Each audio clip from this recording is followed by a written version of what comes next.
Welcome back to another episode of the O'Shea Vlogcast. I am your host, O'Shea Duke Jackson, and I'm back with special guest, senior writer over at the Black Juggernaut and owner and proprietor of the Obsidian Podcast and the conglomerate known as the Obsidian Media Network, Obsidian, aka Mumia Ali. Welcome back to the show. Yes! Once again, that is the incredible Mumia Ali. Suck it, bitches! Oh my God! Oh Jesus! This is hilarious. We had to come back, man, because there's just, I mean, the fuckery is just, as you like to say, O'Shea, the fuckery is at an all-time high. And so what I wanted to do here was come back to discuss this idea, this whole thing with Steve Stevens, and there was another cat out in California, San Bernardino, California. I can't remember his name right now. Very unfortunate situation. He ended up shooting his wife, and in the course of doing that, because my understanding is that she was a teacher, she was in the classroom at the time, so he hit another child. I don't know if it was a stray bullet or if he meant to shoot the kid or what, but in any event, another child, my understanding of it, was killed as well. So that's a very unfortunate situation. Of course, the situation of so-called Cleveland Facebook killer, killing a elderly man, at random like that and all the rest of it. These are very, very unfortunate events, no doubt about it. But the problem I'm having is the response on the part of the Sisterhood of Failure, most notably Ms. Thang, Crystalline the Coward, and of course, Sister Dolomite. And what they're doing is they're attempting to, broad brush all the brothers. And what's fascinating about it is that these black women, they get so upset in their simp enablers like Angel Ramirez Jordan. They all get so upset about how black men, particularly those of us on YouTube, supposedly broad brush and generalize all black women. But I find it fascinating that they then turn right around and generalize and paint with a broad brush all black men for the actions of like a handful of brothers. In this case, not even a handful, two black men, one in Cleveland, the other in California. And no doubt what they did was horrific and horrible. But how does that have some kind of larger commentary on the tens of millions of black men across the country? It's only black female fuckery that allows black women to broad brush all black men based on the actions of a few, but they get their backs all up when we point out their fuckery, and they try to say that we're generalizing all black women, even though guys like me, if you listen to my podcast for any length of time, you understand that, I constantly say all the time, I've been saying it now for 2 years, not all black women are like that, but enough black women are like that. If it don't apply, let it fly. Ladies, that still ain't enough for them. So this is black female fuckery in action. So I figured, tonight, you and I, we can get back with the listeners and talk a little bit about how the Sisterhood of Failure is trying to spin these two very unfortunate events and try to make some kind of larger commentary out of it, which is really bullshit. That's my opening salvo. Okay, and I'm in 100% agreement with you. Before we start, let me give a shout out to Mr. Brian Solange, who has been organizing on his end at least. Now we, taking down a certain channels. Now, also before we get into that, because I was actually somebody said Perry Stanislaw, this guy. Well, I didn't see O'Shea supporting anybody. First of all, there are many factions of black men who are working on things. Obsidian has a letter that goes out to his subscribers. We have organizations on this. We actually have a private fan page dedicated to this. Okay, so a lot of black men are working on this, and they're being hit. So Simone 56 has lost her YouTube page. Okay, and some other female YouTubers with hate speech Faith Jones, I saw all of a sudden is preaching a new tune, talking about she wants to be fair and balanced because she removed 11 of those videos out of the 5 that she had, okay? And at least 3 of them that I saw were against YouTube terms and conditions. So listen, you guys stop trying to point the finger. If you know what the hell you're talking about, you don't, okay? So a lot of brothers are in this together. But I do want to shout out to Brian Salander. I want to shout out to Obsidian for hitting back with the preemptive strike. All right, so want to do that. Let's kind of go back into this Obsidian because.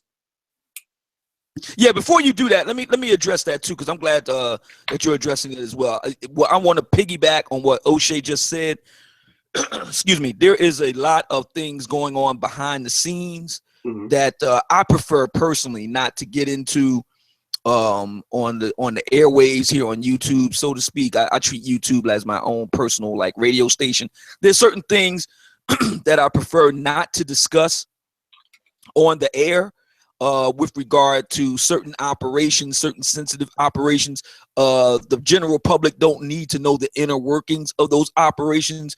Brian Solange is doing a bang up job. Him and his ragtag team of online guerrillas inflicting maximum damage on the sisterhood of failure, and we acknowledge him and embrace him. But rest assured. There are other operations ongoing, and I prefer not to discuss the inner workings of those operations for obvious reasons. Okay. But please do not get it twisted that somehow the other brothers are not involved. That is definitely not true. I just want to put that out there. Right, because a lot of us, we are involved more than you may think. So thanks for letting us know that. So let me pose a question to you. First, let me say this. Somebody like Sophia Nelson, who I feel, from looking at maybe where she was maybe 10 years ago, is definitely on the decline in her career. She just got ordained, preached her first sermon in 2015. That's very late for any minister to come into the ministry, male or female. She had some successes earlier on in life. Now the phone doesn't ring as much, right? And so right. Is Nelson's last hurrah or attempt at any type of stability or notoriety is this last thing, in my opinion. And what I'm seeing from her is a bunch of sympathy. And what she's doing is taking calamities from things that are happening to women that she does not care about, and trying to combine it within her crutch, as if these things are happening or could happen to her as a result of what's been going on with you in the Black manosphere. Can you talk a little bit more about that, and what is your opinion on what her kind of plan to make us as Black male to YouTubers or yourself to look like those killers or convicts? Oh, absolutely. Her last hangout with my Exo box, Crystal in the Coward. Her last hangout that she did with her, tried to tie in the situation with Steve Stevens, and again, that was a horrific situation there, no doubt about it. And the situation that went down in San Bernardino, California, she tried to tie that into the situation that's going on here on YouTube. As a matter of fact, let me dig up what she actually said on this matter. Because it's really like bizarre. Well, while I'm punching that up, let me follow up what you said, which is 100% true. I mean, this is definitely the last hurrah for Miss Nelson. An attempt for her to, she's an opportunist and something of a carpetbagger. She's attempting to glom on to something here that will be relevant in some kind of way. And she's trying to make hay out of this whole thing, trying to make a movement out of something or whatever. She's a glory hound, and she's trying to make hay while the sun shines, and I understand why. I mean, this is pretty much the last hurrah for her. Let me read to you what she said on April 18th for the Huffington Post, which don't pay people, by the way, I might add. America must address Black men's not so silent mental health crisis. Now, this is what Ms. Thang Esquire ? Writes. she says, among other things, it is no longer okay for us as a community or us as a nation to ignore the mental health crisis that is clearly going on with black men in America. Is it all black men? Of course not. But it is far too many, as evidenced by the violent and hateful videos that many black men have seen on social media from YouTube and Google, where they menace, threaten, demean, attack, and harass black women to Facebook, Twitter, Instagram, and other platforms. These videos, among other hate or violent videos, have become so bad that major advertisers like AT&T, Johnson & Johnson, L'Oreal, GSK, to name a few, have left YouTube and Google in a great exodus in March 2017, and the company has lost hundreds of millions of dollars in the process. See the links, and then she puts in some links and all that. Then she says this: I have been the unwitting victim of some of these senseless hate videos by black men I do not know, have never bothered or spoken about. These clearly emotionally disturbed men are angry at the world. They hate their lives. They hate their women. They hate the white world and what they believe marginalizes them. We can all agree that black men and women earn less, are still largely invisible in corporate America and industry. Too many of us get up every day, go to work, run businesses, and keeping on, despite the devastating effects of racism and sexism, we do not harass, demean, curse, threaten to murder, rape, or attack our fellow neighbors or countrymen. We live our lives, we make the best of it, and we keep pressing forward. So she goes on with her drivel from there. I just wanted to read that to make the case that, you know, I can understand the reason why she never made partner, because, you know, her reasoning skills are just like piss poor. How are you going to honestly make a case for what happened in Cleveland and then ultimately ended in my home state of Pennsylvania, on the other side of the state in Erie, Pennsylvania, and what happened in San Bernardino, California, and try to link that to what's the situation here on YouTube? As it beggars belief. And the other thing that I find fascinating is that, you know, Ms. Thang needs to take, you know, the plank out of her own eye before, you know, talking about the speck in somebody else's, to use a biblical phrase. It's my understanding that she was the one that received a serious blow on the head a little while back, according to her own book, Black Female Fuckery Redefined. Excuse me, Black Women Redefined. And she, you know, keeps company with the likes of Crystalline the Coward, who has admitted, and she admitted this as recently as a few days ago, as a matter of fact, that she suffers from generalized anxiety disorder, which is a genetic illness. Majority of women have it more so than men. She's being medicated for that. She's admitted this, as well as Crooklyn Bellevue, also known as Brooklyn Blue, also known as Kendall St. Charles, who's also admitted to being, you know, having some bats in the belfry. So, I mean, if she's going to talk about mental health, she could talk about it with regard to women. It is a documented fact that 25% of American women are being medicated for some form of mental health illness. My personal belief, I have no data to back this up, this is just a personal opinion. My personal belief is that that number of women that are suffering from some form of mental health illness or disorder is even higher in the black community among black women. But again, that's just my personal opinion. So for her to play armchair psychologist with regard to black men, that's out of pocket. For her to attempt to link what happened in Cleveland and Erie and San Bernardino to the situation with regard to YouTube, that's out of pocket. To misrepresent what happened on YouTube, that's out of pocket. For the record, anybody who listens to my show knows that I have never taken one red cent from Google or YouTube or AdSense. My show is 100% listener supported. My finances are well insulated from the predations of black female fuckery and its flying monkeys. So I mean, you know, her whole argument is just booty. Personally, I've never been happier in my life.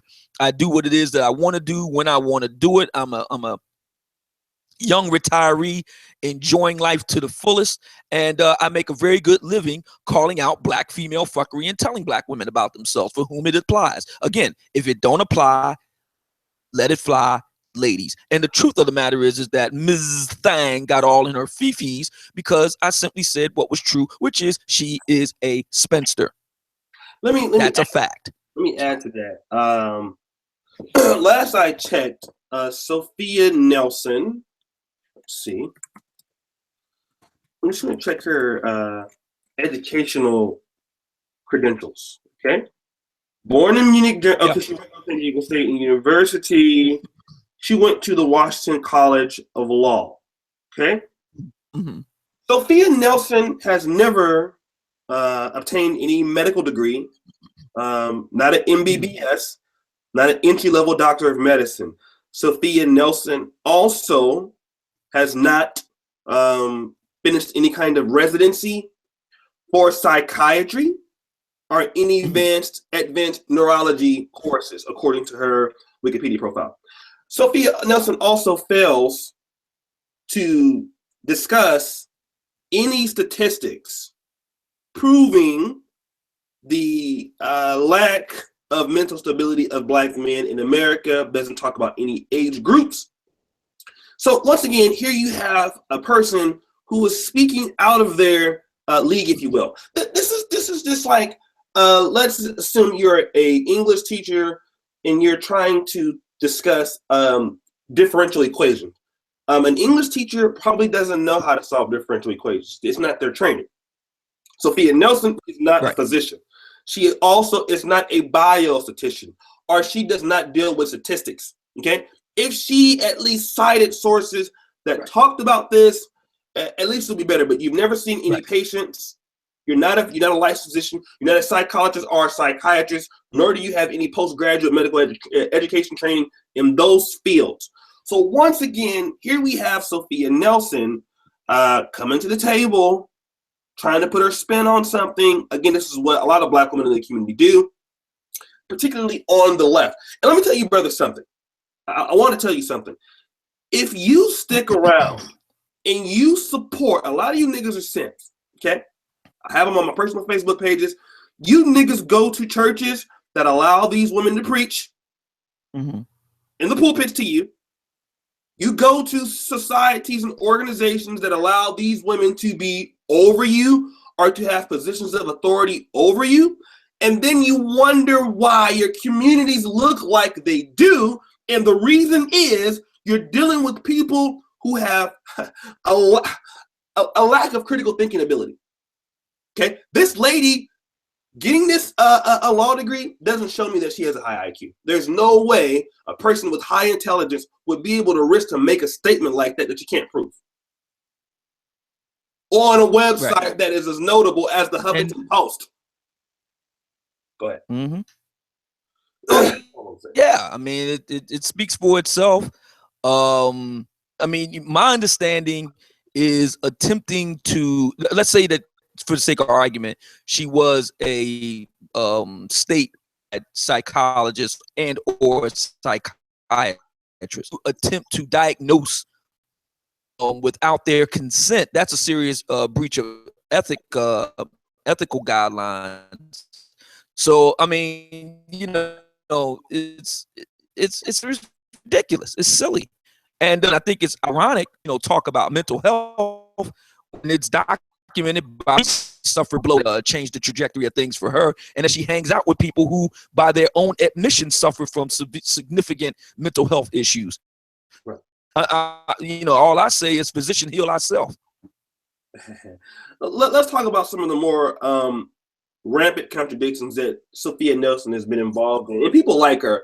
So guys, this is not necessarily about just her or what they are talking about. This is, you know, Black women in particular, Black women in general, the dangers of the Negrocratic left, if you will. Let's talk, before we do that, I got 89 people watching. I know you niggas been out for the weekend. Some of y'all will be back later because you ain't got no money. So, because you've been tricking all week. Go ahead and get the likes up, okay? I got 87 people watching now. So what I'd like you to do is to like the video. I definitely would appreciate that. Let's go ahead and get the likes up on the video, because when you do that, more people can view it later. So thank you for that. And then I also will post Obsidian's channel so that you can subscribe to him over there. What is wrong with, you know, what's the contradiction with Sophia Nelson dealing with somebody like Crystal and Carrison? What are some contradictions you see in that relationship? Well, I mean, like I said, I mean, I just pointed out the major contradiction, which is, you know, this idea that they're going to try to paint yours truly for that matter, you and all the rest of the brothers on YouTube that's having some kind of mental health problem, and linking that to the situation. Matter of fact, my understanding is that Steven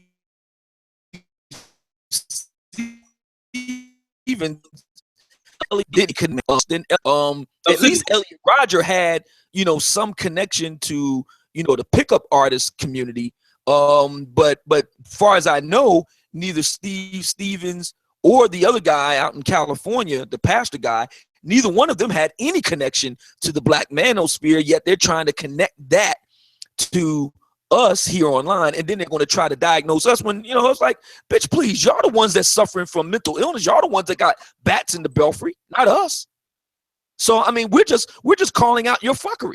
That's all. See, the women that are complaining and hollering and screaming the most, they're the ones that was got by us calling out their fuckery. You know, Black women who ain't got nothing to say, it's for a good reason, because we ain't talking about them. What we're saying ain't applying to them. Mm-hmm. Care that what you're saying ain't true. People only care that what you're saying is true. Mm-hmm. And from the get-go, the problem that Ms. Thang has with yours truly is what I said about her was true. Mm-hmm. I didn't call her a bitch or a hoe. I didn't call her a skeezer or a thought. I called her a spinster, which she is. It's true. And instead of her just dealing with that, she's going to have this huge conniption fit and try to, you know, be a carpetbagger and try to, you know, seek opportunity and name and fame off of this thing. Mm-hmm. And all it's doing is just backfiring in the face, because all I'm doing is compiling, you know, like I've said this before in the last hangout we did, you know, I got, you know, operatives, you know, all over the globe and throughout the Gamma Quadrant. And, you know, they send me intel all the time. So I'm, you know, a lot of times, you know, I spend my days, you know, I usually do my stuff at night, my shows and whatnot at night these days. Anyway, I do my shows at night, and then in the daytime, you know, among other things, I'm sifting through, you know, tons of emails of data on various topics and stuff like that. And of late, she's been one of them. And you know, thanks to your vehicle, the Negro Manosphere, the Black Juggernaut, www.negromanosphere.com, on my Sunday column, I'm able to, you know, go through this data and present, you know, my analysis of these things. And I've got a kind of ongoing series on the fuckery of Ms. Thang right now. And I'm looking to do a part 2 of a previous column. Next week, I'm going to resume my ongoing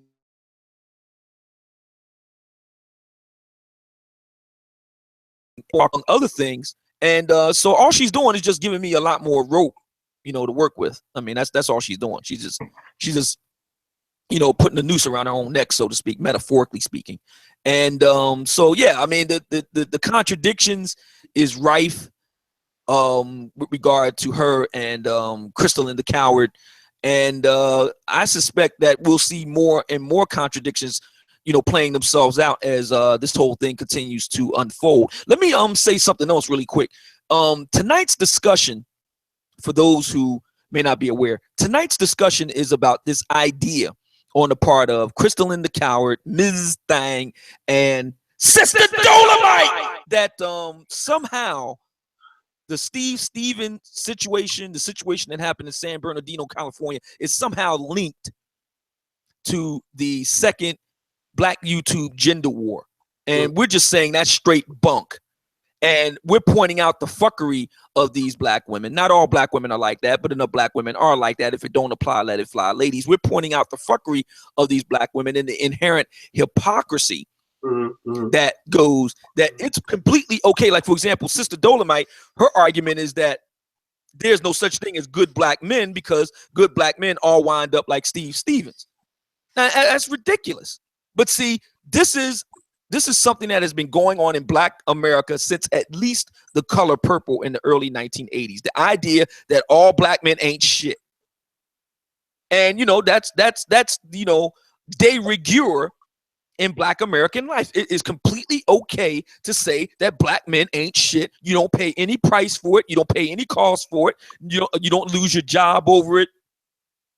or anything like that. And this, I got to bring it back to my man Brian Solange. You know, he, among others, have said enough is enough. You're not going to just run down black men as a whole and do it with impunity. Those days are over.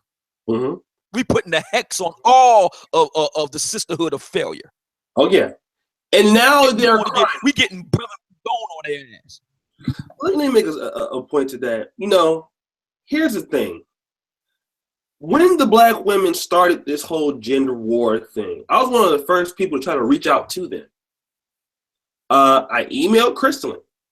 I told her, I said, hey, listen, you got brothers on that list that have never been offended. She thought she was so emboldened by it. Oh, we're going to read the note. I said, hey, I want to talk to Sophia Nelson myself. I even told Obsidian offline. I'm talking to her myself, see what I can do to get the stop. They said no mercy. Brother said fine. We wanted to be civil about it. Now you're getting hit. Your shit's falling down. Your page is being reported back. All of a sudden, it's now black men can't take criticism. They don't want our voices to be heard. You see how that is? Oh, absolutely. I mean, it's classic. Who is my echo bar? It's classic black female fuckery. Once again, I mean, they're living proof and living witnesses of that. And so, you know, it's completely okay for them to do all kind of stuff to us, but they can dish it out, but they can't take it. There it is.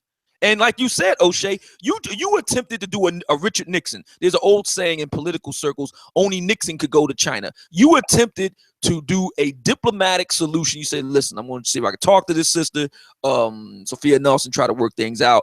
They spit in your face. So nobody can say that our side didn't attempt a diplomatic solution. We did. And look at what that got us. So they want to go down this path. All right. Fair enough. Well, and here's the thing, and I think I'm gonna tell all black women don't want resolutions. They don't want it anywhere. Okay, this is what you got to get, and I see this more. And if you know me, I'm a real big black community guy. I was involved in my communities with tutoring kids before I came to Poland. I was involved in my local community as much as I could be at the time. I'm a big proponent of black community, cleaning up your community and stuff like that. But you know, when after I thought about what Obsidian has been saying, that you have to point the real fact out that many people do not want resolution. Black women don't want change. They want things as it is, and they want you to respect them for doing nothing. If you're not going to respect them for doing their own thing, they don't want you around. They don't want to fuck with you. They don't want anything to do with you. That's it. And Sophia Nelson. Yeah, as my man Dave Simon said in the chat, the only resolution they want is our silence and acquiescence. We are to acquiesce to anything that they say or do. That's really what this is all about. I said it before. I'll say it again. My man Black Gnostic Speaks talked about this recently with a excellent video he did called The Gynocracy. You know, black women feel that black men have no rights that they are bound to respect.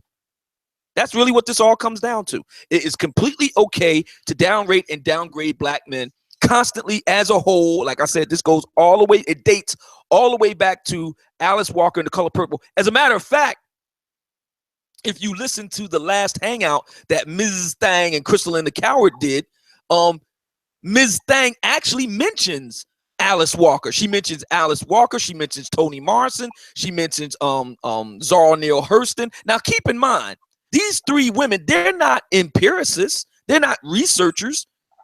They're not conducting academic research. These are all novelists writing fictions. Okay? That's what the term narrative means. They're writing fictions, not stuff that's actually true. And they're putting out this stuff, and black women are swallowing it, you know, hook, line, and sinker, and it's just gone downhill ever since. And the reason why you see the rise of the black manosphere, if you will, online, YouTube and elsewhere, is because black men have finally had enough. Technology has finally caught up to black men finally having enough to where we don't need you know, the Sophia Nelsons or the ebony.coms or the essences or the griots or the root or anything like that. We don't need News One or TV One or BET in order to be heard. We don't need them. It was just like with hip hop back in the 70s, 80s, and 90s. Developed hip hop, particularly working class and lower class black men, developed hip hop. And that was, you know, as Chuck D once famously said, Chuck D of Public Enemy fame, he once famously said, hip hop is the black man's CNN. It was our way of being heard in the world and disseminating information amongst us and between us. And it was something that black women could not gatekeep. Them and their simp, white knight and blackface, mangina, panda bear enablers could not gatekeep. And ebony.com and the root and the griot and TV One and BET, these are all gatekeepers. And if you look at the black men that are represented on these platforms, they ain't the everyday brothers. They are specifically handpicked by male hive mind to tell black women what they want to hear, not what they need to hear. I know this for a fact that this is true because over the, I've been blogging now. I've been writing and blogging since Halloween 2009. I've been podcasting since Wednesday, June 2nd, 2015. I've been doing live talk radio show hosting from Sunday, April 2nd, 2016. So over those years, I have developed relationships behind the scenes and on the quiet with a lot of brothers who work in those, with Essence and TV One and BET and all the rest of it. And they told me straight up, will never be on those platforms because black women will get upset and act. They won't know how to act and will cut the fool and have a riot if brothers like me, you, Sotomayor, Brian Solange, and others were on those platforms speaking from our side of the fence. So what has happened is that the technology has finally developed to the point where we no longer need those people. You know, hip hop developed completely outside of the black work female hive mind, and much to their chagrin, I might add. And it's the same thing with what's going on right now with the black manosphere. It's developed, you know, much to their chagrin. They can't stop it. They can't shut this down. Can't stop the bum rush. They just can't stop. That's what's really what they're so upset about, is that they can't stop this from being heard around the world and throughout the Gamma Quadrant. Mm-hmm. Very interesting and very true. Very interesting, very true. Hold on one second, man. This nigga, I don't know, is calling me. This is why I don't like adding you niggas on Facebook. This nigga calling me right now on Facebook. I don't know who the fuck this dude is. Talking about, I want to talk to you about the. This is why I don't add you niggas on Facebook. Do not just hold. Let me block this dude real quick. I'm talking to you. This nigga start hitting me. Hold on.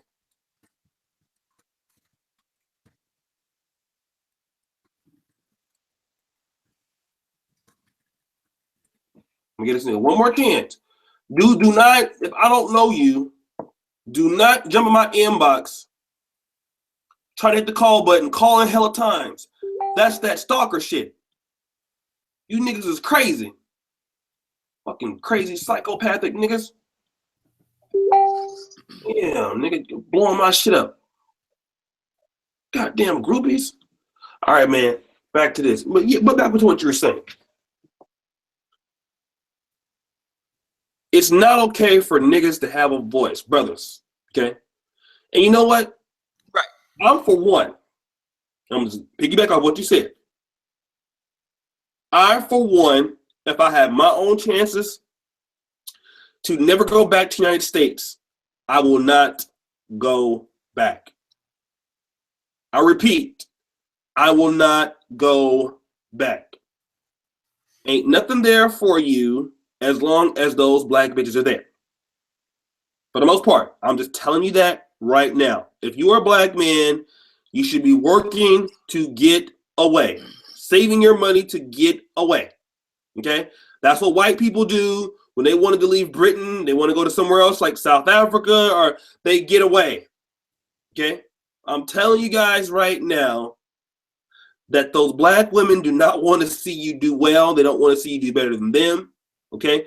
They want to see you remain at the bottom of society and to be fair, I think a lot of other people want to see you do the same thing. You know, and this is true. This is the reason why, if you get articulate black men or groups of black men that can even converse, like Obsidian, the things that he has to say about Sophia Nelson, it's not hate speech. You know, it's put in a way where it's very well articulated and no name calling, right? But you cannot debate black women. You cannot argue with them. You cannot correct them. Okay, you're in no position to do that. That's why I think the best situation is, and I hate to say this, stop cleaning up black neighborhoods. It's not because I don't love them. It's not because I don't like black people. Stop supporting black communities. Because the moment you keep doing that, you keep them in power. Remove your talents, remove your skills from those inner city communities and leave. That's the best solution for black men. I used to be a black community guy. Fuck the black community. I'm a black male guy. All right, I'm for black men. You guys gotta leave, like Obsidian said. That's the only fucking way it works. Let them suffer themselves. Let Sophia Nelson clean it up. And it's not because I don't like the black community. I love it. I do. But you're not gonna win with them there. You're not gonna win with them there. Here. Obsidian, your thought, because me and Obsidian had a big fallout behind this. And this is true. Like, Obsidian, we went through a big beef behind, well, some other things, but this, we went through a pretty good YouTube 2-3 month war behind it. Yeah, we did. And part of the reason was because of Crystalline the Coward. She was trying to, you know, do the divide and conquer thing. And ultimately it didn't work. But you know, you have to understand what's going on here. I did a podcast. I guess I did this back in 2016. It was called Black Women Want Community Eunuchs. Mm-hmm. And a lot of black women really do see black men as kind of like utilities, walking utilities. The professor T. Hassan Johnson out of California State University at Fresno. He's a professor of Africana and Black masculinity studies. I've had him on my live show many times, and I'm looking forward to have him back on the show very soon. He's talked about this. You know, a lot of black men are expected basically to work like a pack mule and shut up and just do your duty until you are dead. That's basically what you're expected to do. You know, Mrs. Thang made a real big deal out of, you know, the fact that, and I've never hidden this, you know, we talked about this the last time I was on your Hangout, about the fact that, you know, I'm a disabled American. You know, I don't hide it. It's a fact. You know, I walk with a cane. It's not as bad as it sounds. You know, there's this knucklehead out on YouTube named Jay Black, and he tries to not Jay the Black, but Jay Black. And he's basically a troll, and he tries to make it out like I'm, you know, confined to a wheelchair and all that. I'm not confined to a wheelchair. Never have been. You know, knock on wood. God willing and the creek don't rise, I never will be confined to a wheelchair. I do walk with a cane. It's not as bad as it sounds. As a matter of fact, I have very sexy canes. As a matter of fact, you know, some of the broads who try to attack me about how I look, my response to them is, my dear, I have canes that are sexier than you. Down the street with my cane and get more compliments on my cane than you will on your face. Okay? So let's just be clear about that. But yeah, I mean, I do walk with a cane. I am disabled, technically a disabled American. I was injured on a job nearly a decade ago that brought my career to an end as a lifelong blue collar union card carrying brother. And so I do that. I have officially retired, and my second career is that of a citizen journalist, podcaster, talk radio show host. And I make a very good living, in part thanks due to you, brother O'Shea. I make a very good living calling out black female fuckery. That's what I do for a living. And I told a lot of black women about themselves. That's what I do for a living. And I have a ball doing it. So, you know, she makes this big deal about how you can lose your benefits and all this nonsense. And I was just like sitting there like yawning, like, yeah. Are you done yet? You know, and, you know, I never hidden the fact that I'm disabled or whatever. But a lot of black women expect black men to basically work until they're dead. Okay. And this is not a new thing. This has been going on for decades in the black community. Black women expect black men not to have any voice, to simply just do what they're told and to just do it until such time as they're dead. And then when you're dead, you're expected to give all your assets and property over to them.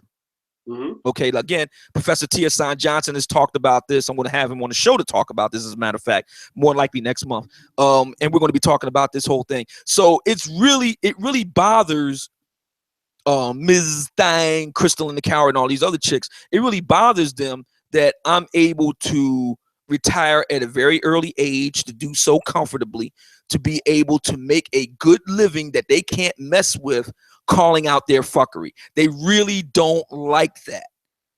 They don't.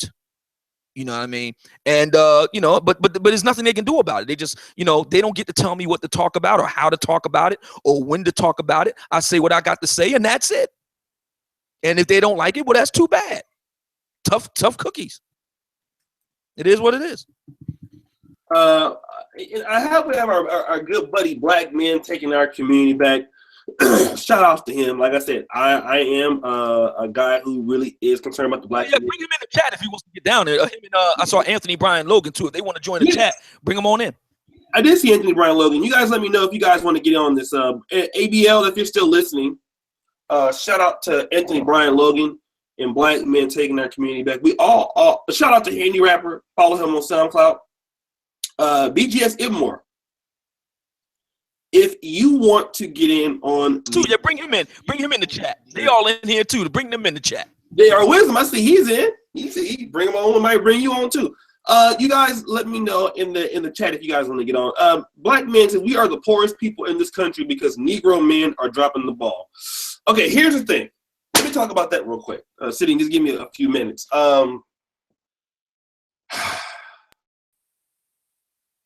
Okay. Let me just say this. Let me just say this to that. And this is all I can say respectfully to brother Black Men taking our community back. Okay. Up until I'm gonna hit you on Facebook. Up until what you were talking about, 1965, Black men were not dropping the ball. Right? I know 50 years ago. But the policies since then, okay? The people who've been running the country since then, who've been running the neighborhood since then, have nothing to do with Black men dropping the ball. I mean, if you think about what the agenda has been, I mean, if you really want to say this, I'm going to go back to this real quick. It's Black men who are not holding Black women accountable who dropped the fucking ball. That we have so many Black community simps. I used to be one of them. Okay? We have so many boys raised by women mad at their fathers because their mothers made bad choices. Okay? Back in the 40s and 50s and 60s and shit, when my grandma had a son or had a daughter, she couldn't get on welfare. She had to make good decisions of who she slept with. Okay? Women can make whatever fucking decisions that they want. And then you're going to say Black men are dropping the ball. You don't blame these hoes for dropping the ball. And a lot of you guys, and I'm not saying Black men because he kind of fair in the middle, for the most part. A lot of you niggas are Black community simps. A lot of you community units. I was arguing with a nigga on Facebook about this. Listen, you think that these hoes, I'm not saying just Black men community but right now, I'm just saying in general. You niggas allow these bitches to do whatever the fuck they want to do. And when these bitches create these monsters. Now, I live in Del Paso Heights. I live in one of the worst sections in Northern California. I've been at double casket funerals. I don't know how many you've been to. I've been to one. Okay? I can tell you what creates Crips and Bloods. I lived it. I live there now when I go back home. And then you cannot say and blame people like me, who I came from the same place they did. I had to catch the bus to American River College. I had to catch the bus to Sac State poor. Okay? I had to bust my ass, save my money to come to medical school. I had nothing when I got here. Look, nobody gave me shit for the most part. We can't say, oh, black men, it's your fault because your community looks like that. You gotta blame who keeps creating. Mr. Black, I know you like the black community cleanups. I support you. Even if you still want to do it, I'll donate to it. Who's making those communities dirty? Those are the degenerate motherfuckers that are doing that. And you gotta blame the issue where it's at. You gotta blame the issue where it's at. Because black men who have sense, they go away from places like that. Why would you want to stay amongst places where you're not appreciated? And nobody wants to talk about that. Let me hit the link for ABL. And I'm gonna get you guys on this because this is a damn shame. While you bringing them in, let me say the following. What is it I want to say? Yeah, so while we're talking about all this, I think it's important to bring in a quick observation. I'm going to do a larger podcast on this, but for now, just to say this, it's very important to see what happened with Bill O'Reilly over at Fox News. I'm seeing a lot of commentary in the black manosphere, if you will. I saw something done by Antonio Moore, my man Angryman, and others. And I'm not saying that what they're saying is wrong. What I'll say is this. You got to keep your eyes on the bouncing ball. This ain't about whether you think Bill O'Reilly is a stomped down racist or not. That's not what this is about. What this is about is the same thing that's happening here on YouTube. Now, what do I mean by that? Fox News, the Fox News channel, which got started back in 96, I think it was. So it's been around 20 years. They operate the same way as any other mainstream business operate, and that is by way of advertisers. You got to understand something, that in the consumer market, something like 70 to 80% of consumer purchases are made by women. So all this stuff about Bill O'Reilly supposedly sexually assaulting women or sexually harassing them or whatever, that's the cover. The real deal is that it was going after the money with regard to being the lifeblood of Fox News. Now, why do I bring that up? Because that's the same thing that they tried to do here on YouTube, not just with regard to the black manosphere, but also with our white brothers, doing their thing. Other white YouTubers, some of them MGTOW YouTubers who relied on funding. Like I was just talking to Turd Flinging Monkey earlier today. Him and I chop it up via Skype a lot, and he started up his own Patreon because the ad revenues that he's got has been cut by half, by 50%. So, but see, I knew all of this going down when I first started my podcast show here on YouTube. I already anticipated all that.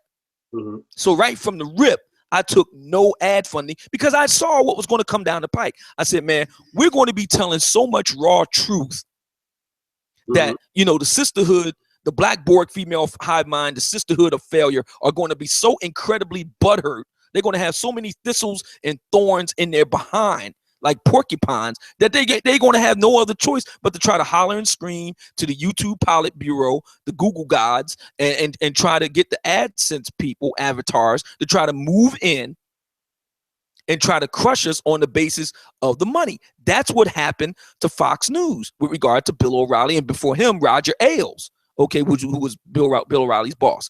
My point is this.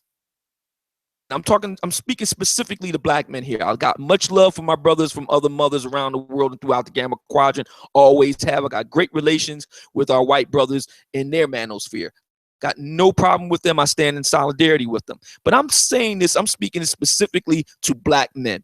Black men have got to get deadly serious about supporting their own media.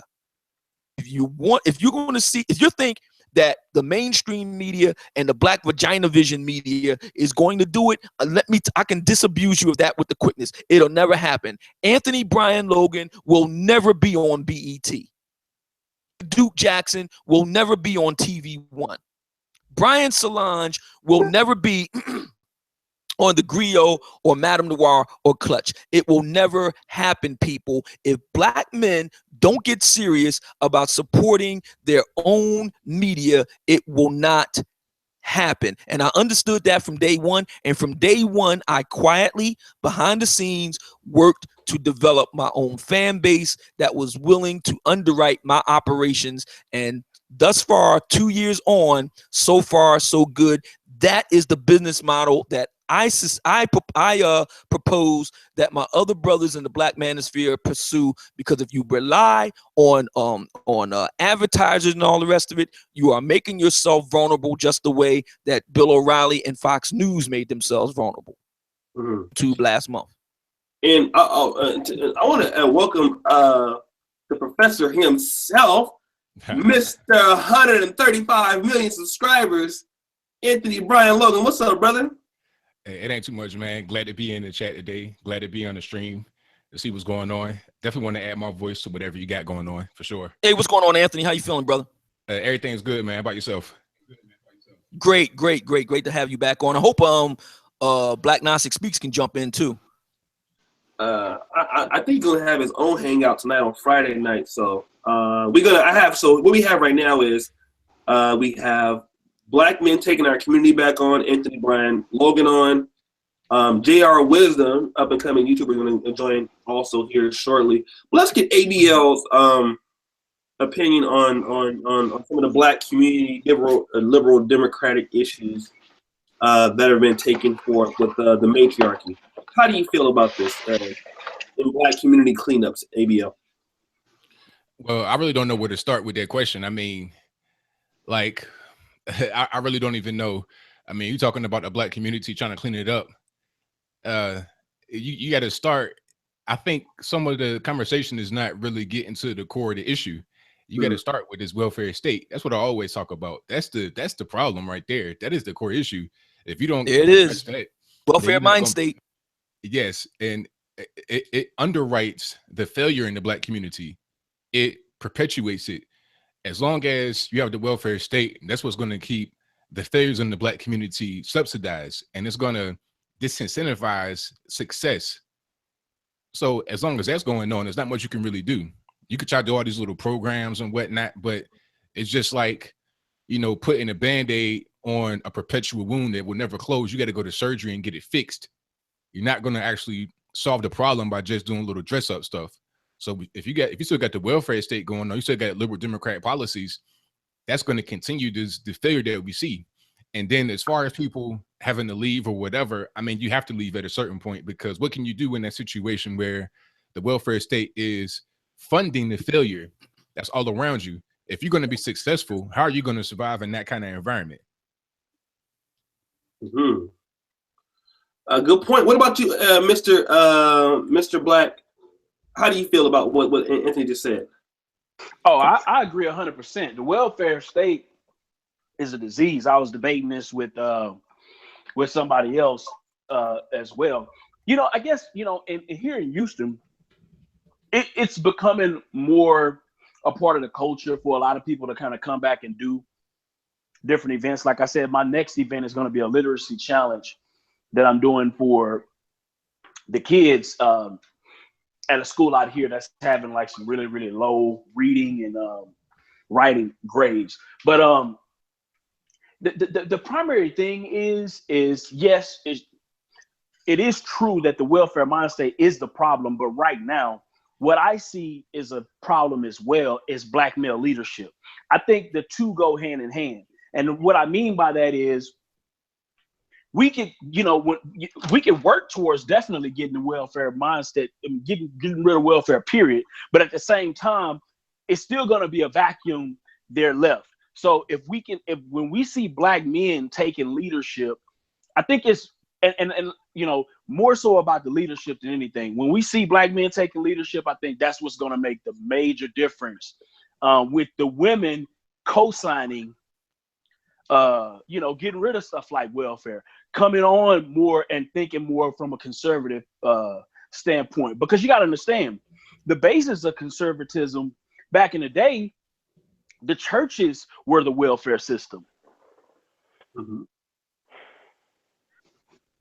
Well, I don't know if it's correct to call them the welfare system. The churches operated as like the community center, but it was not necessarily like, the way it is now with the welfare. You're given incentive to be failures. It's not promoting you to do well. It's promoting you to fail. And really what it does just creates fodder for the penitentiary system. It's just like a new plantation. The church was where you went to get away from slavery and to build your life up after slavery had ended. But the way the welfare system is now is to put you back in a new form of slavery. It's neo-slavery, because they produce the bodies for the penitentiary. They produce the bodies for the morgue, and everybody makes money off of that. They produce the bodies for the legal system that enriches the lawyers, the court system, all the fines, fees, etc.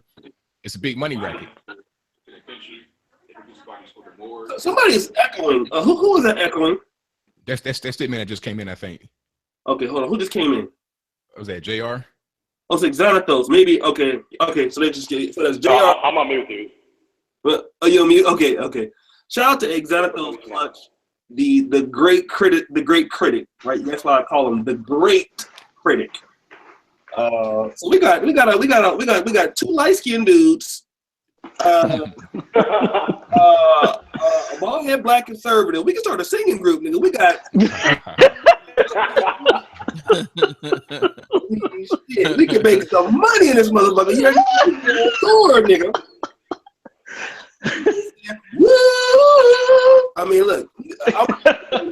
5 heartbeats. Man, 5 heartbeats, and I'm gonna be y'all manager. I'm gonna be Eddie Kane. Yeah, I'm gonna take 95 and get y'all niggas 5. Y'all know how this shit.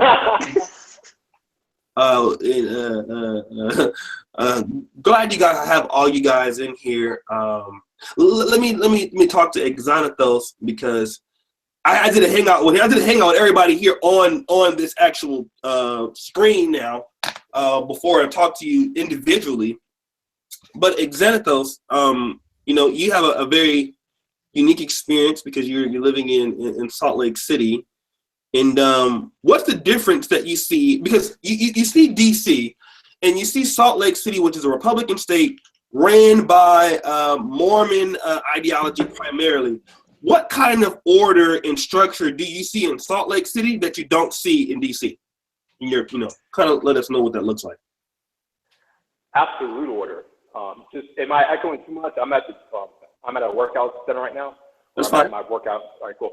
So what I see here in Salt Lake City, and especially outside the city where Mormons really run deep, it's massive order. It's like everything is ritzy, clean in comparison to most cities in this country. I mean, what you were talking about when it comes to the patriarchy and how important that is, Utah is probably one of the only states in this country that still respects the role of men in society. And you can tell that men run this society. Now, you can argue the way they run it. You can argue with their racial viewpoints or political viewpoints. But the point is that they do have an establishment in this state that keeps it running to the point in which you have a lot of people flocking here, a lot of jobs flocking here, a lot of families being raised. Like, I think Utah is one of the very few states where the white population is growing at a rapid pace.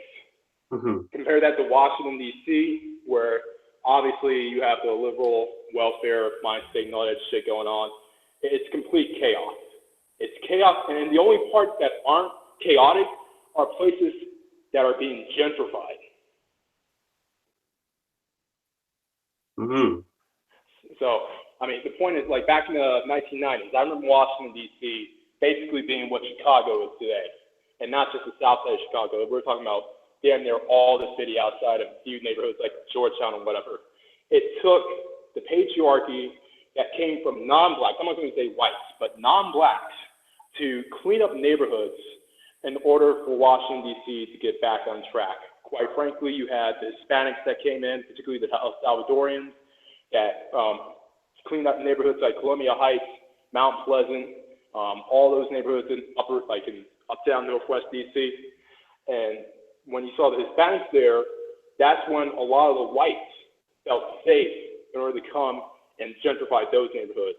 And my theory is this: particularly the whites with money, they know something about the Hispanics and the blacks, and they know the difference. The Hispanics, even though they may be poorer than blacks, which at this point it's actually they're even slightly richer than blacks, believe it or not, but as a whole. But even the Salvadorians who came there as immigrants, with some of your kids swimming in MS-13 or whatever, they have a patriarchy that is respected at that. And they knew that moving into those Hispanic neighborhoods, they would risk a lot less when it came to their safety. They would risk a lot less of their children falling behind or becoming scum of society if they had their kids being raised with Hispanic kids going to the same schools or whatever, and that they would have a lot less to risk monetarily if they opened up shops and businesses and all sorts of dog parks over there. So that's the thing that I noticed between Washington, D.C. and Utah. Okay. And then, let me do, I want to go back to black men taking our community back because, I mean, you got to face it, brother. I mean, listen to what the Mormons have, okay?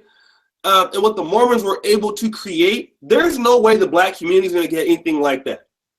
That comes from hundreds of years of establishing your own shit, building up something like that in another state when areas primarily new. And I probably assume Idaho, which is the next state over, is just like that also.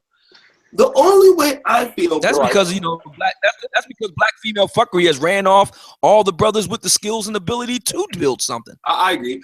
The only way you're going to get something like that is if you go to some town where nobody's at.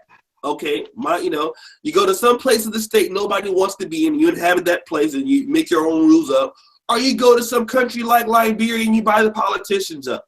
It's not going to work in Houston. It's not going to work in fucking Oakland. I mean, it's just not. There's no way to do that. What's your opinion on that?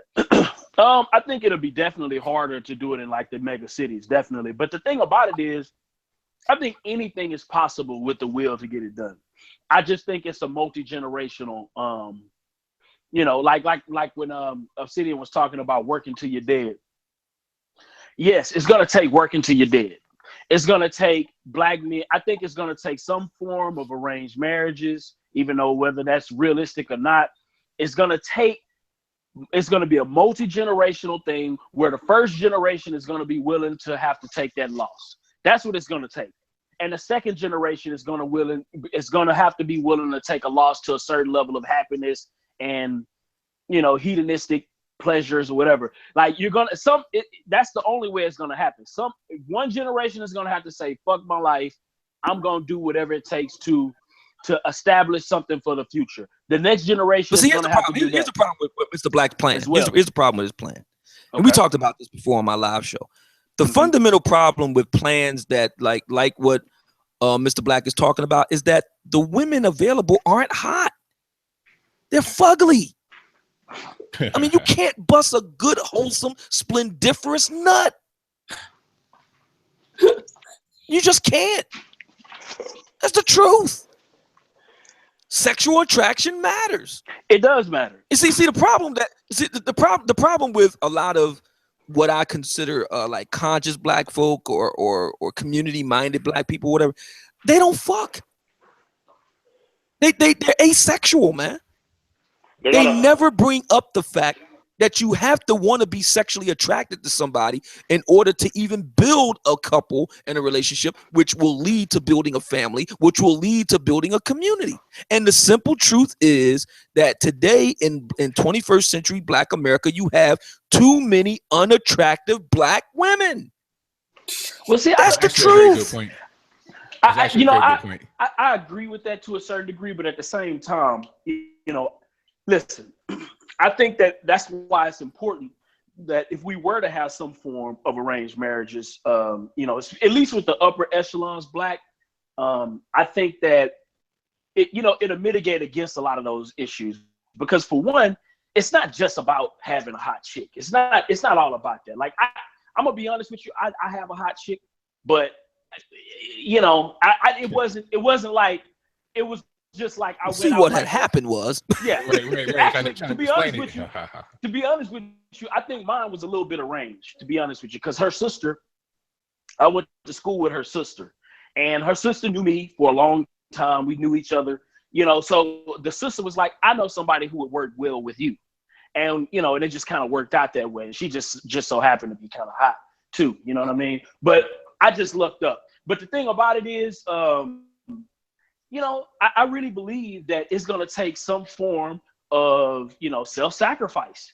You know, I'm all about the self-sacrifice to a certain degree for the next generation. And I think that's the only way you create. Listen, just like what old buddy just said about the Hispanics, they just went in there, cleaned up the neighborhood, and it became functional. From the moment but the Hispanic community has more attractive women though on average. That's In true. the aggregate, I mean, I you don't go to agree with Dominican Republic, Puerto Rico, places like that. Listen, man, you go to But not El Salvador. When I was in El Paso, I don't know if you've ever been to New York City's Puerto Rican Day Parade. I have. If you ever go to the New York City or Puerto Rican Day Parade, brother, let me tell you something. The aggregate Puerto Rican Boricua looking sister, oh my God. Yeah. Those guys are whistling while they work. That's Okay, powerful motivation. let ABL say something. All right, let's all talk at once, and then let's let JR Wisdom weigh in. ABL, what were you saying? Oh, about when I was in El Paso just a few weeks ago. Hey, it was like runway models everywhere, like all the Mexican women. I mean, you talking about A1? Like I was in this brewery, and one of the girls working there, she was like 6 foot tall. She looked like straight off of the Vogue magazine cover, just working in there like as a waitress, like not even really, and she wasn't even really like no whole bunch of makeup on. She was just naturally beautiful. I was seeing that everywhere, but unfortunately, in the average Black community, I was seeing it today when I was out. You got a lot of Black women that are way overweight, that don't really care about their appearance because they're not trying to attract men necessarily. They're just trying to keep collecting government benefits. See, they're married to the state, so they don't gotta like get themselves nice and pretty for the state. All they gotta do is just be a breathing human being to get paid from the state, rather than trying to attract a man to help them to be able to build a family. You see. Right. I agree. JR Wisdom, what's your take on this, good brother? Is he still there? You gotta unmute yourself. Unmute yourself, player. That boy talking. Well, I think, and he got the mute button on. You know what, King? Unmute yourself, man. All right, can you hear me? Yeah, you was good. Okay. You was into it. Yeah, man, and I think the whole time he was mute like a motherfucker. Nah. Start from the beginning, man. Yeah, well, based off what I get what all you guys are saying, and I have to disagree on. I mean, it's beautiful women, no matter what your race is, regardless. But I'm gonna tap on what you said before, O'Shea. You did a video a while back in reference to in order for, I believe, the Black community to move forward, you got to have structure, and I think you did a video. And I'm not in total agreement with the Nation of Islam and how y'all was talking about Mormons, but they have structure in place. Oh yeah. And if you violate those things, then you are outed, or you're kicked out of this realm. So the thing about the United States, as you said, the government, we have this government set in place. And I hate to say, but freedom is a luxury, but freedom can also be a negative, because there's so many things that are permissible that without structure, and that's the problem with the Black community right now. Because David Banner, he made a statement today about this. I believe he was on the Breakfast Club, and he was talking about, and I won't get on the whole thing where he was talking about white supremacy or the word racist. He said he doesn't care about racism anymore, because it's the white man's job to support his people. The act of being a racist is the act of, supporting your race or racism. But he said the fact is that's what you're supposed to help your people out.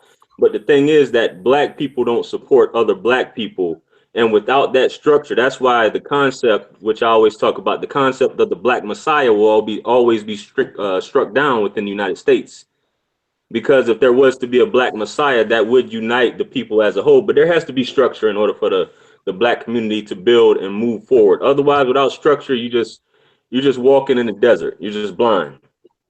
You know what I'm saying? That's just my opinion. Without that structure, or without certain things in place you have to build. I know you're talking about a woman not being pretty and her looks. There are beautiful black women out here, you know, regardless of the weaves, the ass shots, the titties, and all that. There are beautiful black women out here. And as far as building, you know, there's plenty of sisters to build with, but it's just this, the way this government is structured, as you said, Anthony Brian Logan, about, you know, the government being the husband now, so to speak. I'm not using your exact words, but the government being the husband and the daddy, you know, you really can't compete with that, you know, so to speak. So that's just what it boils down to. I believe, and I know I'm not gonna talk too much longer, but I believe you use the word oppression, but women you don't have to actually be oppressed. Yeah, it just has to be structured, and without structure, the black community will never build at the end of the day without that structure. You know what though? It's like everybody is talking about the same thing. At the end of the day, it's going to take some level of self-sacrifice in order for that to happen. Structure comes from self-sacrifice. Of course. And this is one reason why I'm not against Christianity, even though I'm a little bit more agnostic. The thing about it is Christianity to me is like a drug, any other drug. At the end of the day, people going to get high off of whatever they need to cope through life. And the thing about it is, it's like whatever structure you build, it's going to take men that are willing to self-sacrifice to a certain degree to establish that. And it's going to be a multi-generational venture. It's not going to be a one-generational thing. And as long as black men are thinking about the now, thinking about the hot women, I got to have a hot woman. I mean, I'm not saying you're wrong for wanting that, but what I'm saying is that's not what it's about. Multi-generational wealth, multi-generational success is not about hot women now. It's about building up something that's going to prepare your people for the future. And if we don't get that, we just going to forever lose. Hold on, let me. We have I know everybody wants to say something real quick. Just give me 1 second, because we're gonna get a Black Gnostic Speaks coming in as our last person. Okay, coming in. Let me respond to this real quick, and I'm gonna let you talk back. JRED, you must be wisdom. You can follow me for a minute, because that video I made was last year, 2016, and it was the new rules of the Black society.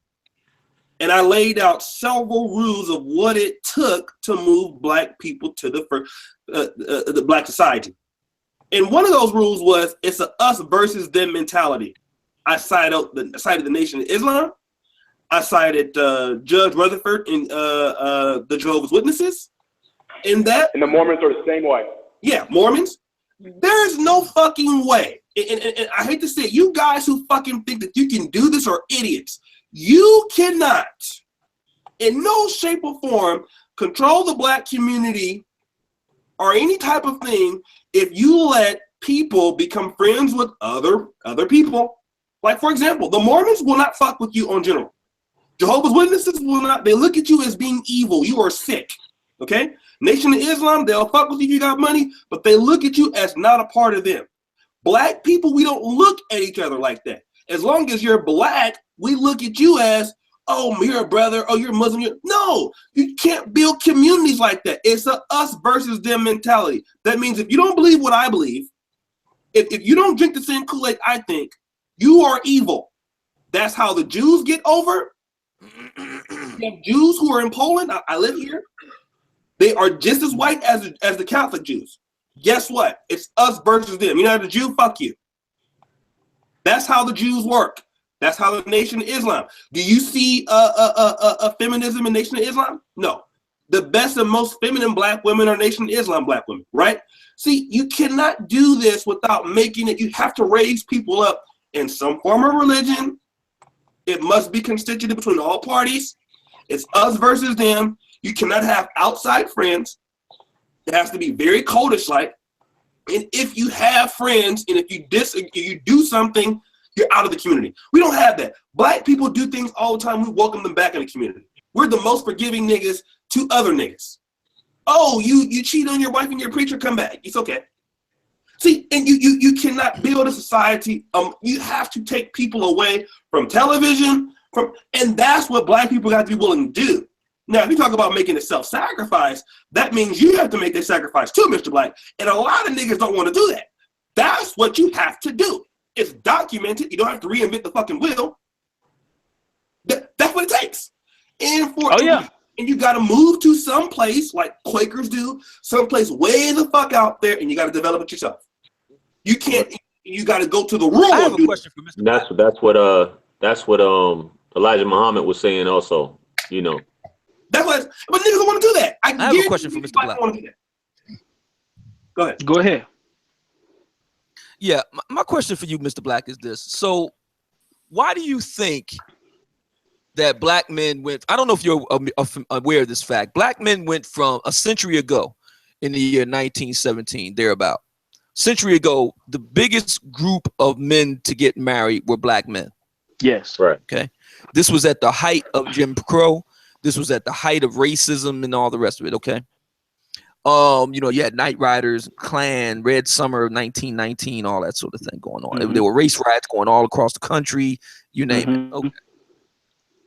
A century later, in 2017, the biggest group of confirmed bachelors over the age of 40 are black men. This is irrespective of education, class, socioeconomic status, whatever. It doesn't matter whether you're making $10 a year or $100,000 a year plus.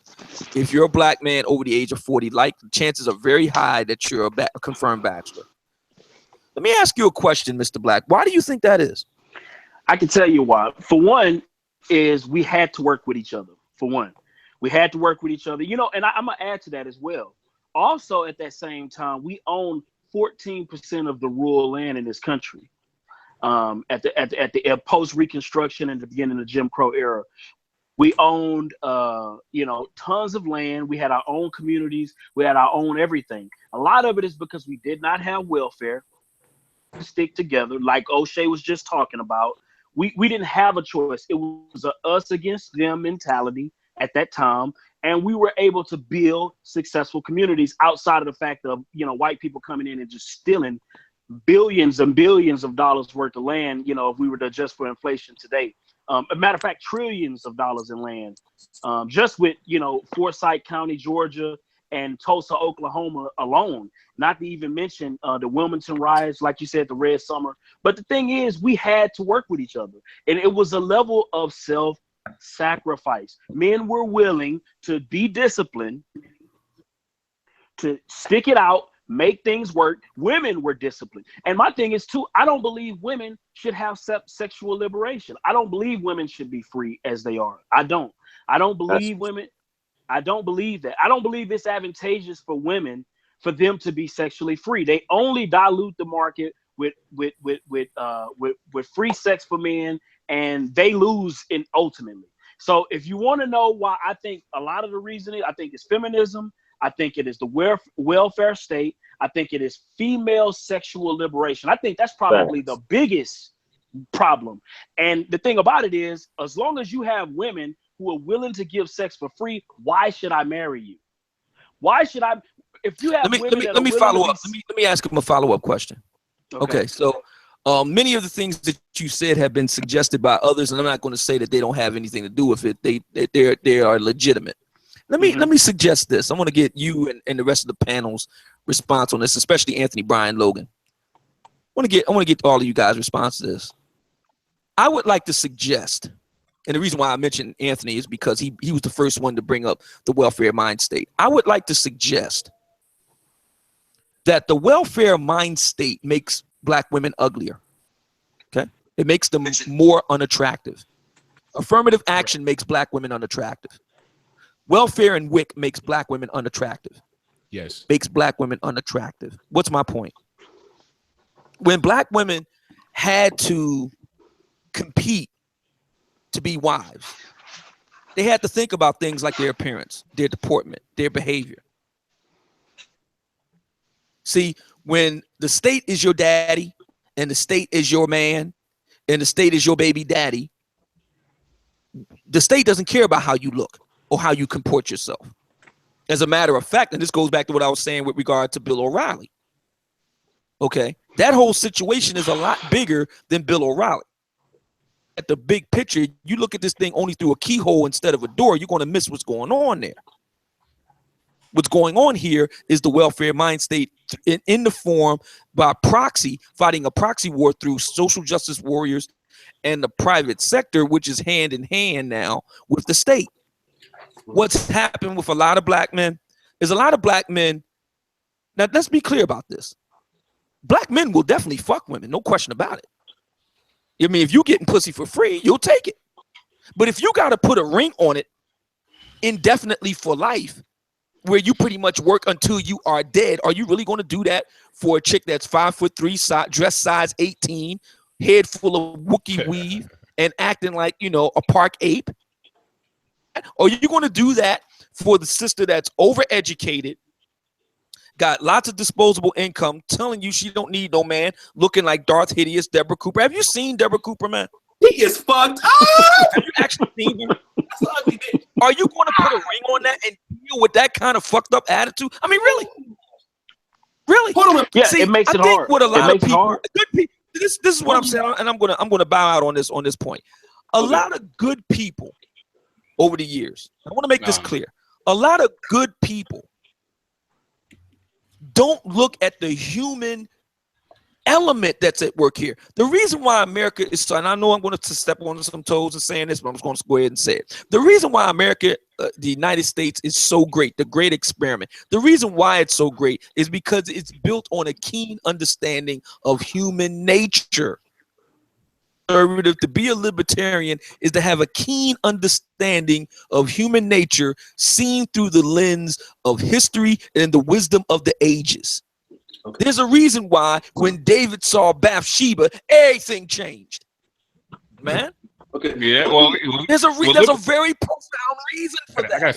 Libertarian and liberal idea is still very new. It's only like 200 years old, and that's why I call it the great experiment. And they don't know exactly whether it's going to be something constant or something that will fall apart. And so far, it's fallen apart because it's not built on a traditional structure that has been around for 100,000 years. It's really, really, really new, and that's how come it's in its infancy. Yeah, that's how come it has so many fits and starts. Like most people think there's conservatives and liberals in the United States, but they're all liberals. Conservative, what they call conservatism, as we call it, goes back to the old-fashioned liberal idea that started in the 18th century. Okay. Yeah, let me just say this, and I'm gonna jump back out. The problem that I have with a lot of good people who talk about these issues is that they're not looking at history. I want you to look at black women a century ago, black women a half a century ago, and black women today. Yeah. I would submit to you that a powerful reason why black men aren't marrying today is because of how black women look today as they did as opposed to a century ago. That's true. That's part of it.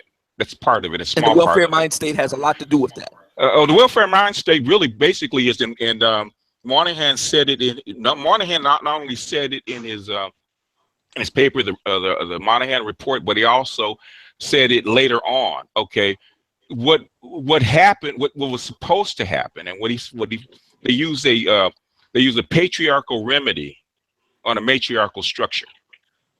Okay, if you look at white women on welfare, when they applied it to white women on welfare, the out of wedlock birth rate went down. Married, as they got job programs for white men, the marriage rate went up, the out of wedlock rate went down, poverty rate went down. All this stuff went down because it was a patriarchal remedy coming from England, and you apply it to a matriarchal structure, and it does not work. In fact, it worked the opposite way.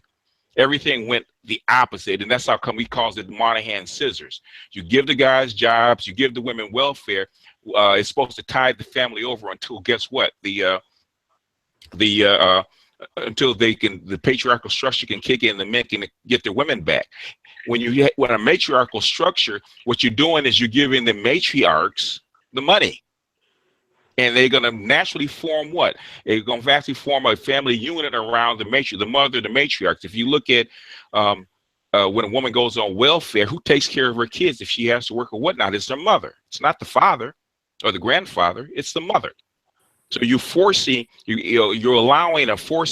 matriarchal structure on the black people. That's how come it does not work, especially in the urban environment, which a matriarchal structure is not designed to work in, because it's very hard to have an extended family in an urban environment. So you have two things that worked against black people. One, you have a patriarchal structure that you try to be absorbed into, and two,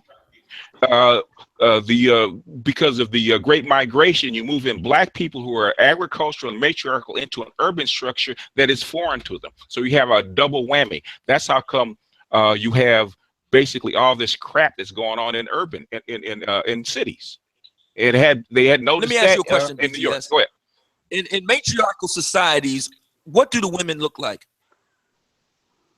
It depends on the matriarchal society. If you go to Nigeria, they can be big or they can be tiny. Okay.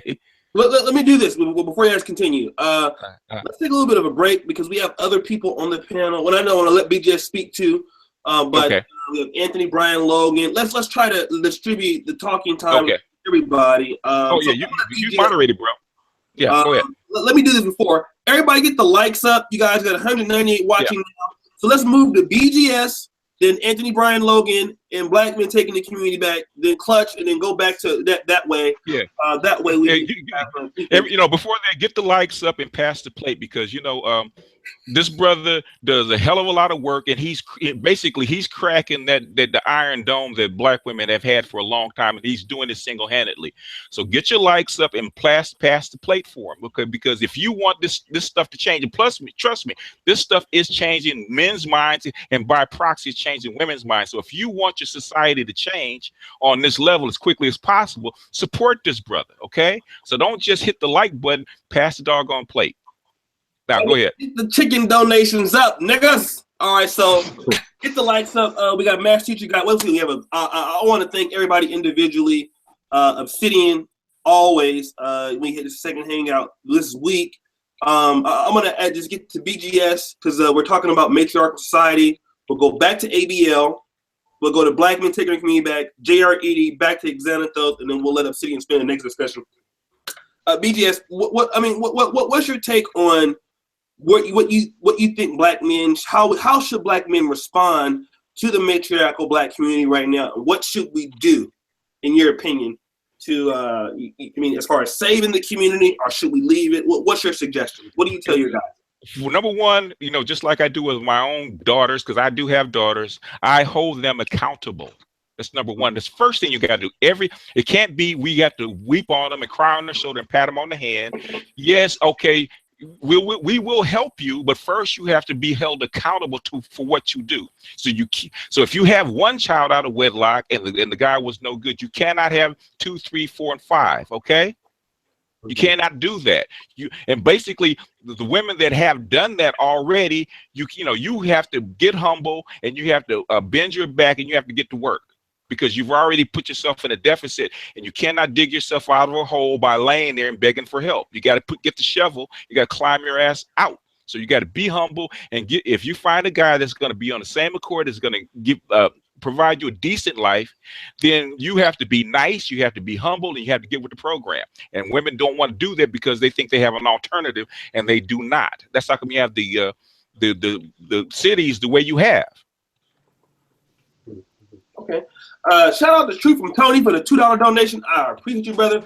Let's go to ABL real quick, because Anthony, Brian, Logan, and you kind of agreed with Obsidian about there's a lack of attractive women in these black communities. Kind of go in more detail about that if you can, and if you want, kind of answer to what BGS Ibmor is saying. Well, yeah, back to what Obsidian was saying about the lack of attractive black women. I mean, that's pretty much dead on it. And like I was saying earlier, it's because they have no incentive to make themselves be attractive. Mm-hmm. They're married to the state, so there's no reason for them to try to get themselves all pretty and all nice looking. All they got to do is just pretty much say, you know what? I'm just trying to collect this check. It's just like when they go to the store, I've been seeing people wearing pajamas. It's like, when did that start happening? When did you start going to the store wearing pajamas, your head bonnet? Because you're not trying to attract men, really. You're just trying to get a check. And then you got the bum men that they lay with. They're just trying to mooch off of the check. So all the women needs just somebody to supply some sex on a little bit, but not really anybody that's fantastic. And the woman just needs a check from the government. See, it's a whole big system that you got to be able to attack first before you get to any kind of other solutions. Because like I said, any other solution is just going to be, it's just going to be a Band-Aid on a gushing wound. So you got to be able to fix that first. And the reality is there are attractive black women, just like my man said earlier. I think that was JR that said that. However, a lot of the attractive black women, they end up with white men. I see that all the time. I could pretty much determine how a woman, like, who's she going to be with. If I'm outside somewhere, if I'm at a bar or something, and I see a very attractive black woman, I could pretty much bet any money that she's with a white man or real light-skinned man. But that's a whole different story, and I digress. But it's usually it's usually a white dude.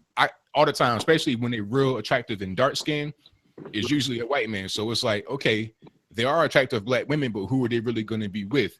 They got so many options. They got the whole world to select from. Who are they really going to be with? Are they going to be with just the average everyday brother? Is that who they're going to want? Matter of fact, they probably don't even want to deal with the black community because they've had a lot of problems with the black community. They'd rather just go somewhere else, like a lot of us are doing. A lot of us trying to go outside of the community to be able to have a better life. And black women are no different. And then the whole independent thing, the working women, that also, let me just jump in real quick on the point that Anthony Brian Logan just made. Like I said, I've been asked this a lot over the years, why am I a bachelor, why I never got married? And the response that I would give, brothers wouldn't have any problem with my response, but I noticed a lot of black women get very upset about it. And my response was because, the women that were available to me, that is to say, blue collar, working class black women, were unattractive. Yes. That many of them, Wookiee weave, many of them, have kids, smoke, aren't curious, into ratchet shit. They're just not attractive. So my thing was, if that's what's on choice and what's available, no thanks. Jesting. Exactly. That this is a factor that goes on a lot more than we're willing to admit, and it's not just among the working class. This is something that, again, it's a fact that black men over the age of 40 are the biggest group of bachelors in the United States, going on 20 years now. So as of the 2000 census, this has been the case, and it hasn't gone down. If anything, it's gone up. So I'm suggesting, and this is irrespective of socioeconomic class or education, I'm suggesting that the welfare mind state, and it's not just welfare, WIC, Section 8. I'm talking about affirmative action. I'm talking about Title 9. I'm talking about all these different things that propel black women into the professions and all the rest of it. All of these set-asides and all the rest of it. It makes them ugly. It makes them less attractive, not just physically unattractive, but also temperamentally unattractive. Their personalities are unattractive. And a lot of black men will fuck you, no doubt about it. They'll hit it for a night or for a few hours or whatever and get the hell out of there, but they're not going to put a ring on it. And as long as the conscious, if you will, black people don't honestly address that head on, you're never going to make any headway with this issue. The welfare mind state makes black women, bottom line. And if you look at pictures today in 2017 and you compare them to 1967 or 1917 or 1927, the number one thing you notice right off the bat is that black women in years past were a lot slimmer. That's a fact. That's fact, yeah.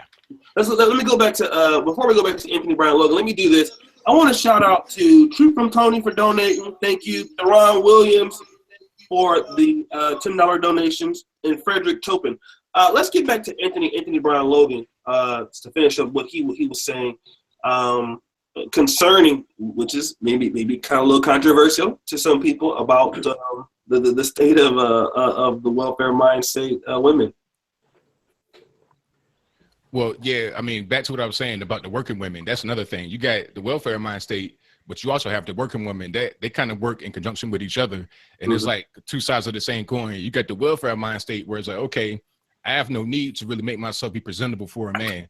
Why do I need to work out? Why do I need to do anything? Why be active? All I got to do is just go to the corner store, use my EBT card with the WIC, TANF, child support, all of that. You can get Section 8. So you're independent through the government, even though you're dependent upon the government. You understand? So there's no need for you to really make yourself be attractive. And then on the other hand, the black women that are successful, they got extremely high standards, but they got poor attitudes that sometimes are equivalent to the person that's on the welfare, that's like at the lower levels of society as far as the income is concerned. So you got a lot of the same things going on, and they don't necessarily feel the need to be sexually attractive. They don't have sex appeal. they're more masculine because you got them working. See, the way it should be is where it was back in the day, where the man would work and the woman would stay home. That's going to be the best way. Oh, what's going on with that? But nah, that's going to be the best way. If women could stay home and work, if women could stay home and take care of the kids and men can go work, that'd be the best way. But when you got women out there working, when you got women that's, being subsidized by the government, it's just creating a lot of confusion. A lot of problems are created that way, unfortunately. Let me do this. I want to shout out Raynaud Cherry for the $35 donation. Appreciate it, man. The chat BGS came in here and stirred people up. I'm getting paid. No, thank you for your donation, man. Appreciate it. Master Will with 2 British pounds. That's a lot of U.S. money. I want to go back to what Anthony Brown Logan said before I go to the next person because he made a good point. The welfare mind state, right? And Obsidian said this before. The welfare mind state is also with bitches who work, who have state government jobs, who don't actually do any fucking thing. That is also an extension of the welfare mind state. Your bitch who is the customer service rep for the United Postal Service call center. Yes. The U.S. Postal Mail Service clerk. The woman who works at Medi-Cal, okay? The person who gets a lot of money working in the social government, right? Those are also welfare mind state jobs. The DMV. A lot of black women have jobs like this and think they're the shit, okay? And let me make it clear. Everybody's been kind of, I don't know how many of you have seen on Facebook the young lady that I'm with. Many of you have complimented me. Have you seen the picture? Anybody seen the picture yet? Yes, beautiful woman, man. Beautiful woman. Okay. And everybody I want to see the picture. I ain't seen it. She looked just like me, brother. I'm just messing with you. I'm the only ugly one in this family. But I want to and I'll actually bring her on one day because she talks about that she was had her own business. She was worked for Ulta. She's a beautician for them. Had her own business. She said, when I went to Ulta to get clients, I had to look good every day. Mm-hmm. I had to work. I couldn't be a fat beautician. I couldn't be my beauty. I had to be beauty. My job is beauty. If I want to work, I can't come to work looking like a piece of shit. I have to stay in shape. I have to, if I want, and our clients for the majority were, white women who are spending $400 to $500 getting their hair done, typically looking to get them in. You have to keep yourself together. And when she went out and tried, to have her own, personal business and compete on the free market, she understood how hard it was. And it was a lot of competition. A lot of these black women out there don't compete. Like, they don't compete in the free market. What ABL does, what I do, BGS, although he doesn't really use his channel for monetary gain, what JR Wisdom does, what Xanatos Clutch does, we compete on the free market. When we come and post a video to YouTube, we put our video against everybody's video on YouTube, right? We compete. We have to. Black women do not compete. And that is why the woman that I'm with looks like she does, and I look as fucked up as I do, and she looks so prettier than me, is because I compete. She competes. We compete for one another. And see, that's the problem. Let me go to black men taking our community back, and then we're going to go to JR. Then we're going to go to the great critic himself, Xanatos, the world's greatest black male critic. He's really good. He has some lusty, stellar things to say. So let's go to the black men taking our community back, and we're going to go to JR Wisdom. We got 2 light-skinned niggas in a row, and we can come back to the city. Go ahead, black man. I guess my issue is centered around more so of a question like what do you guys propose that we do to fix the issue and dealing with our women? Like what do you guys propose? Like what you already know what I think. I'm thinking definitely getting rid of the welfare, getting more black people to vote for more conservative ideology, of course.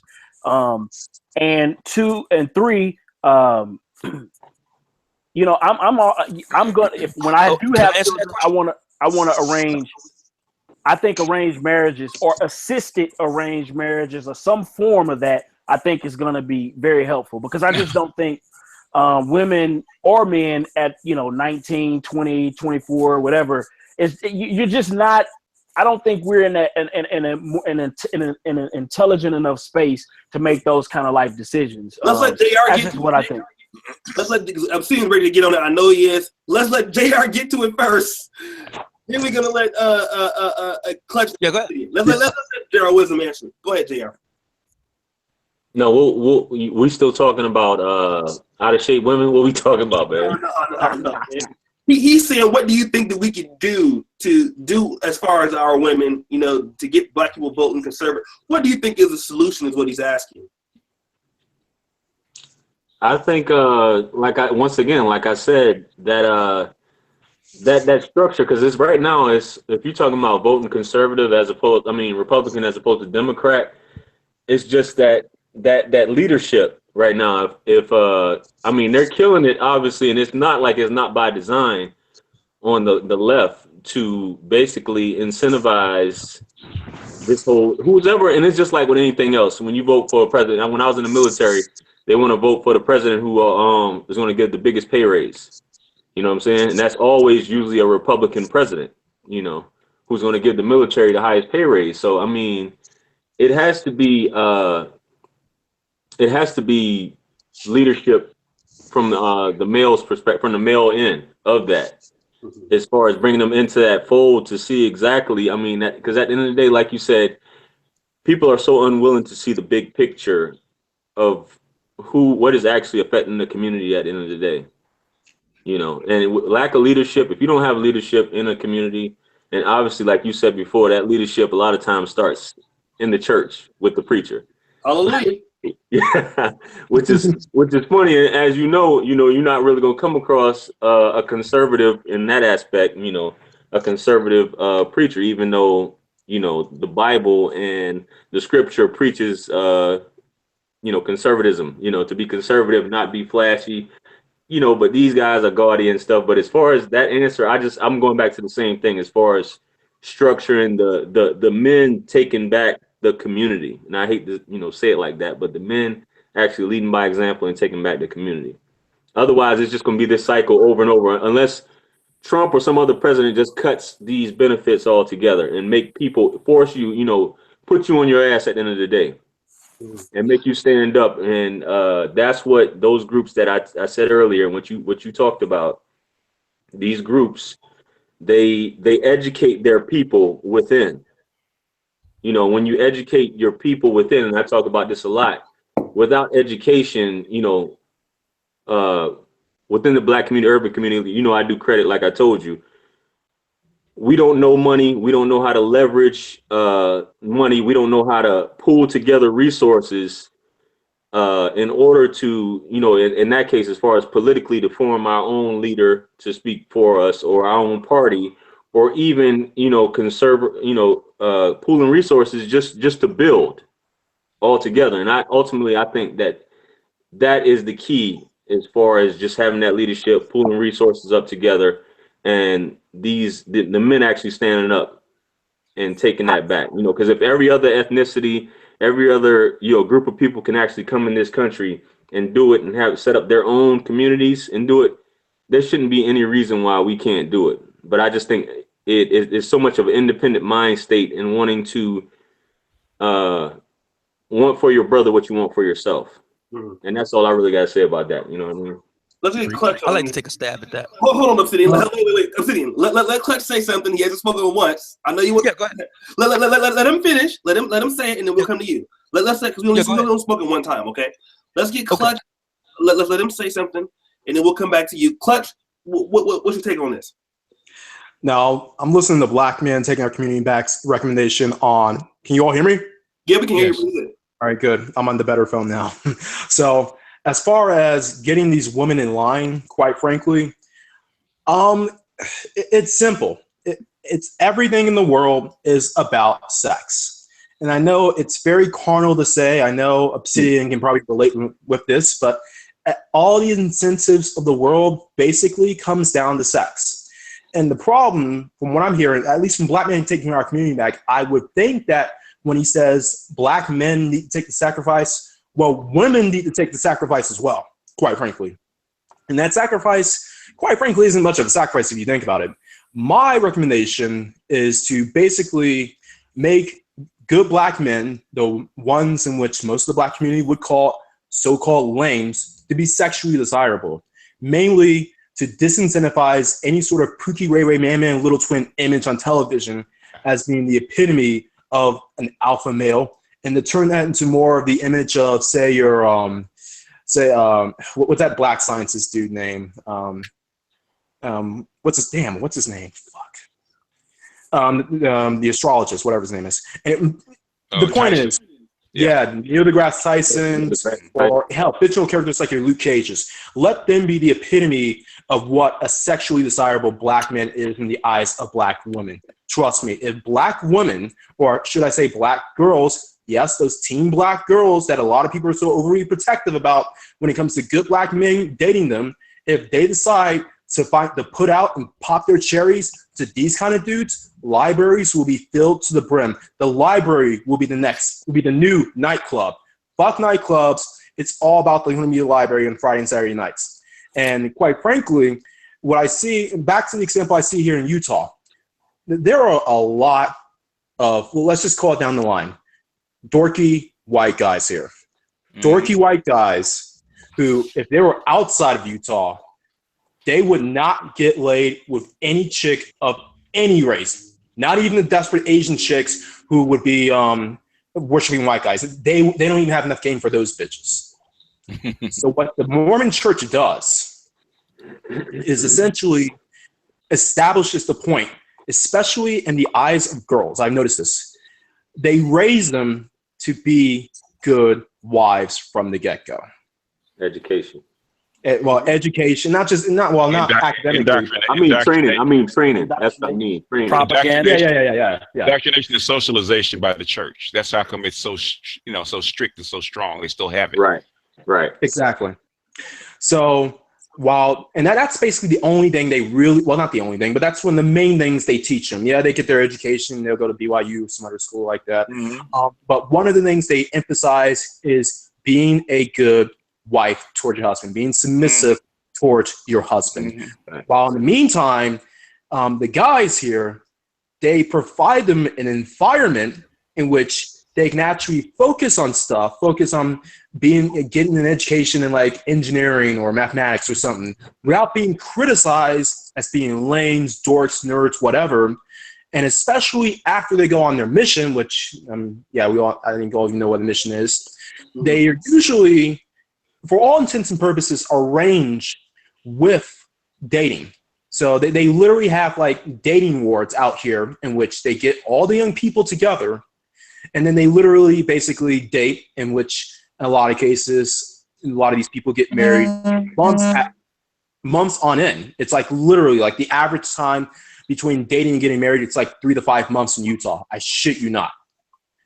It's about establishing that a society that as long as you do the right thing, it's actually, especially if you do the right thing, if you're a good Mormon, if you go on these missions, whatever, and you come back as a returning missionary or whatever, you are guaranteed something at the end of the day. You are guaranteed a warm bed. Let's just say it at that. I think that is something that the black community, if we did that as a collective, to guarantee good black men who are young.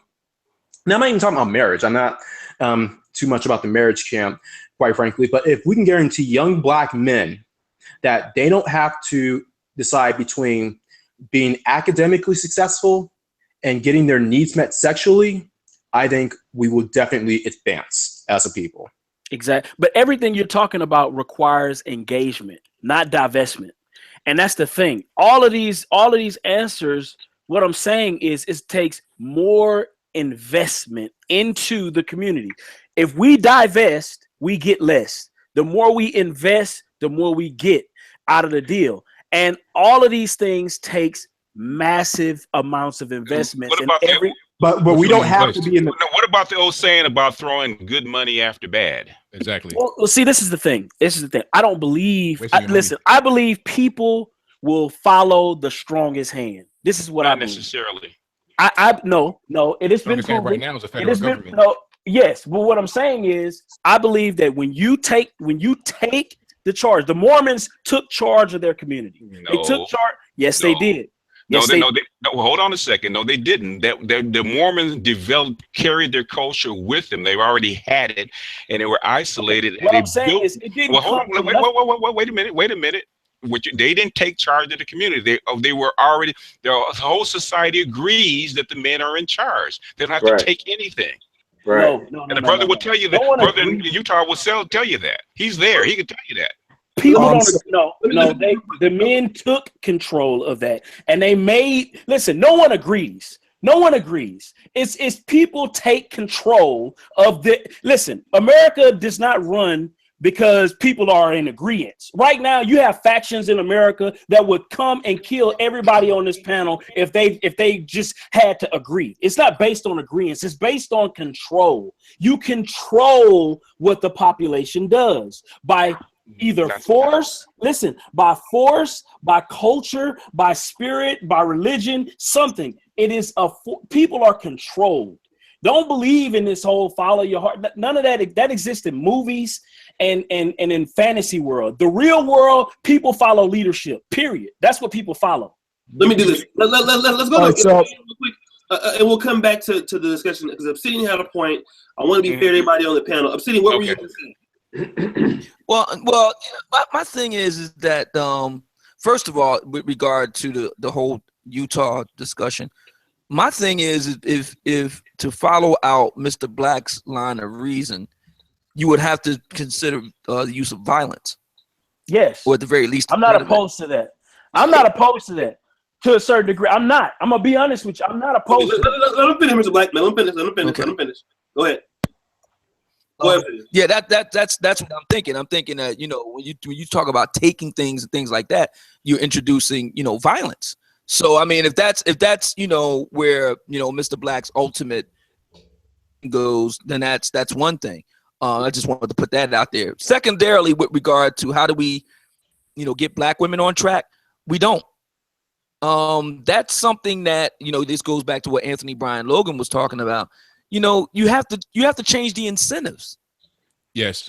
Change, human beings respond to incentives. Incentives drive behavior. Right now, Black women as a group, I'm talking about overall. I'm not talking about individual, isolated, or atomized anecdotal examples and exceptions to the rule. I'm talking about overall in the broad aggregate. Black women just don't have any incentive to do the things that they once did in the past because the incentives are not there, and if anything, the incentives are there for them not to do it. For example, if you look at they've done studies on the gay and lesbian community, right? And if you study lesbians, for example, there's a phenomenon known among them as lesbian bed death. That is the idea that lesbians actually have a lot less sex than straight women and, of course, gay men. So, and there's a reason for it, because as a general rule, and I'm not saying this is true for every last woman, but generally speaking, women aren't as interested in sex as men are, generally. So if you're a woman, you're dealing with a man, all things being equal, you're going to have to put out regular basis. Whereas if you're with a woman, things might be hot and heavy very early on, and then you guys settle into what's known as a lesbian bed death deal. The other thing that's very noticeable about lesbians is they don't give a crap about their appearance anymore. I mean, the whole lipstick lesbian thing, stereotype aside, the truth of the matter is, if you look at the majority of lesbians, they Look rough. They don't look all that great. Okay, let me do this. That's just the plain truth. Let's take a little bit of intermission just quickly. We'll go to BGS, then back to Anthony Brian Logan, and we'll move back forward that way. Guys, thank you so much. We have an excellent conversation. I noticed we have a lot of home heavy hitters in here, so it's kind of you got a lot of lions in the jungle, and it's kind of hard. They like to bite people, so I have to kind of regulate. We got a lot of people that want to say what they have to say, so but it's working out pretty good. In the conversation, do me a favor. Let's go ahead and like the video. Get the video likes up. Now, I've heard people say like, "Hey, I want to know Anthony Brian Logan's link." If you guys want anybody that you want to subscribe to when they're speaking, just put it in the chat. Hey, I want to subscribe to this guy, because a few people were asking for Anthony Brian Logan's link. and a few people were asking for BGS Ibmor's link, since I've never heard this guy. So I don't know how you don't know who Anthony Brian Logan and BGS, but some of you guys are new to the stream. You just here. So let's do this. Go into my first comment. Look for Anthony Brian Logan's link. I want you guys to subscribe to him. Over 100,000 subscribers. He's the most known YouTuber on the panel. So let's do that. Get the likes up. We have 151, 191 likes up now. So 193 watching. Let's get more likes. The more you like the video, the more that YouTube will promote it. Okay. And so if you're looking for Anthony Brian Logan Jamal, go ahead and hit his channels right there. So what we want to do now is let's move the discussion back to BGS, then from back to BGS, back to Anthony Brian Logan, and on forward, so everybody can speak. Go ahead, BGS. Where were you saying here? Yeah, well, Obsidian is right. People do follow incentives, and for the brothers talking about how you control people. There's three ways, and it's been documented. There's one hard and there's two soft.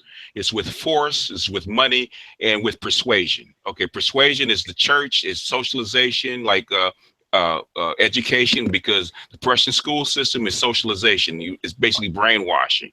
Wealth is by providing jobs, lifestyle, technology, whatever. And force is just that. Okay, those are the three ways. Force is very good for short term, and as you have to have the biggest stick. Black people do not have the biggest stick. You try to come down on force in the black community against black women, you're gonna have to deal with the white feminist. Mm-hmm. Because if black men are allowed to come in and take their women by force, guess what the white guys are gonna want to do against the feminists?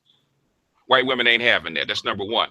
Number two, you got either you have two choices. You got basically, if you want to do this, you want to cut the incentives, because white people,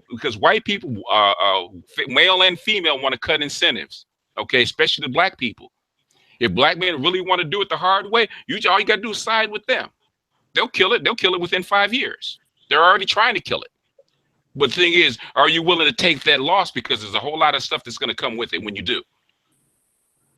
Because the gains that you have made as far as black men are concerned, those are going to go through down the toilet with it. So basically, you're going to be starting from square one. So if you're willing to cut it and drag that woman with you, that means you got to be willing to take that loss. You better be prepared to know exactly how big that loss is and whether you're willing to take that L. Mm-hmm. That's number two. The third way, if you really want to do it, is the easiest way is through socialization. That's how come you have a feminist mindset with most of these people now. Anything, you're gonna have to take your boys, especially your boys, out of these feminist schools and be taught by men and be taught by black men. That's the easiest way. That's the quickest way. You don't have to even start from kindergarten. You can start from high school on up, which is the formative years. Bring these boys basically through a rites of passage through high school and indoctrinate them how to deal with girls, how to deal with working, how to deal with all this stuff. Obsidian can tell you how he learned to be the way he is, because he was indoctrinated by black men, which is his grandfather and his father. And it's still with him today. That's how come he's, we like Obsidian or not like Obsidian. Obsidian knows how to stand his ground. He knows how to stand up for what he believes is right, and he will do it fiercely. If you want those kind of warriors, you're going to have to raise them. You can't let women do it. Mm-hmm. Mm-hmm. I agree. Before I get to Anthony Brian Logan, I just wanted to talk about the unattractive women in the community real quick. Oh, they don't cook. They eat fast food. Oh, yeah. That's easy. Let me kind of talk about that real quick. Is there enough women to go around? Well, okay. I went to and this may sound a little blue pillish, but I'm gonna say it anyway. I went to for some years Howard University. Mm. Went to Howard University, and Clutch, he lives in DC. Primarily, I never seen so much ass on a daily basis in my life. It's not the quantity; it's the quality. Yeah, well, I mean, that could just need seen here and there. Could be that. What I have noticed is that if a black man wants to get in those kind of qualities of women, young, free, attractive, you yourself must be astute. I mean, it is what it is. I mean, there's no way to get around that. Many women in our urban communities are going to be fucked. Now, there are some fine ones too, but I think that, to get into that echelon requires a man to be in that echelon. I mean, you know what I'm saying? The better looking black women that you do see typically are hidden amongst the black middle class and elite. For example, I live in Sacramento, California, where black people are spread out sporadically throughout the county. There's not, you have your black ghetto neighborhood where all the poor blacks live, but you might not, you might go to AME church and see like, damn, I didn't know we had these kind of women in our cities. I think what brothers have to do, if you're interested in particular black women, is you have to put yourself in certain type of social circles. A lot of fake ass niggas in them circles. Don't get me wrong. But those women do exist, and if you want more variety, obviously, it's also where you live. I mean, you need to be in bigger places like Los Angeles, like BGS Ibmor is. I mean, you're not going to find the best looking black women maybe in Salt Lake City, but you will maybe Baldwin Hills or Leimert Park, are hidden within those middle class or upper middle class families and things of this nature. I think there are enough good looking black women to go around. I think that you need to have more men who want to be more astute to pair off with those kind of chicks, in my opinion, because I think those chicks are around. I mean, if we're going to sit here and say that, that a lot of black chicks are just, a lot of them are just ugly and fucked up. Yeah, a lot of them look good as fuck too. You got a lot of black women who are in different shades. I mean, you got a lot of African immigrants, Caribbean immigrants. You got black and white chicks. You got black and Mexican chicks. And for example, and I'm not ashamed to say this, some black men are looking that are educated. You're not looking to marry down. And I got to talk about this real quick. A lot of brothers sometimes, like, and it's not to throw shade at anybody. My fiance is not in the same field as me. She's not. She's in a different field. So my mom wanted me to marry, or my dad wanted me to marry that doctor. Our nurse. I didn't want that. I wanted what I got, So a lot of brothers, either you need to, you can find an attractive woman, that's not on the same, and I would recommend it. That's not the same thing that you're doing, or you need to be in certain parts of the country, But I do think that there are a lot of attractive black women out there. I've seen it. I know I went to Howard. Whether they're crazy or not, I'm not sure. But definitely, if you can catch them quick enough, it's a lot of it's a lot of ass out there, y'all. I think my girl was asleep.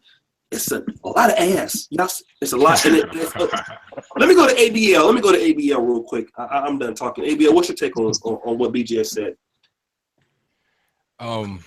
Man, I can't really remember what he said, honestly. You can Well, just say what you want to say. It don't matter. All right. Well, basically, I'm gonna just piggyback up what you were just saying now. See, the thing about the women, there are a lot of attractive black women out there, but the thing is, are you, not I'm talking about you particularly, O'Shea, but just the average person listening, are you going to be able to get them? A lot of them are not necessarily checking for you. And a lot of them, like I said, a lot of them will get with a white dude in a heartbeat. He doesn't have to necessarily be attractive or whatever. He can just be some kind of way doing something with himself. But what I've noticed is that a lot of black men have a hard time being able to measure up to white dudes when it comes to black women that have the ability to select either one. And what I mean by that is the white dude can just be kind of like a regular looking dude. Like prime example, Serena Williams and the guy from Reddit, right? Now, would she get with a dude that looked like that if he was black and it was in the same situation financially? No. That's the question that has to be asked. That's kind of an example that may be a little extreme, but just bringing it down to the regular everyday person level, I see a lot of that happening. And that's the problem. You got to be able to find somebody that's interested in you as you are with them. So the black women that are attractive, they out there, but are you going to be able to get it? See, I'm 6'3", the average, black man that's out here trying to get these women may not necessarily be as tall as me. They may not necessarily be attractive or whatever to the woman. So that creates a problem. A lot of them rather be with the dope boy with a bunch of baby mamas, been in jail, this, that, and the third, or with an average looking white dude versus them. I see a lot of that happening. So we got to be able to get that thing fixed. And I don't know how you really do that, but just to get the average black man and average black woman together, eliminate that welfare state. So then all these incentives to not do it will go away, and then things will come back to normal. But once you have this abnormal state, you're going to have abnormal things to happen. Let me just answer that. Now, I'm not 6'3". I'm no homo. Probably most, like 11 out of 10 women will say you look better than me. I'm an ugly motherfucker all of my life. Since I was an embryo, nigga. Ugly as fuck. Okay? Y'all see me. I mean, but I always had excellent success with a woman that looked better than me. Everybody like, you're like a cute couple. No, nigga, she looked better than me, and she looks so much better than me and make her look better. The thing that I gotta say is this: there are a lot of women out there. Now, I very rarely do this. I'm gonna come to the defense of the upgradable 7. I'm gonna steal BGS. I'm gonna steal your shit again. We got to go back to Master Teacher's upgradable 7. If you guys heard my video, he never did a video on it. I did a video on his idea. Then the video got like 30,000 views. The problem is with many black men is your lack of ability to select what or who is the upgradable 7. And BGS talks about this with Magic Johnson and Cookie Johnson, right? He makes a great point when he says, hey, this woman, if you put her in the certain things, she's a 12, but every day she's a 7, right? A lot of brothers, there are very attractive women, and Ron talks about this. They may not necessarily show their body off a lot. I know this was the truth at Howard, and this is truth every day.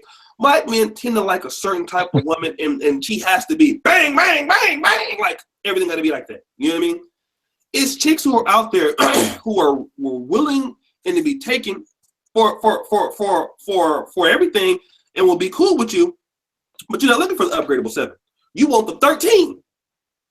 And the upgradable 7 can be a 13 if she need to be.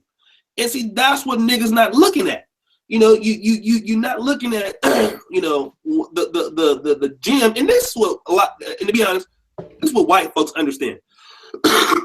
A lot of successful white men, they don't marry hot white chicks. Look at Bill Gates. Bill Gates got more money than any motherfucker in the world. Look what a girl look. Look what his wife look like. They look worse than him. A lot of successful white men, they know something that we don't know. They never, for the most part, marry super beautiful women outside of a person like Donald Trump. They always get somebody that looks just a little bit better than them or around their looks or not too far above it. And I think the problem is if you are a brother and you not a good looking man, you know that, you can't expect to go and hit a 9 or 10.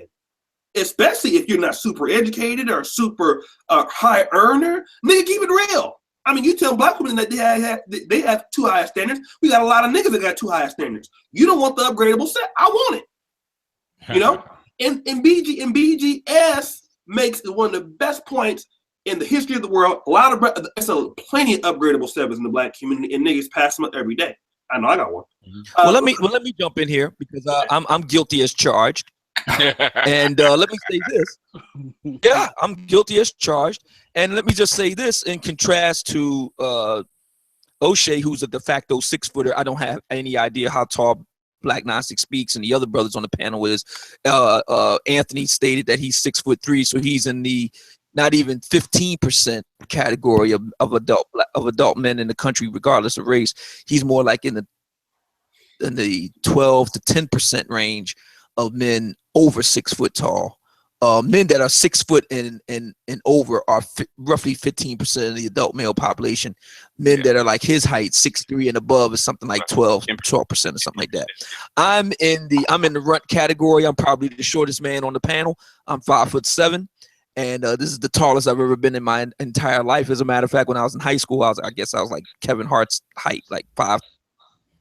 And I'm a blue collar brother on top of that. So, I mean, I've had my share of, interesting experiences with the ladies. and I don't begrudge them that or anything like that. And say it right up front. I don't give a damn if a woman is the triumvirate of Stephen Hawking, Mahatma Gandhi / Albert Einstein. If she ain't hot, I ain't interested. And beauty speaks to my soul, like Michelangelo with art. And if I can't get beauty and hotness, I don't want anything. And I did that when I was in high school with the prom. I asked about 12 really hot chicks. Did they want to go on the prom with me? They all turned me down. And I asked them why, and they told me I was too short. I was like, okay, cool. So I left it at that. And my mom and sisters tried to push on me like 4 chicks that were, looking like plain Jane with the heart of gold types, all goofy looking with the Coke bottle glasses and all the rest of it. And they were trying to push them on me and push them on me and push them on me and push them on me. And I wasn't, interested. Well, I just finally just got to a place where one evening I just put them all on blast. They were all over at the house. And I put them all on blast and told them that I'm not sexually attracted to any of y'all. Please leave me alone. And I told my sisters and my mom, don't ever do that again. And I graduated high school a couple weeks later and left the house and didn't return for another 10 years. My thing is that beauty speaks to my soul. And if I can't have beauty, then I don't want nothing.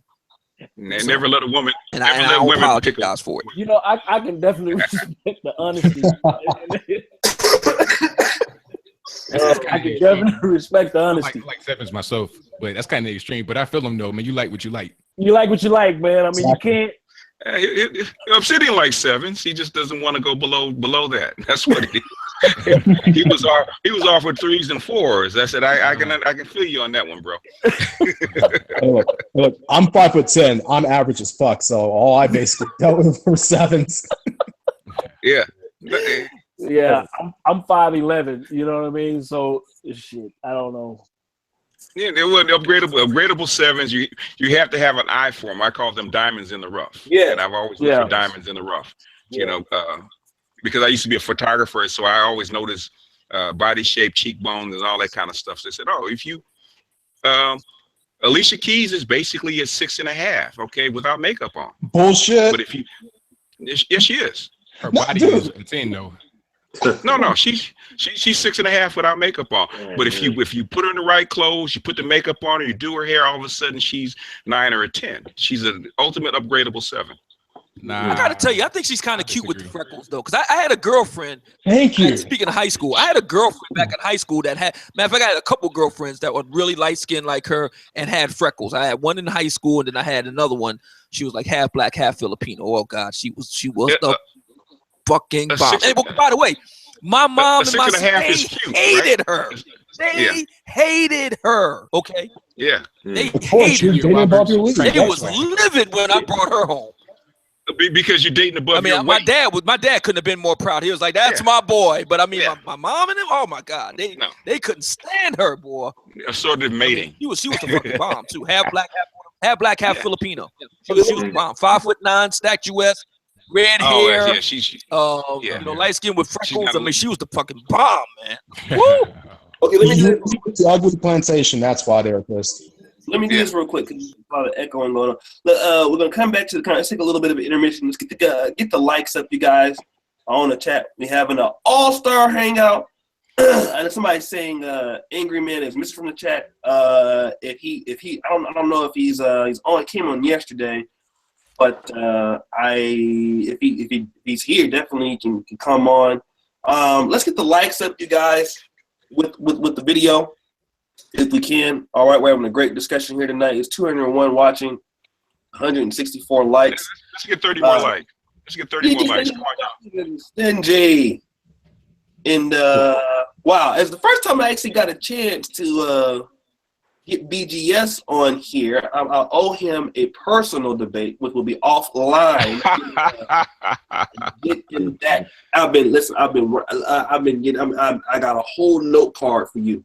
Okay, you just wait on it. I'll be home soon. I'm gonna be right there in your city.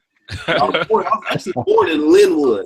Where are you? Okay. Hospital. Yeah, sure. I lived half my life in LA, so I'm not new to the area, player. So Anthony, you think Alicia Keys is a 10? She's Yes, no, sir. I'm saying she's 6.5. I mean, if you look at Alicia Keys in her natural state, because my daughter is Alicia Keys with the makeup, basically. That she's built like her. She's a little shorter than she is, but my daughter's about 7.5, and Alicia Keys with her makeup on is probably, if you dress her up, then she you can notice it. You notice the difference between her plain state without makeup on, without her hair done, and when she puts the makeup on. There's like a big transformation in her, because she has the cheekbones, she has the facial structure, all this stuff lends to being made up and lends to being dressed up. So you put her in the right stuff, boom, she's the ultimate one. So that's what you always had a masculine build to me, man. It was just something real masculine about her. That's just me. Because she has bigger. She has thicker shoulders. Her shoulders are big. Yo, you gotta zoom out. You gotta zoom out and see her whole body. Her hips or something. She got like a 40-inch. Like, I mean, come on, man. That's masculine. Like, no. It's her shoulders. It's her shoulders are bigger than average. She had to wear men's clothing. Nah, I don't know, man. I mean, it all looks the same. Bent over my couch. Trust and believe. My daughter has too many people chasing her as it is right now. So, I know. So I looked at her and I said, if I compare my daughter, that would be Alicia Keys. Only thing is, my daughter has better skin. Alicia Keys doesn't have as good skin as she does. What's your Instagram? What's going on? No. Yeah, bro. You know what I got? I got this big boy rifle, man. All right. I'm just saying. Let's do this. Let's get the conversation back organized, and let's go to ABL, because I want to hear. Let's talk about this Adjustable 7 thing, because ABL, you've heard what my theory, or which I stole from BGS, about that many brothers are just not looking for what a woman's potential beauty can be. Obsidian just admitted, if he don't think it's potential in that beauty, he don't care. He want a 13 or 14. If he can't get it, fuck it. Right? I'm not like that. I take what I can get with my black ass.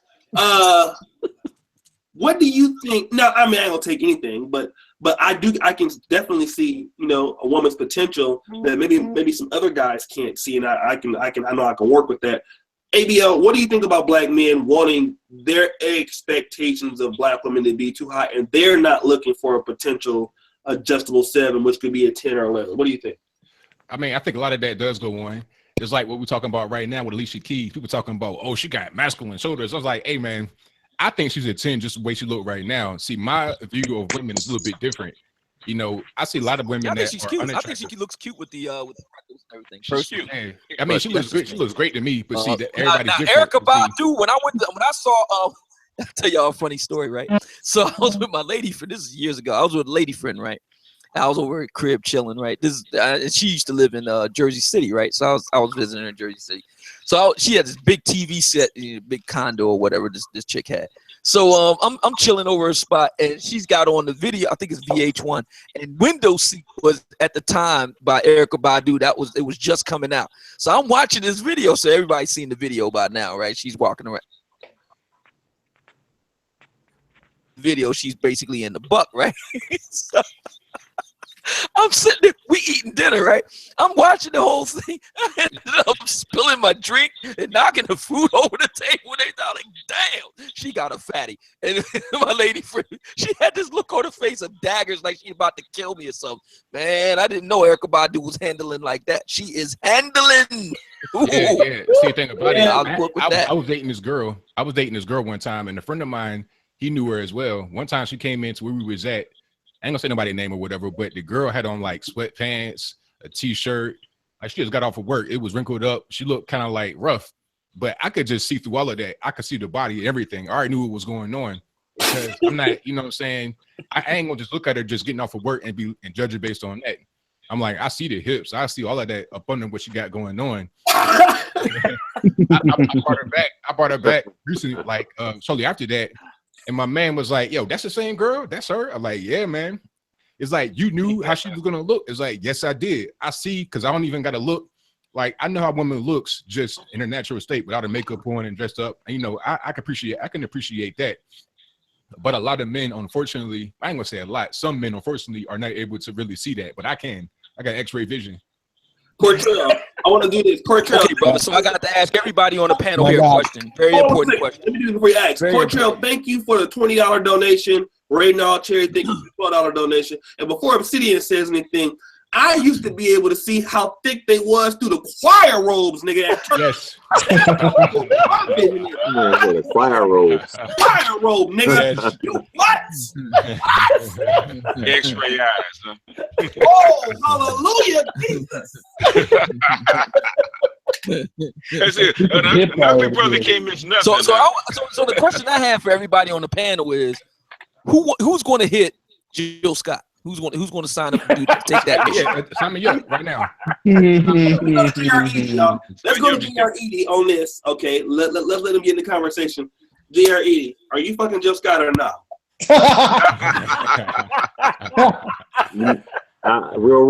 Real rap though. I like her. I'd hit her. Can you hear me? Yeah, I sure heard that. Yeah, I'd bend her over. No, I'm just saying I like Jill Scott in that James Brown movie.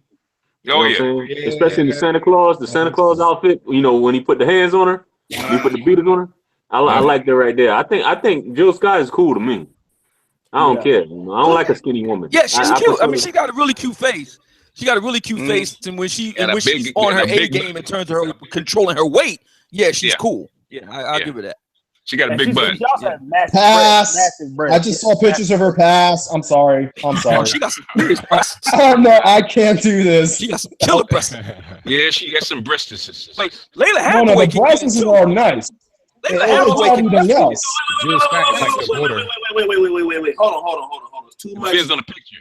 Too much talking at one time, and you got to understand when people listen to this shit live after we're done, they hear all this jumble. It's not Blog Talk Radio player. When they hear this, it's not gonna sound good. All right, that's why I got too many niggas talking at the same fucking time. Gotta chill out. Let's keep it for people can hear after this. All right, that's what you get most views after the fact. So let's try to keep it where people can follow what everybody's saying. We're ain't 80,000 niggas at one time talking. Okay, who was talking just now? Was it JR? Who was talking? No, I was just saying that Layla Hathaway can definitely get it. Okay, Layla Hathaway. Okay, let's go back to Xanatos Clutch. Xanatos, let me ask you this: do you think that maybe when you were in DC, you missed out on the adjustable sevens? You didn't have the good eye like Anthony Brian Logan. You couldn't see ass through the choir robe like me. I said 30-30 vision, nigga. All right, so for me, as far as the adjustable sevens, especially when I was in DC, like the main chicks I was fucking with were the sevens in general, because for one, I'll be honest, at the time in Washington DC, I dealt with a lot of shit, so I wasn't up to par when it came to me personally and my game, specifically my weight. My weight was a concern. I was like just on Saturday nights, I'd be like hanging out with guys playing Xbox and PlayStation shit, waiting for them to bring hoes over from the club or the bars, and then I could just I had a mouthpiece, don't get me wrong, but the weight was an issue, so I didn't get as much action as I could have. So there's that. Alongside that, the money game wasn't up. Even when I left college and started working, I was working in the federal government, and it was stable, it was good, but let's be honest, in a place like Washington, D.C., you have to be up in your game. Black, white, it doesn't make a difference. And everyone knows that Washington, D.C., has, and to its credit, Prince George's County and Charles County to a lesser extent has some of it's like the richest county with an African American majority. So you got that, and also you got like the real rich blacks. They live like in Montgomery County in Northern Virginia. So there's a lot of fucking competition. Like me making like $70,000, $80,000, hell, even $100,000 a year working in like the Pentagon. It's just going to be average at best, honestly. I'm competing with guys, and I'm talking about black guys. In the black universe, like we're talking about going down, imagining walking and partying like Friday nights on U Street and 14th Northwest. A lot of black guys do not fucking play. They come prepared. And I'm not just talking about those who stunt and ball and trick out and shit. I'm talking about those in suits, those with a tight mouthpiece, and those who literally either own businesses, are CEOs, or whatever, and comparing them to myself, this college grad dude who's working in the government. Yeah, I'll be honest. I didn't get a lot of what I wanted, particularly when it came to black chicks, or any chicks in general, I'll be honest. Mainly because I didn't have my game up. But as far as the adjustable 7s are concerned, I'm looking at a 6 and seeing if she was, seeing if I could upgrade that to a 7. Oh, trust me, I was on that. Trust me. How do you think I had a somewhat decent sex life when I was in DC? Mm-hmm. Let me do this. I just saw Angryman. He just came in. If he wants to get in on the hangout, certainly we'll send you a email. So if he wants to come in and join in, you can. Now DC does have a lot of big time players, man. A lot of guys who got a lot of money, just like LA. I guess what I want to take it back to ABL, and we'll go on a round robin. Actually, am I missing somebody? I mean, let's go back to let's go to Obsidian, then we'll go to ABL. Hey, Obsidian, you're from Philly. You got a lot of dudes out there who have it's highly competitive for good-looking black women. Can we say that black men, if they're not competing for the what it takes to get the best quality of black women, then then they don't have a reason to complain? First of all, Philly does not have a lot of good-looking black women. They do not. I've been importing my women for the past, let me think, almost 20 years. Okay, he's telling the truth. Most of them look like lesbos. Okay. Well, okay. Well, let's say if you're in New York, LA. We basically have a park ape preserve here. Is what we have: park apes, alligators, apes, possums, macacas, baboons, hyenas. Macacas. Okay, let's assume you're in Houston. All right, Dallas got a lot of good looking. LA has some of the best looking women. Period. All races. Well, I don't, is one of them. It can't be better than LA. I can say that for a fact. I've been to LA. I don't know, man. I don't know. Houston has some great looking chicks. Listen, come to Houston. Come to Houston. I'll show you. I heard Atlanta is like the land before time. Man, come on, dog. Listen, come to Houston. You come on. You talking about LA? You talking about Hollywood? I've been to LA. I've been to Hollywood. I've been to Hollywood. I've been to Beverly Hills, and there's some bad chicks there. But if you come to Houston, you come to like a big like an all-star game or one of them big festivals. I mean, come on. No, but I'm just saying. There's more of them, but there's not better looking them because this is Hollywood. They're better looking women in LA, but there's more. They're denser in Houston. There's more of them. Man. Tons of bad chicks here, man. Tons of bad chicks. There's some. I'm saying there's just Beyonce from Houston. But I'm just saying, you can just go to a random club and you will be surprised. You will definitely be surprised at the women out here. We got some bad women. Yeah, but Houston, if Houston is what they call it, is rich with women. They're falling out of the trees. If you're a black guy and you can't get laid in Houston, you got problems. Yeah, you got problems. And seriously. And they not even really. But remember, my brothers. Remember, quantity does not equal quality. No, there's a lot of quantity. No doubt about it. But quantity gets you laid, and it will keep you going until you meet quality. Yeah, no doubt about it. No question. Get you through a rough spot. I mean, it's just like what Tom Likas said. I mean, if you can't take a leak in the Waldorf Astoria, the gas station across the street will do just fine. And tell me this, O'Shea, how real are the women out there in LA though? That's the thing. Like, are they like fake? I've seen a lot of nice looking women out there, but I mean, what are their personalities like out there? I mean, it's fake assholes everywhere. Nobody cares. Nobody cares. Yeah, the attitudes are not as good in Houston. I can tell you that because I have a partner. He runs a business here, and he basically shuttle back and forth between Houston. So the attitudes, if you want a favorable attitudes and basically have a rich environment of black, especially black females, you go to Houston, okay? Because I think Houston probably, as far as females are concerned, black females are concerned, there are probably more cooperation in Houston probably than any place in the country. Oh yeah, and if you want even more cooperation, go to the outskirts. You go to the outskirts, the humble Pearland. I mean, you're dealing with high quality women that just don't have the sophistication as the Houston chicks. The real, them inner city Houston chicks, they real sophisticated and they're a little hip. But if you go on the outskirt, you know what I mean? You get them, Beaumont, Yeah. The only problem with Houston, and I've heard this from more than one person, is that they're really possessive. And if you're a Mac and you're a player, you tend to cheat. You might find a bunny rabbit boiling in your pot. Oh yeah, that's possible. That's possible. That's real possible. If you guys know what I mean. Oh yeah. Oh my God. But yo, I heard ATL was a land before time, man. Because they got women down there as big as brontosauruses and stegosaurus and all that sort of thing. Oh, no, if you get the conscious vegan women, it depends on you have the big women, the bigger women, the church going women. But if you get the conscious vegan women that are vegetarians, and there's a big group of women that are vegetarian, they're real slim, they're real youthful looking, and all that kind of stuff. You have no problem. You got a variety in Houston. I heard the campus of Spelman is like a Jurassic World. It was Spelman in Atlanta. You guys, we got Angryman that just logged in. We want to show him some respect. Let him have the floor and speak. We just kind of having a free round table discussion. But Angryman, I guess what I want to ask you is, do you think that there is a lack of quality-looking women in the Black community? And if so, why? You can hear me? You're breaking up. Yeah, you're kind of rough. Hold on 1 second. Okay, there you go. You're good now. All right. What was the question again? Because I was having some technical difficulties.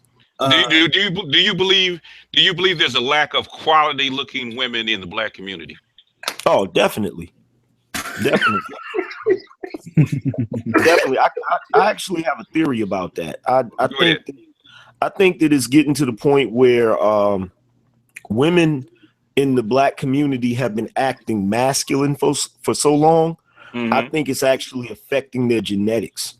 I think it's getting to the point where they're starting to look like men. Mm-hmm. Like all joking aside, like I'm dead serious. Yeah. Yeah, so you're saying it's like the island of Dr. Moreau? You're saying it's something like that they're transforming into a different species of being? Yeah, basically. Because I'm gonna tell you something. I went to me and my lady went to they had a concert down in Charlotte, and we went to the concert was supposed to be Chris Brown, 50 Cent, Fabulous, and OT Genesis.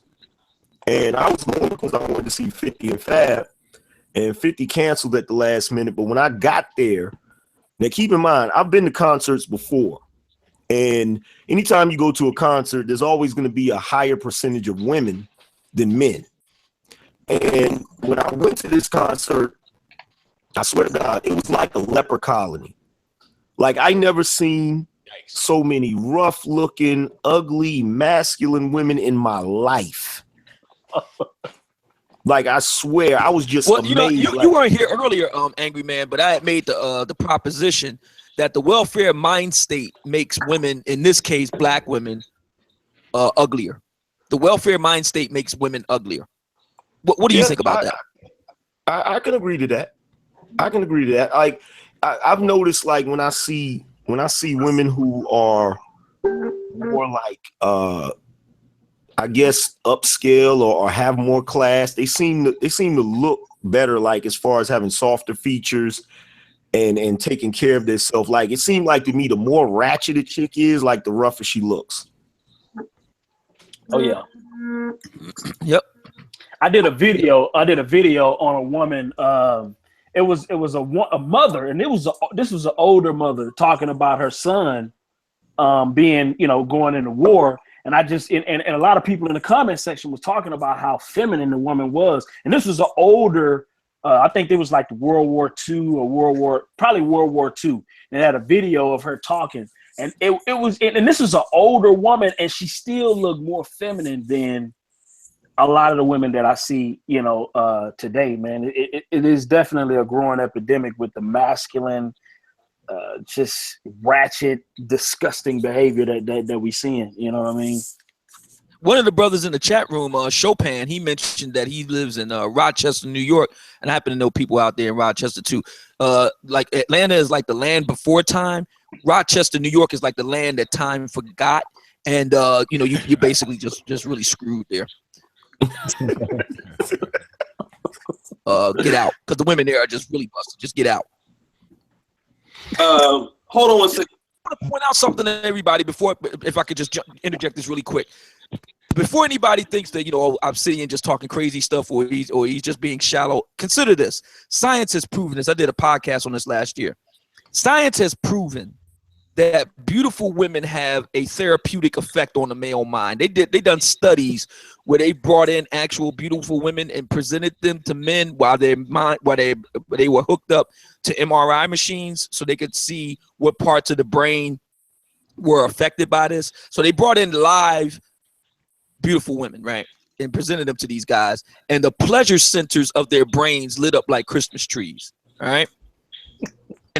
Bought dog ugly women, like who let the dogs out type ugly women, you know, women who look like Darth hideous, you know, they brought in women like that, and the pain centers of the brains lit up like Christmas trees. That's right, ladies and gentlemen. Beautiful women literally bring pleasure and enjoyment to men. Ugly, fugly, fat and fugly women literally bring pain to men. Okay, hold on, guys. Pain from that. Let me.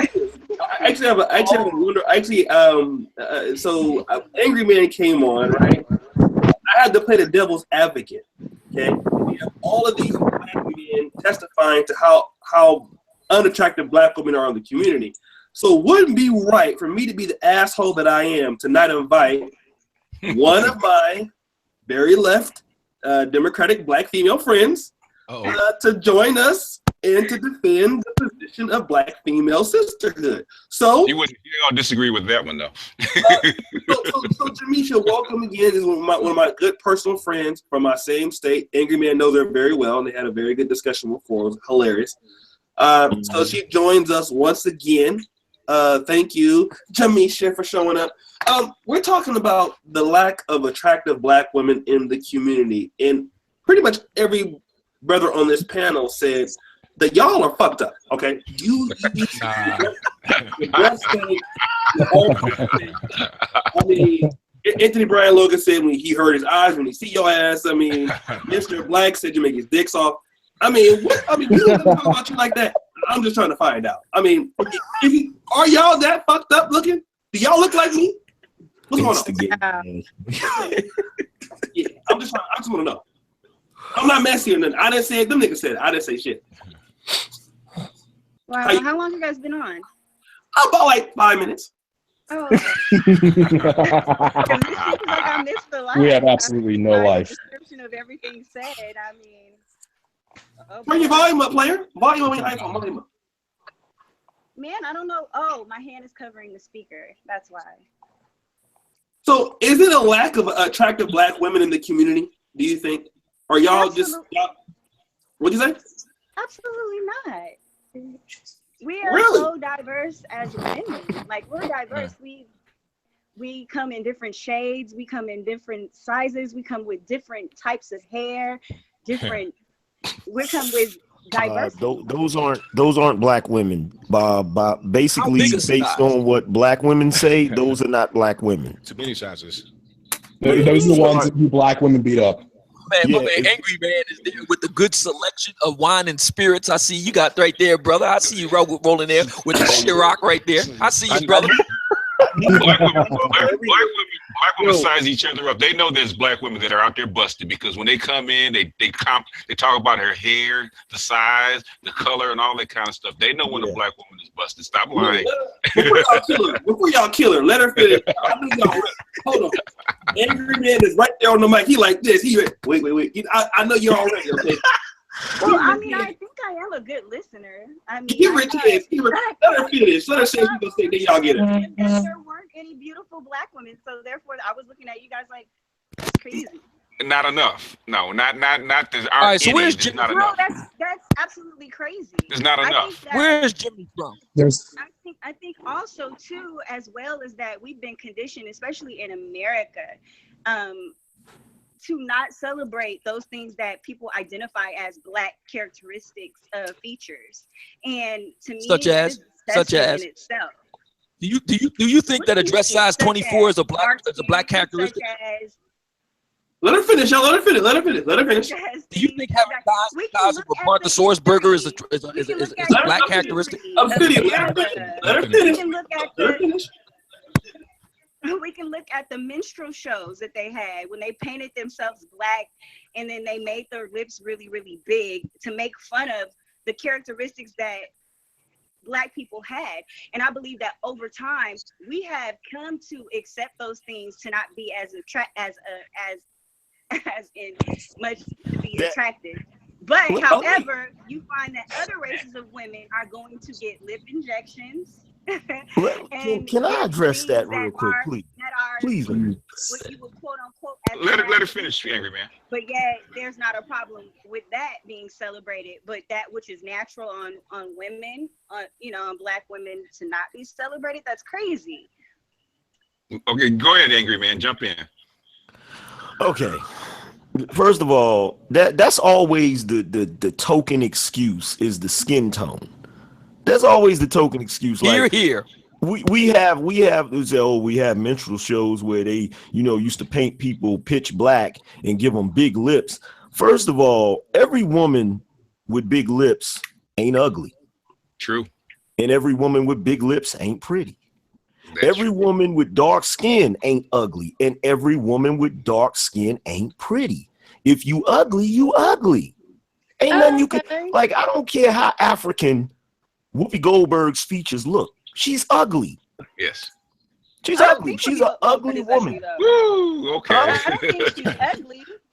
Okay, yes, she's ugly. I think she's See, the solution to the busted chick, is that she has to be really nice and submissive and suck a lot of dick.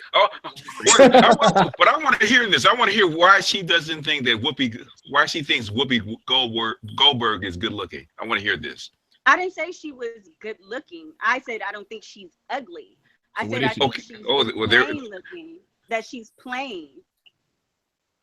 Really? Michelle, no, she's not plain looking. She's not plain. Remind me to never let Jemi hook me up with any of her friends. Whoopi Goldberg is something else. Who would you consider as a Black woman that would be considered womanly? Who was a Black woman who would consider that's ugly that we wouldn't know? BGS read my mind. Thanks, bro. Fortunately, I don't really call people crickets. For the simple fact of the matter is no.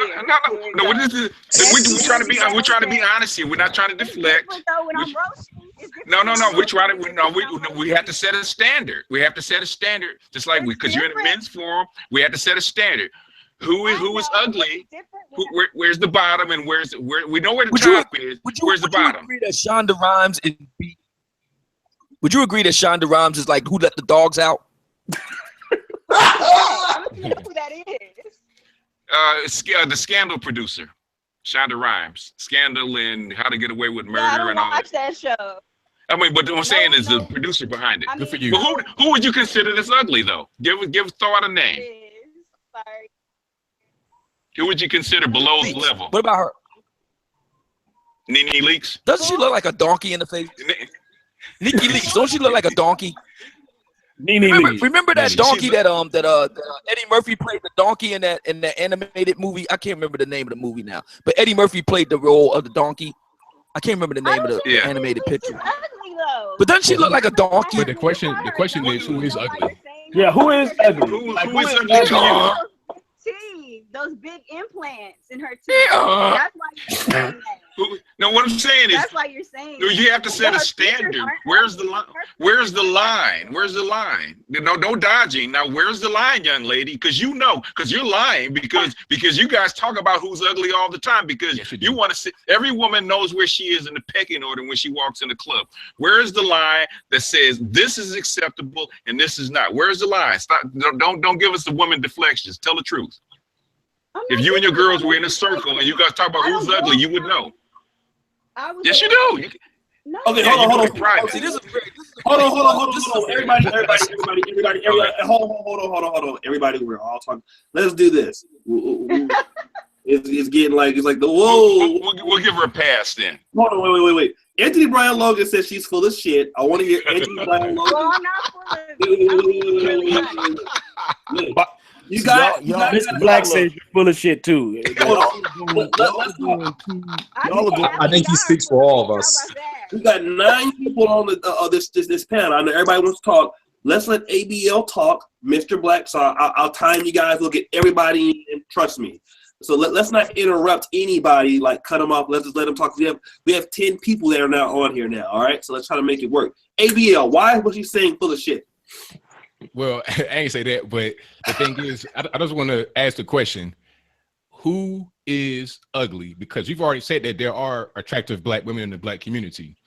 So if there are attractive black women, then who are the unattractive black women? They have to exist. So please give us an example of a famous person that you would consider to be ugly. Don't say me either. Shut up. Who said you were famous? We're waiting, Miss Lady. Oh, you got jokes? No, but seriously, you guys didn't let me finish though. On the whole, I wasn't done. It's simple. You got to answer, Miss Lady. We want the direct route. We don't want the scenic route. Give us some direct route. We want you to answer right away. Please answer. I was gonna say, well, the people that I might think are not so attractive, there's somebody that finds them wonderful. Okay, who's not so attractive then? They might have some features. Well, who's your opinion, please? We'll make it simple. Who's not so attractive then? Their skin is jacked up or something. Who's not so attractive then? Let's do that. Really even think of anyone. Here we go. There's a really powerful, profound lesson to be learned here, fellas. There's a very profound lesson to be learned here. Are you ready for this? Yeah, go ahead. Yeah, go ahead. This lady, Miss Jemi, attractive woman. And see, attractive women don't know anything. You can't expect to have an in-depth conversation. They don't know anything. Oh my God! It's called, I don't go around. I'm not trying to be funny. I'm serious. Women that are attractive don't have to concentrate on being. Excuse me. Excuse me. They don't have to concentrate on being erudite and well spoken and all that because they look good. All they have to concentrate on is looking good. The chicks that are fugly and busted and on the bubble, they're the ones that have to concentrate on actually knowing what they're talking about. Ready? So asking her questions like this is a waste of time. You sound silly. Dude was just bend over and crack a smile. That's it. See, I got a question I want to ask her. I want to ask you a question. I don't go around calling people ugly. I just don't do that. Who is not so attractive? I was raised a certain way. I don't go around just calling people ugly. What guy would you consider ugly? For me to do that, or anyone to actually. Who's unattractive then? Let's just make it PC. Who was unattractive? Yeah, he's an unattractive guy. Yeah. I can tell you guys that I think are unattractive. There we go. There we go. Comparing myself to other women. That's called high confidence and value. And you want to know something? I guarantee you, the men that she mentions, there'll be a clear consensus among the fellas as to the guys that she mentions, which are hot and which are not. I guarantee it. Yeah, go for it. Yeah, go for it. Let's do an experiment. Go for it. Boris Cujo is hot. Yeah. Well, okay. We see that. Hank is hot. We can see that. Who? Let's see. Who else do I like that's chocolate? No, I'm thinking. Oh, come on. Come on, man. It ain't. See what I'm talking about, fellas? Rocket scientists. You see what I'm talking about? Yeah. Hot chicks don't know anything. So who's unattractive in this person? I can't think of who it is though. It's the light skinned brother on here. Here we go. Angryman. You don't like me. Hooters, yum, yum, yum.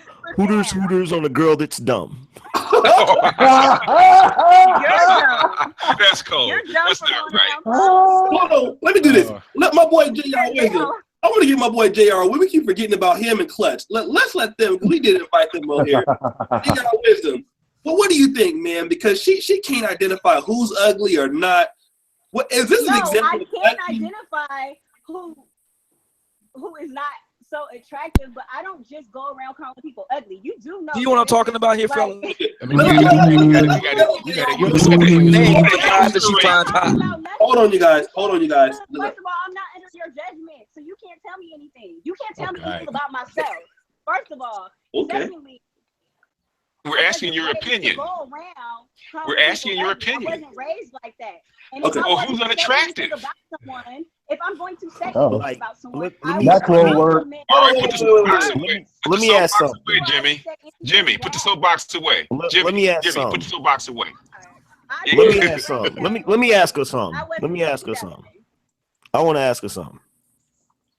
Okay, first of all, I wasn't talking about you. That's a quote from Married with Children, the Hooters, yum, yum, yum thing. I wasn't really talking about you. Look, see? Getting butthurt already. No, you did say that's the problem with Jimmy, and I heard you. I heard very. Who said that's the problem with Jimmy? I didn't say that's the problem. Obsidian said that. Obsidian said that. Whatever you say. I didn't say that. I don't care. I'm just saying I'm not. Look, women know nothing. Jimmy, we're trying to do an experiment, okay? We're trying to do an experiment. We're trying to do an experiment. Nice, Jimmy. We're trying to do an experiment.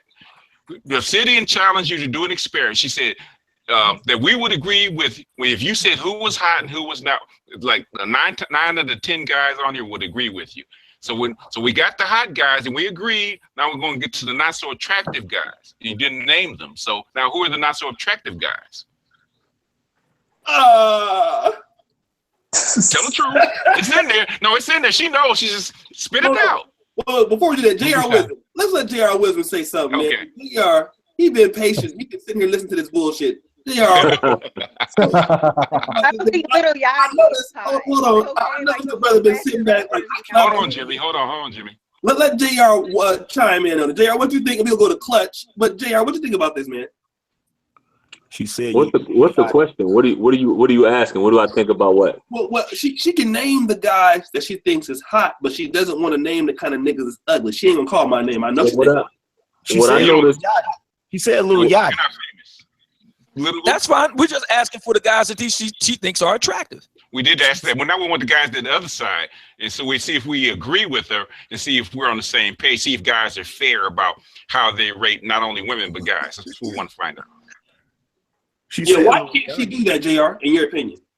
Okay, what I noticed about Jimmy here, and I've seen her on a couple of your chats before, is that she tries not to be offensive. You know, she tries to be politically correct on certain things, and she tries to straddle the fence. This is just my observation. You know, I'm very analytical about the way people conduct themselves. So, as he already said, you're on a male forum right now, so feel free to say what's on your mind. You're not going to offend anybody at the end of the day. No, you know what I mean. So just say whoever you think is attractive. If you think a motherfucker's ugly, say he's ugly. If you think he's attractive, say he's attractive. Do you know why that is? So that's what I see. So you're already in the lion's den, so to speak. So just say what's on your mind. Yeah, might as well whip out the sword and start swinging, sweetie. You're in a fight. You guys go swing. Hold on. Can I examine the situation since she cursed me out and I wasn't even the one that said something messed up to her?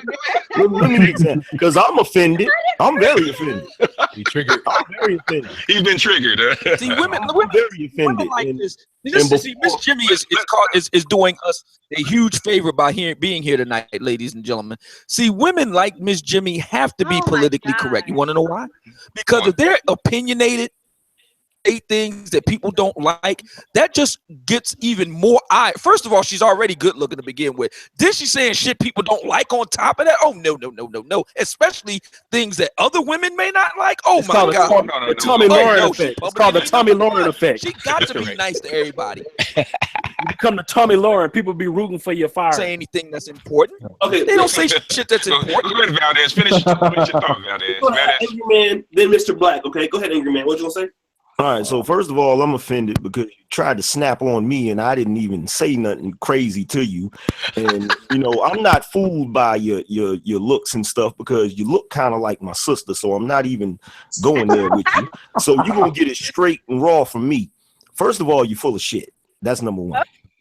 Because just like you know that there's some dudes that you think are unattractive, there's women that you think are unattractive. Like, let me ask you a question. Do you think Gabrielle Cedarberry is beautiful? Or say your face. Precious. Oh, precious. For the not according to the standard of what people consider. No, that's not what I'm asking. We'll take that as a yes. We'll take that as a no. She's not attractive. And have you ever noticed that women with the name of Precious always looks like who let the dogs out? Who chased the dogs away? Women who have the name of Precious look like they look who let the dogs out. No. Who chased the dogs away? They run away. Let's make it easy on you. Let's make it easy on you. Jimmy, this is Mr. Black. I want to make it easy on you. Listen. Okay, tell me this. Can Kodak Black get a date from you personally? We can't even talk properly. So no. Okay, all right. So he would be not attractive, right? No, I just said that earlier.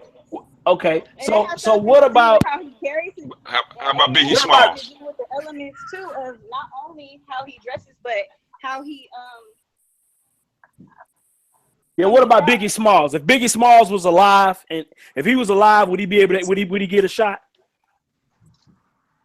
No, because I'm not. Remember, he said he was dark, black, and ashy and ugly as ever. However, if I like bigger men, maybe, but I don't. So. Okay. All right, we getting somewhere now. We getting somewhere. Yeah, we get some head right now. Okay. What about Lil Yachty? He's not a big guy. What about Lil Yachty? Would he get a shot with you? She said he was ugly. Okay. All right. Okay. Would Chris Brown get a shot? No. Even if he was drinking a little bit. And I think I absolutely love his music. That's cute, but that's not a good question. He's been labeled a wife beater. Y'all can't use him as. All right. What about Drake? Withdrawn. What about Drake? What about Drake? Could Drake get a shot? Get awfully quiet. What's going on? Oh, her screen froze. A joint froze. She didn't pay her phone bill. You know Drake getting a shot. Yeah. I want to ask Miss Jemi, what does she think about Daniel Craig James Bond? But I'm kind of afraid that she may not know who he is. No, I don't know who he is. Sorry. See, I told you. See what I'm talking about?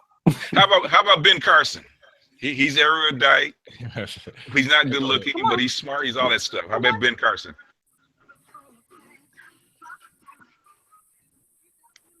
Yeah, she Why now? Oh, no. She froze. Okay. That's the no quiet. That's like See what I'm talking That's a no about? quiet. Yeah. I'm talking about. Good-looking women don't know anything. This is what I keep telling y'all. Good-looking women know nothing. They don't have to. Because they're good-looking. Yeah. Wait, who did you name? Because I'm Ben Carson. How about Ben Who was Carson? that who you named? Ben Dr. Ben Carson. Carson. Dr. Ben Curse. Carson. See what I'm talking about? Ooh, I know you know Ben Carson. Yeah. Yeah, I know who he is. Okay. Would you? Okay. Could he get it? No. No. That's her face is screwed up. That's a no. Yeah, the face is up. But watch this. What about the game? So write it down, fellas. Good-looking women know nothing. Don't want to have an in-depth conversation with hot chicks. You don't. But It's impossible. Watch this. What about the game? No. He's cute Bullshit. though. But no. See, I'm starting to feel some disingenuous answers here. Yes, we found out with Ben Carson, it was a definitely no. He even screwed up her face. Oh, hell no.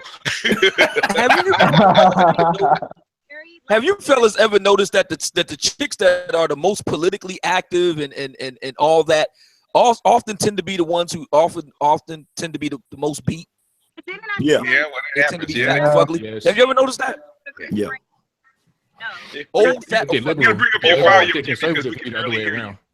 Carson wasn't ugly. I just said that I wouldn't talk to him. So the same. Okay, let's take personality. Look. Okay, look at this. Look at this. Let's take personality. Look, Or do we want to make up stuff and say, oh well, yeah, she thinks like this, and just put words? No. We're trying to find a line on looks. No, we're not trying to. Okay, look. Let's Jimmy. Let's take personality out of the game. Jimmy, listen. Let's take personality out of it, and let's just look at looks. You said a bunch of guys were cute. I think she's still talking. She can't hear me. Yeah, she said Chris Brown, The Game. Yeah, and she never said anything about Drake, you know. But that goes without saying. She boned Drake in a second. Especially if you show up at the club, VIP, it's a wrap. He's going home to all kind of dick sucks, and you know. Oh, you just killed that one. She's not gonna tell the truth on that one. Okay, you just killed that answer. Let me say this. Okay, so hold on. Jimmy is a self-professed Christian, right? So yeah, we gotta clean it up a little bit. So how about this? What about Creflo Penny? I mean Creflo Dollar. Some first niggas to get her moist. Okay, you can't just be naming rappers. You gotta name some Holy Ghost soldiers. What about Jamal Harrison Bryant? There you go. You know who that is? Wait, what did you say? You know what? Jamal Harrison Bryant, Reverend Ball. You know who that is? You don't know who Jamal Harrison Bryant is? You go to a white church. You go to a white church because your dog is looking on your goddamn phone. That's why. Stop getting your dog looking on your phone. You got saliva in your eye. Somebody mentioned Angela Rye in the comment section. In your mouth. As you lick you in your mouth, I'm gonna lose all respect for you. BGS, she live in LA too, so you know she got that. Okay. Well, that explains it all. She's a good-looking woman that lives in one of the epicenters of hot chicks in the country. Oh yeah. Chicks in LA know nothing. They don't know anything. You can't ask them any questions about life or anything like that. I have a discussion about the meaning of life. When there's a ton of beautiful women with doctors, it's anything you saw her struggling to try to figure out pay for how awesome it was. I mean, they don't know anything. Hey, you know what, Jimmy? You know what, Jimmy? Because I'm in LA. You're asking questions about. I'm not about to sit here and argue with somebody about who I personally think or find attractive or my moral standards. We're trying to like that because I'm an individual, right? We're trying to find a clear line, though, Jimmy. Not intelligent. Or it doesn't mean that I don't know anything because you're asking me my opinion. We are. We're trying to get it out of you. Hold on real quick.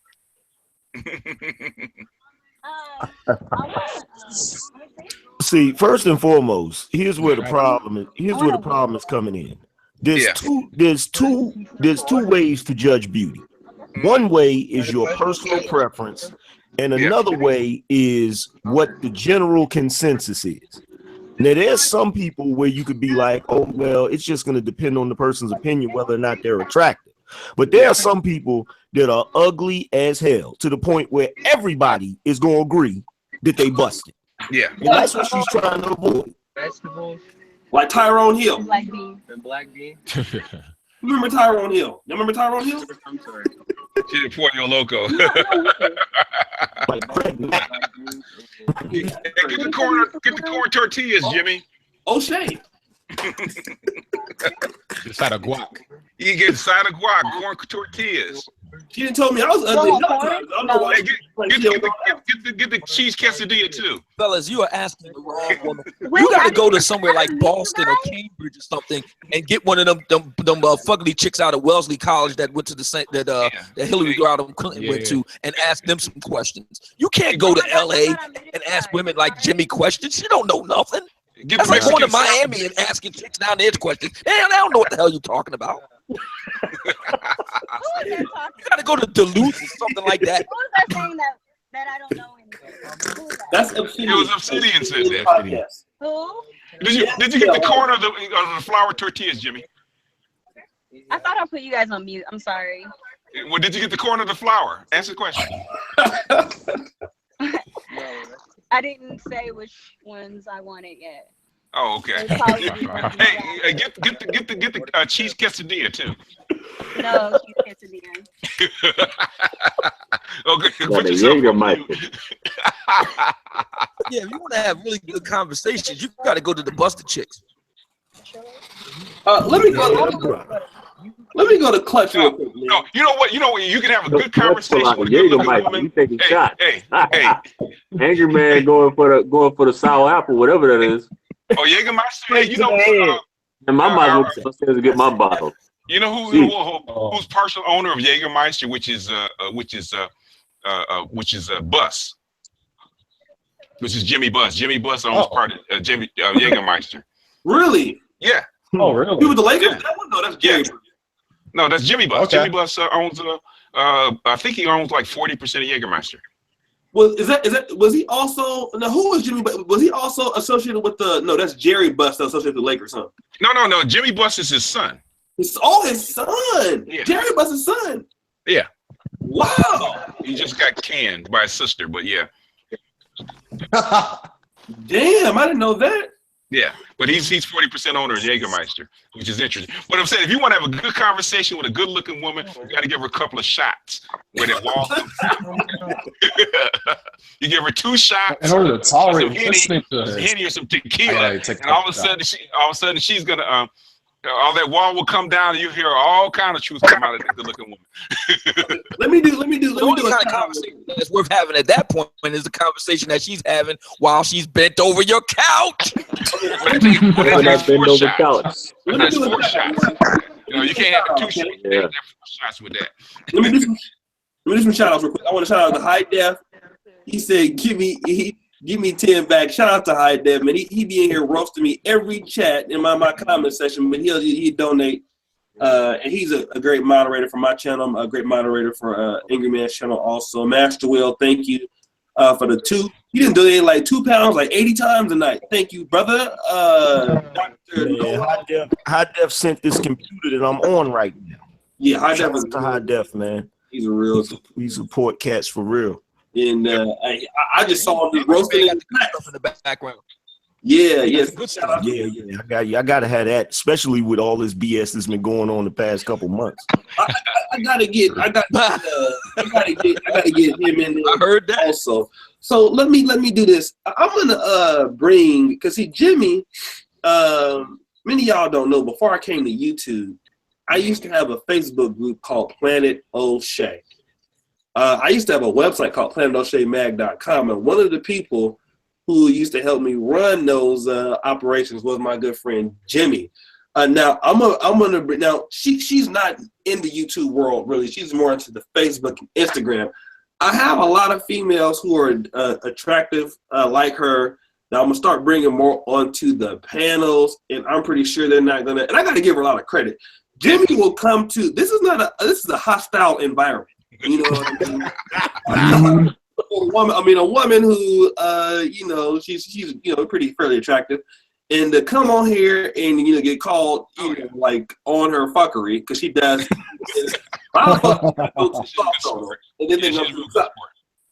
But she always will come, and I'm gonna bring some more chicks.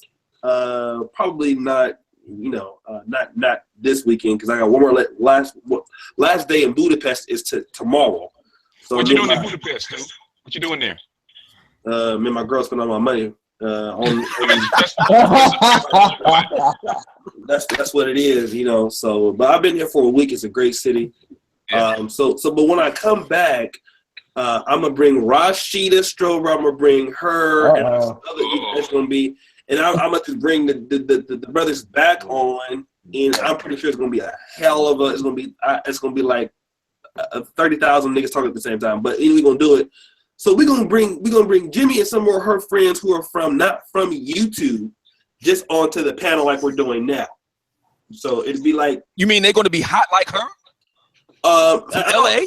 I don't know no ugly girls too much, man. I mean. Oh man, that's what. And you want to have them on at the same time as Rashida Strober? That's going to be Clash of the Titans.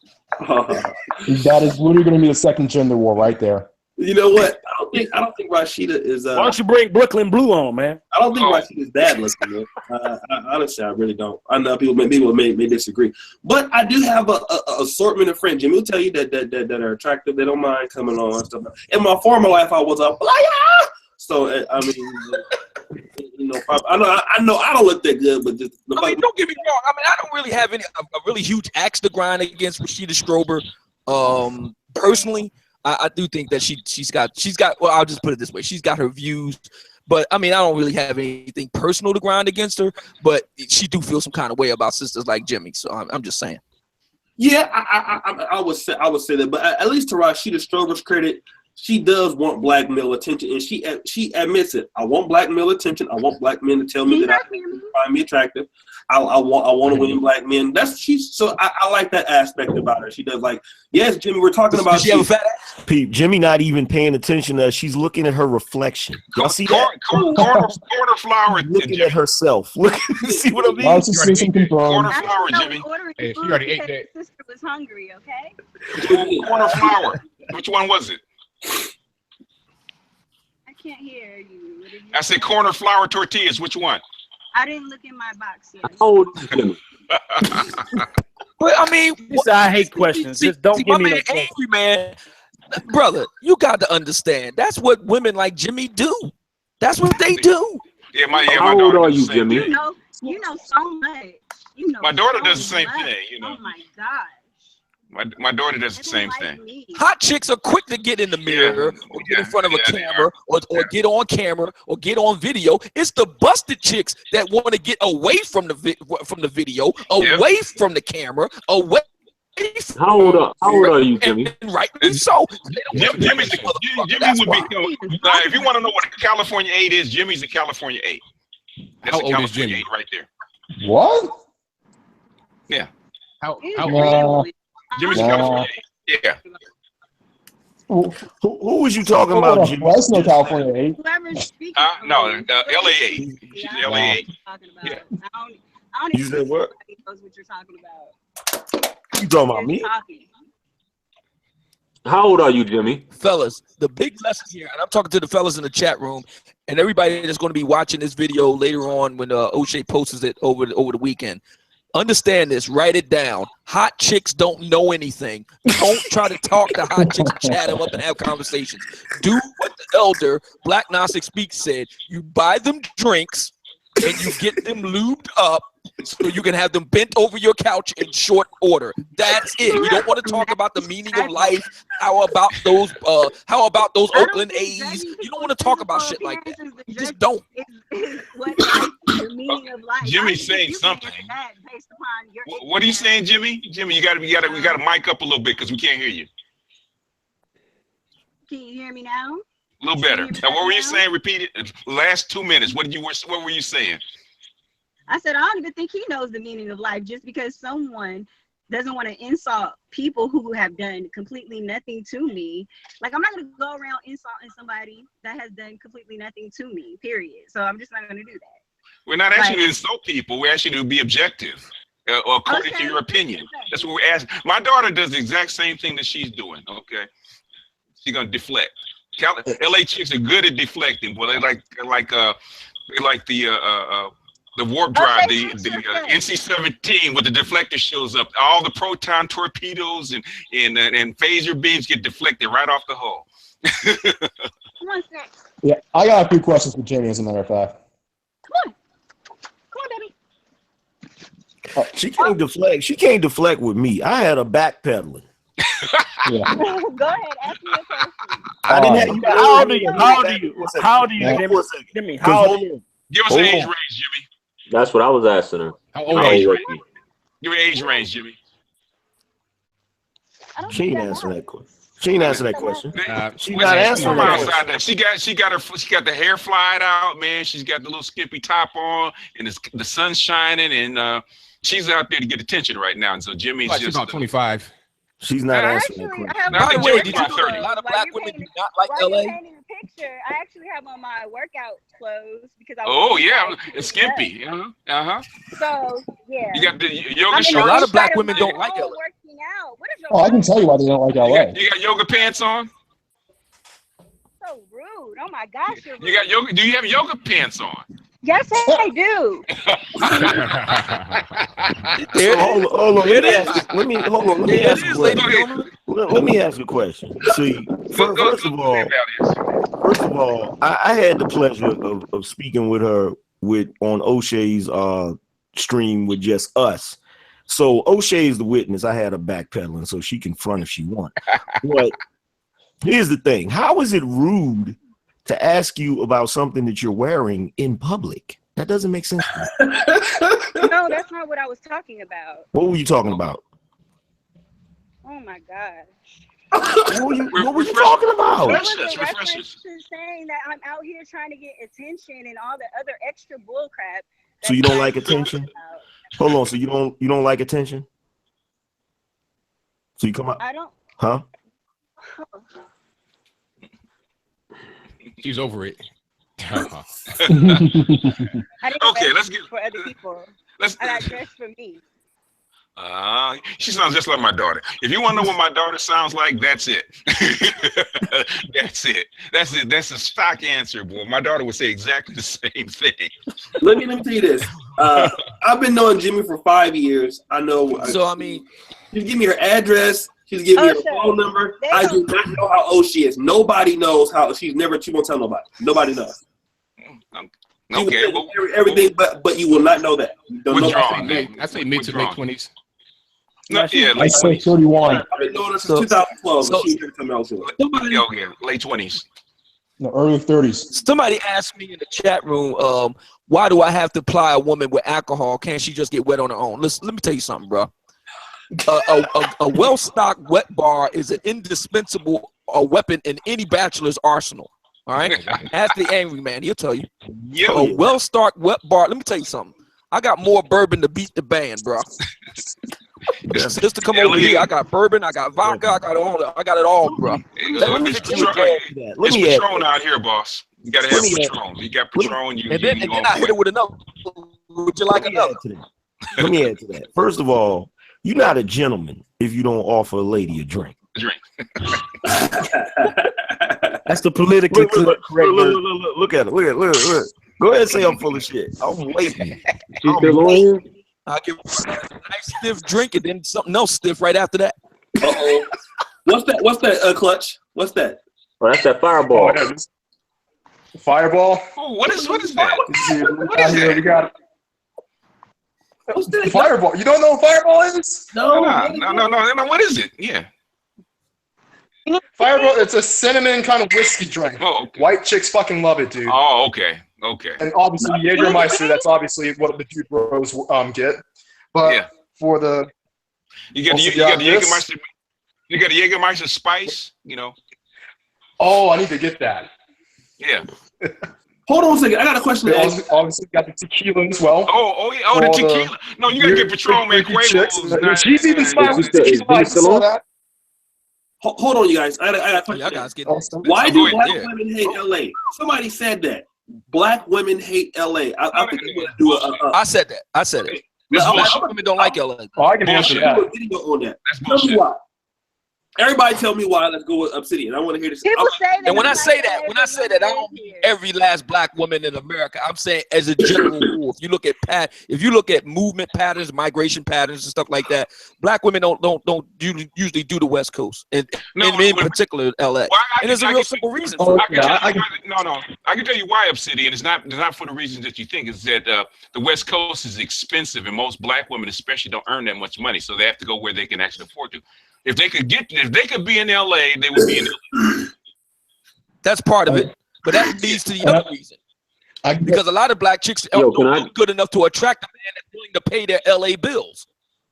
And the other reason why a lot of black women hate the West in general, not just the West Coast, is that black men got options to the outside the race. So the competition is even more fierce out here than it is back then. Very point. Good point. Like you got whites, Asians, Latina chicks who are actually into black dudes. You can actually find them out here, like in the Northeast or in the South or in the Midwest.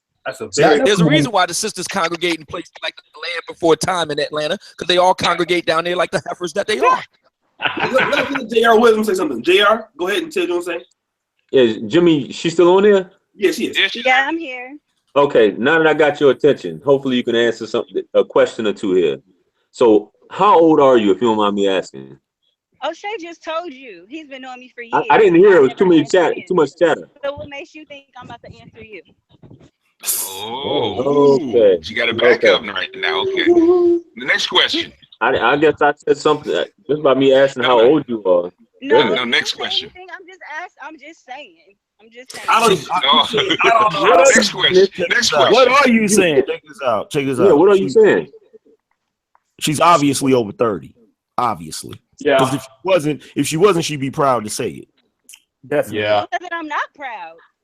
You can't. You're make not that proud? assumption. Have you ever been married? We live in an internet age. You Then go shooting out say your it. birthday. You start shooting out information. Like people can You find. don't have to your say your address. birthday. Have Say you your ever age. been married? Reasons why I might not say. That is my daughter. Don't assume. That's my daughter. Married, Jimmy. Jimmy, have you ever been married? No, And why not? because it just wasn't right. Just wasn't right? Yeah. She got options. She still got options. No, it's not even like that. See, Okay, you make what's like? assumptions. No, what's it like then, baby? It just wasn't right. That's all. My daughter says the same thing. Got options. Like no, for the most part, when I'm dating someone, period, like I'm with them, period. I'm not gonna, even if it's long distance and I might not have seen him in months, like I'm still gonna be faithful. Like I'm not gonna, like I'm not like that. So how come nobody has been able to climb the wall into the castle and actually have your hand in marriage then? It just didn't work out. My relationship okay. didn't work out for different reasons. Like there was a person who proposed to me and the situation was he didn't want any more kids and therefore I want kids. And I was like, well, it's not fair because I want a kid, and just so happen if we get married, you're gonna have resentment towards me if I have children, and I want children, and I don't want that. I want it to be something happy. I would want to be with somebody who would want to celebrate that part because I have not had children yet. So what has been your biggest issue in LA dating? Yes. What has been your biggest issue in LA dating? In LA, that's a good question. Black men dating out. Nah, that's not the issue. She's pretty enough. She plenty of guys hitting on her. Let her answer. Yeah. Well, for her, yeah. I just want to hear her answer. No, I just, for the most part, I've transitioned to where like I just work and go home. So I don't really at this moment. Did she say that she was getting that work? No, she said she wants to go home. No, she says she's living a celibate lifestyle for the most part. I didn't even go there about that You part. didn't see that. But She could still be having sex, I'm but just just not in a saying, like, relationship. where did this dog go? Cricket. The clock is ticking, sweetheart. and I'm not talking about you answering the question either. And I was gonna go there too. I was gonna go there too, brother. I was gonna go there too. I didn't want to go there. I didn't want to go there, but I don't like the fact you snapped at me for no reason. You keep snapping at me, and I'm just asking you questions. She snapped at me, and I just asked her a question how old she was. Here's the thing, sweetheart. Here's the thing. I got a super. Check this out. Wait, no. Check this out. Check this out. Let me Hold on. Check this out. Let me hold on. Let him get his Jimmy. Let him get his question out. Then come back. Hold on, Jimmy. Hold on, Jimmy. Check this out. Check this out. What you're not gonna do is play victim after you done took digs and pokes at me. And then when did I take digs at you? That was the first real one I took at you. Don't. Keep it funky. Hold on. Keep it funky. First of all, check this out. Check this out. Stuff, and I ain't really too much got snappy, but I said snappy stuff 1 or 2 times. Hold on, check this out. We can take it. Woe is me. Stop it. Put that finger down. Put that finger down. First of all, I'm partially joking. It ain't that serious. But secondly, you already know what it is with me. Secondly, you may be a LA 8, but I got a New York 9 sitting in the living room right now. So you can't get away with that shit. You can't get away with that shit with me, with the looks. You ain't gonna get away with that. Because I'm gonna ask you the serious questions, and I'm gonna wait for you to answer. Jimmy, listen for a second. You deflecting. Listen for a second. Listen for a second. You're coming with like unnecessary stuff. Like what? Like what? What was unnecessary? Y'all let her answer. What was unnecessary? Oh, you're an 8. I got a 9. Just say what you gotta say. You ain't gotta say anything about what you think my appearance is or anything. You really don't, though. So basically, so basically, we're looking at hold on, y'all. Hold on. So basically, what you want me to do is, so basically, you just want me to get to the point, right? Wait, hold on. Wait, no. Because let me clear it up before you go on a tangent. I'm about to clear it up real quick. Okay. Because when you decided to say somebody's a 9 and compared me to a lower number, you consider to say somebody's higher than you and you're lower than them. That's not cool ever. Like, I don't think that's cool to do to people. Like, period. If say whatever point you want to say that. But you don't got to put me in your mix of doing all that extraness. Like, that's what I don't like. Okay, you finished? Okay. Hold on. Let me respond to it. Let me respond to it. I can't. No, I got to respond to that. All right. Okay. First of all, Jimmy, I can say whatever the hell I want to, whenever the hell I want. Get to the point. That was pointless. That is no. You haven't got to the point yet. You've been on here. You've been on here for a good 20 minutes, and you ain't answered one damn question yet. Really. I don't. You've been beating around the bush and tap dancing like Gregory Hines, and now you want to talk about me tap dancing? Well, you done lost your mind. You done lost your mind. You done lost your mind. Do this for me. Can you go 2 seconds without messing with your hair? If you can do that, I will yield. I haven't touched my real hair in 2 seconds. So Bullshit. What are you talking about? Bullshit. Watch this, y'all. Keep watching. She said real hair. She said real hair. Real hair. The hair isn't real. She said real hair. There's a catch to that. I said, hold on. I said you have not. I said, can you go 2 seconds without touching your hair? It's on your head. You went and bought it, so it's yours. That's what I'm. Bought. You want to play semantics? Bought. No, that's her hair. That's her hair. Okay, so then what are you talking about? Man, shut up. What are you talking about? You said real hair. So You said real hair. You said you hadn't touched your real hair. Okay, let me do this. It's her hair. It's her hair. It's her hair. I saw grays in it. I saw gray hair in it. Hold on. Everybody, hold on. Let's take a little bit of an intermission. Let's go. Lights up. Intermission, you guys. Hold on. We're gonna go to Anthony Brian Logan. Let's get his take on some things here, and we're gonna get the conversation back started. Let Jimmy do her little walk. Hey, I thank you guys, all of you. Well, I'll probably be on for maybe like 30 more minutes because it's late here in Hungary. So look, everybody, keep the likes coming. 210 watch. We got an excellent all-star lineup. Wow, we got Anthony Brian Logan, Professor Logan, Mr. Black, more JR Wisdom, Jemi. We got Angryman, Obsidian, Xanatos Clutch, and me. So I don't know how we got all of us at the same time, but this is going to be a classic hangout. So thank all of you guys for coming. Let's go to Anthony Brian Logan. I got one thing to say though. First, are you guys not entertained? Definitely entertained. There's a lot of different personalities here. Let's go to Anthony Brian Logan, man. I gotta get Anthony Brian Logan's take on a few things. Give me next, man. Okay, I'm gonna get you next. ABL and Clutch. ABL, what's your take on Jimmy's deflecting? How do you feel about this? Women do that. That's something that I see with a lot of women that do. I mean, that ain't really no big deal to me. You know, I expect that. But just like what Stickman was saying earlier, I forget his name. I think it was JR that said it. He was saying that she's just trying to be politically correct and she's not trying to be offensive. A lot of women do that. They're not really trying to be like us. See, men, we're not going to be, you know, nice and dainty and stuff like that like women are, which is fine. That's just how we are created. That's how we made. We're going to pretty much just say it how it is and be raw. But women kind of want to be on the fence because they don't want to offend nobody. They don't want nobody to be hurt. And they don't want anybody to be mad at them, but men don't care about that. That's what I feel about that. Especially if they're attractive. You know what it's called? You know what it's called? It's called being full of shit. That's what. Okay, let's go to Clutch real quick, you guys. Let's go to Clutch. Let's get his opinion on it, and then we're gonna come back to you. Clutch, what's your opinion on all this, man? All right. So going back to the examples you were stating earlier about how you can't call any black female ugly because of whatever standards you claim that society puts on you.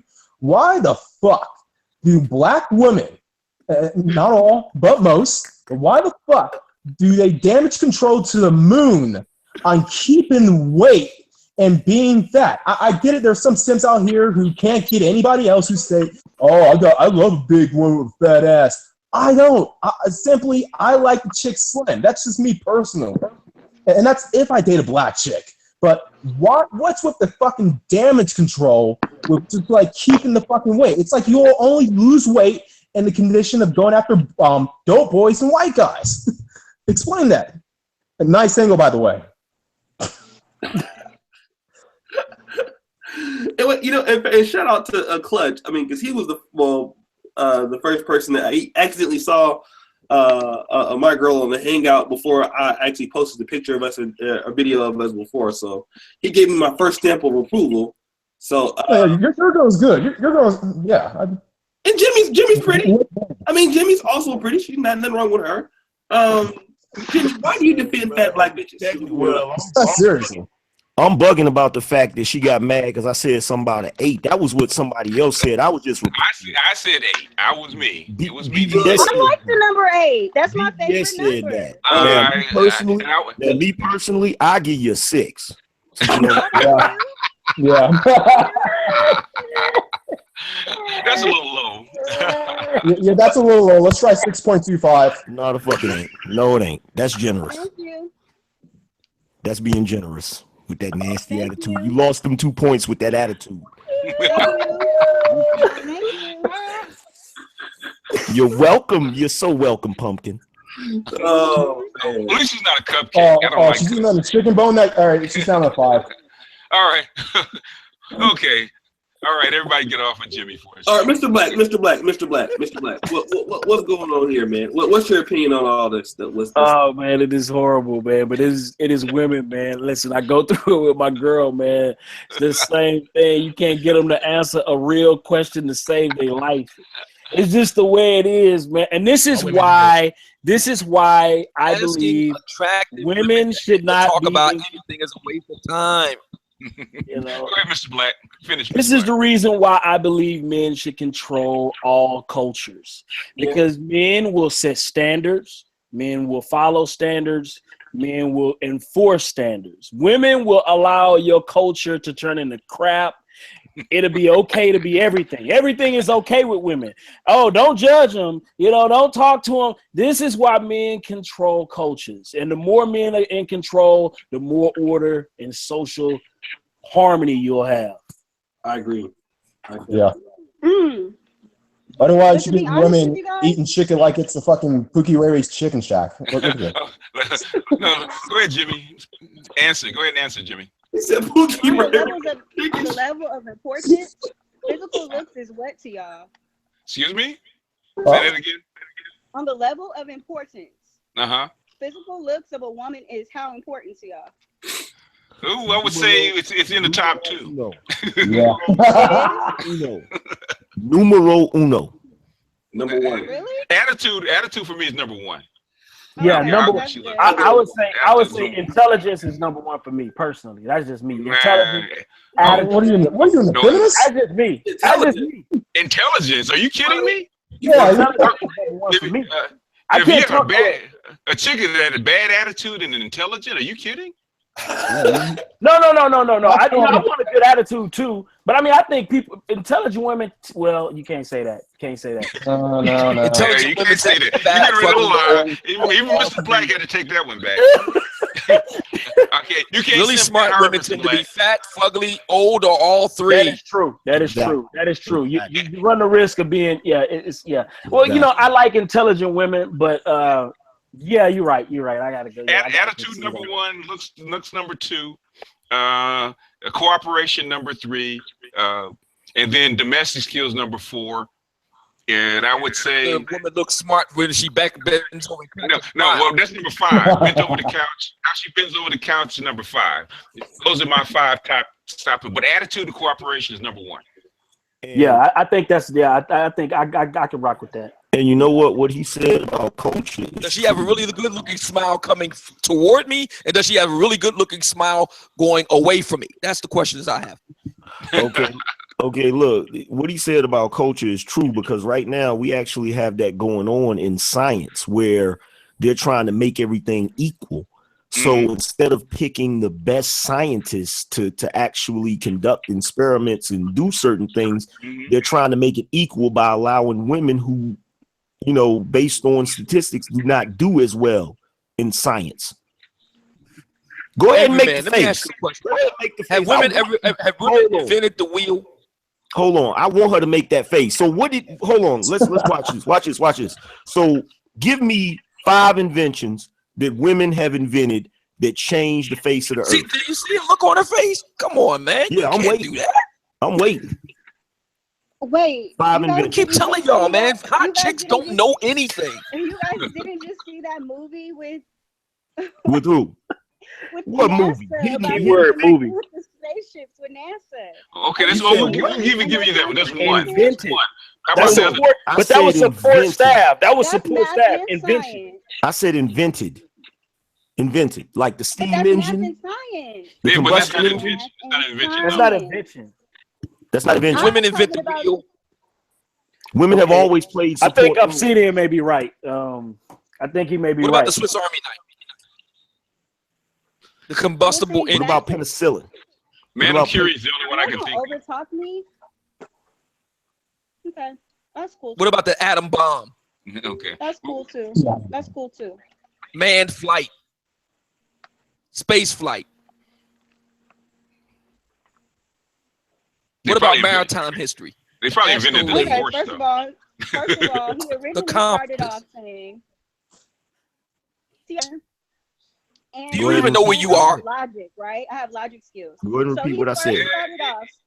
He first started off saying women aren't that great at science, right? Nah. They don't, meaning because No, attractive women aren't that great at science. Wait, hold on. He began the conversation. Good-looking women ain't that great at they're science. making everything equal. Fat and fugly They're women making have to be good at everything- science. Hold on.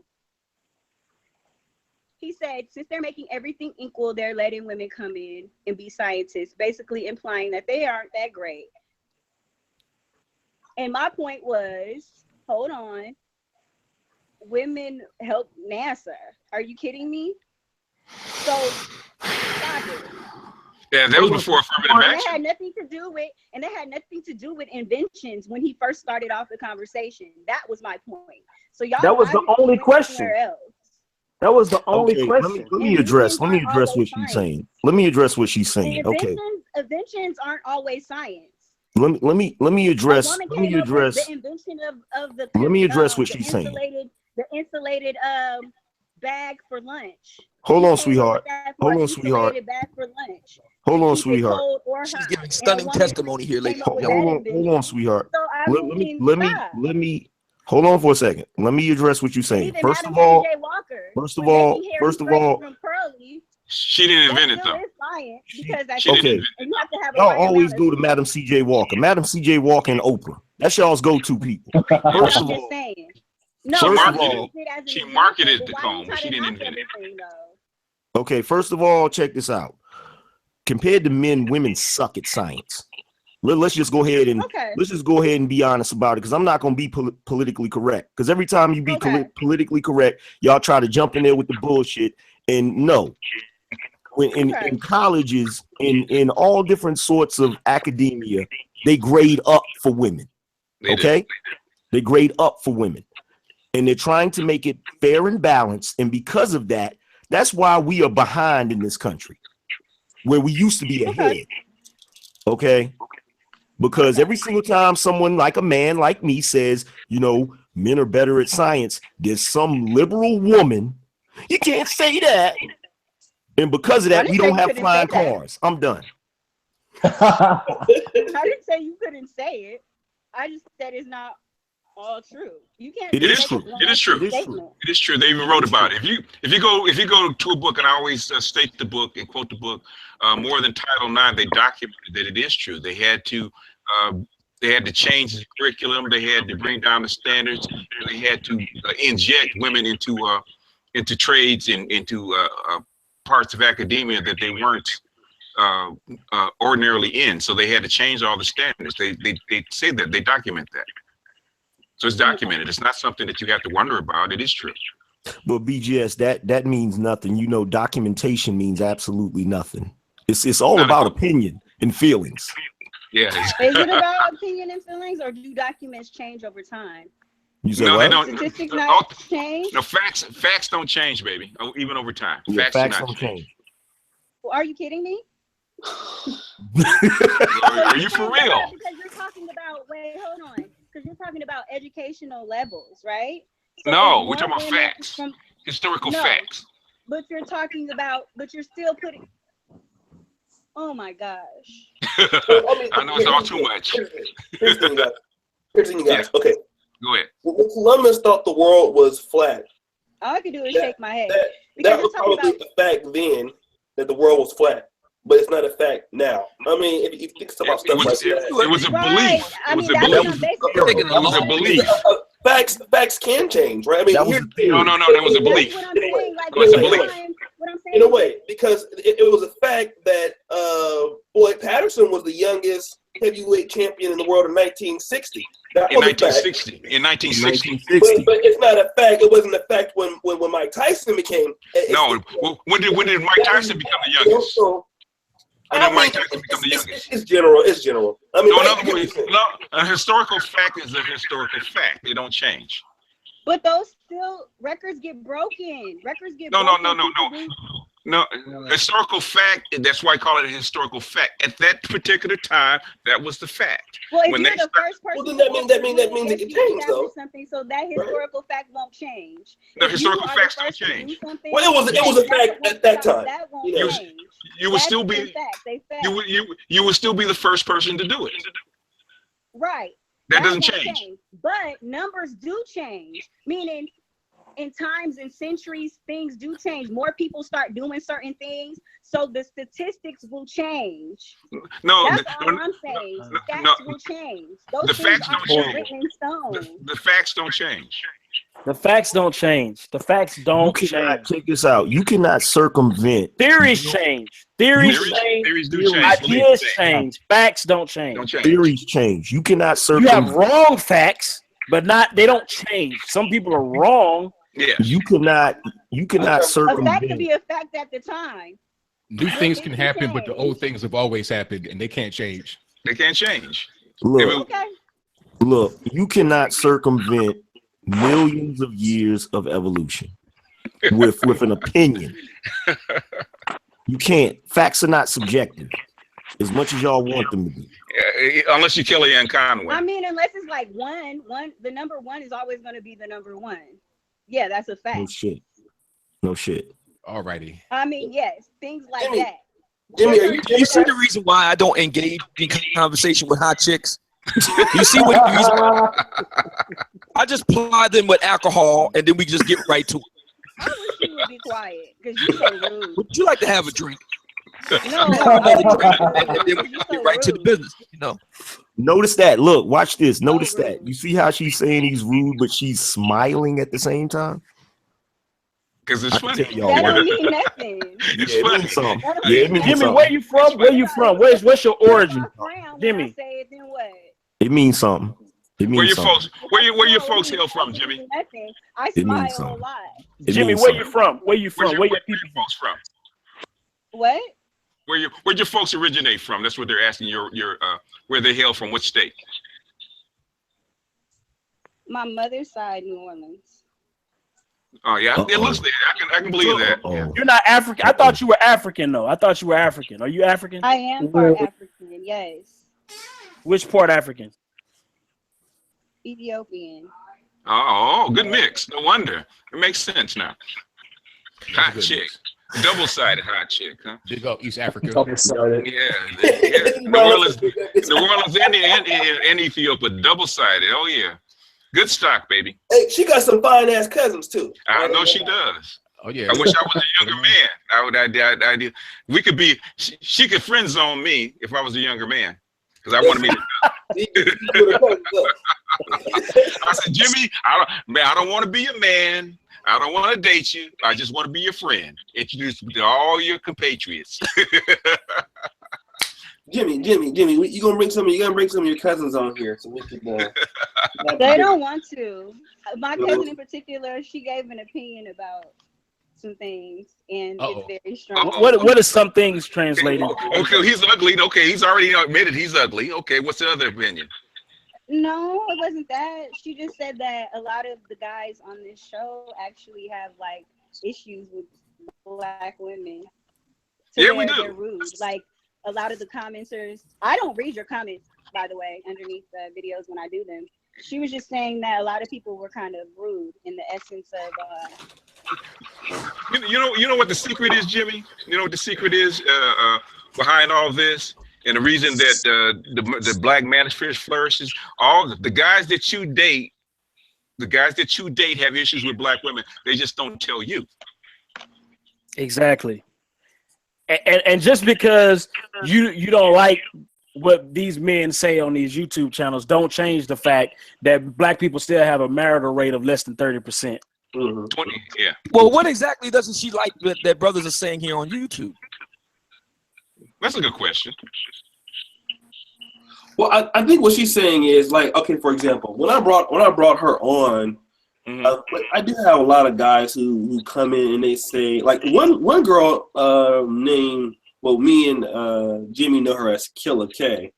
She ain't really. I wonder why that is. I don't know why her name is that, but she ain't really. I mean, she got a nice body, but she ain't really that cute. And she so she watched the hangout with Jemi and watched the commenters. And she said, "There's no way she's gonna come on this channel and do an interview because of how many mean comments people put in the comment section." So don't read the comment section. Care about what people think about them. And that's what I'm talking about. Yeah, I think that's what it is. But Jemi don't care. Jemi used to be. Me and Jemi used to have a big roast group, so she like going back. She has a heart of steel. So she's a good sport. That's how come we like Jemi. She's a I good was sport. 2 seconds away from roasting somebody on this. That's it. Calling you out, man. Hold on. Check this out. Who's she calling out? Me? You? Yeah. She get ready to roast you. Go ahead and roast. You don't want this work, sister. Go ahead. I dare you. I double dare you. Welcome to the roast arena. Hold on. Let me pour out a little Let's bit. get the John DeMarcos out. Calypso, get the organ. We didn't make it started. Let's go. Oh, we're going to take a drink on that one. He ready. Get the Let's Shiraz. go. Let's go. We're going to roast it up tonight. I'm retired. I figured that. Okay, come on, Cupcake. Come on. You got a little bit of something. But yo, check this out though, y'all. Let me ask y'all something. Could you imagine if the fate of the combustion engine depended on whether or not the scientist that was inventing it was getting criticized and they had hurt feelings? Could you imagine that? Oh, yeah.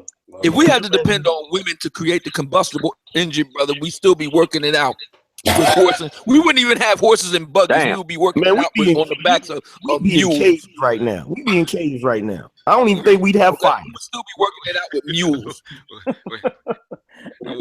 We wouldn't even have horses and buggies because women wouldn't be able to make the wheel. Women wouldn't be able to hew the wood to make the buggies with. They wouldn't be able to make saddles to deal with the horses. We would just straight be dealing with mules from Shrek.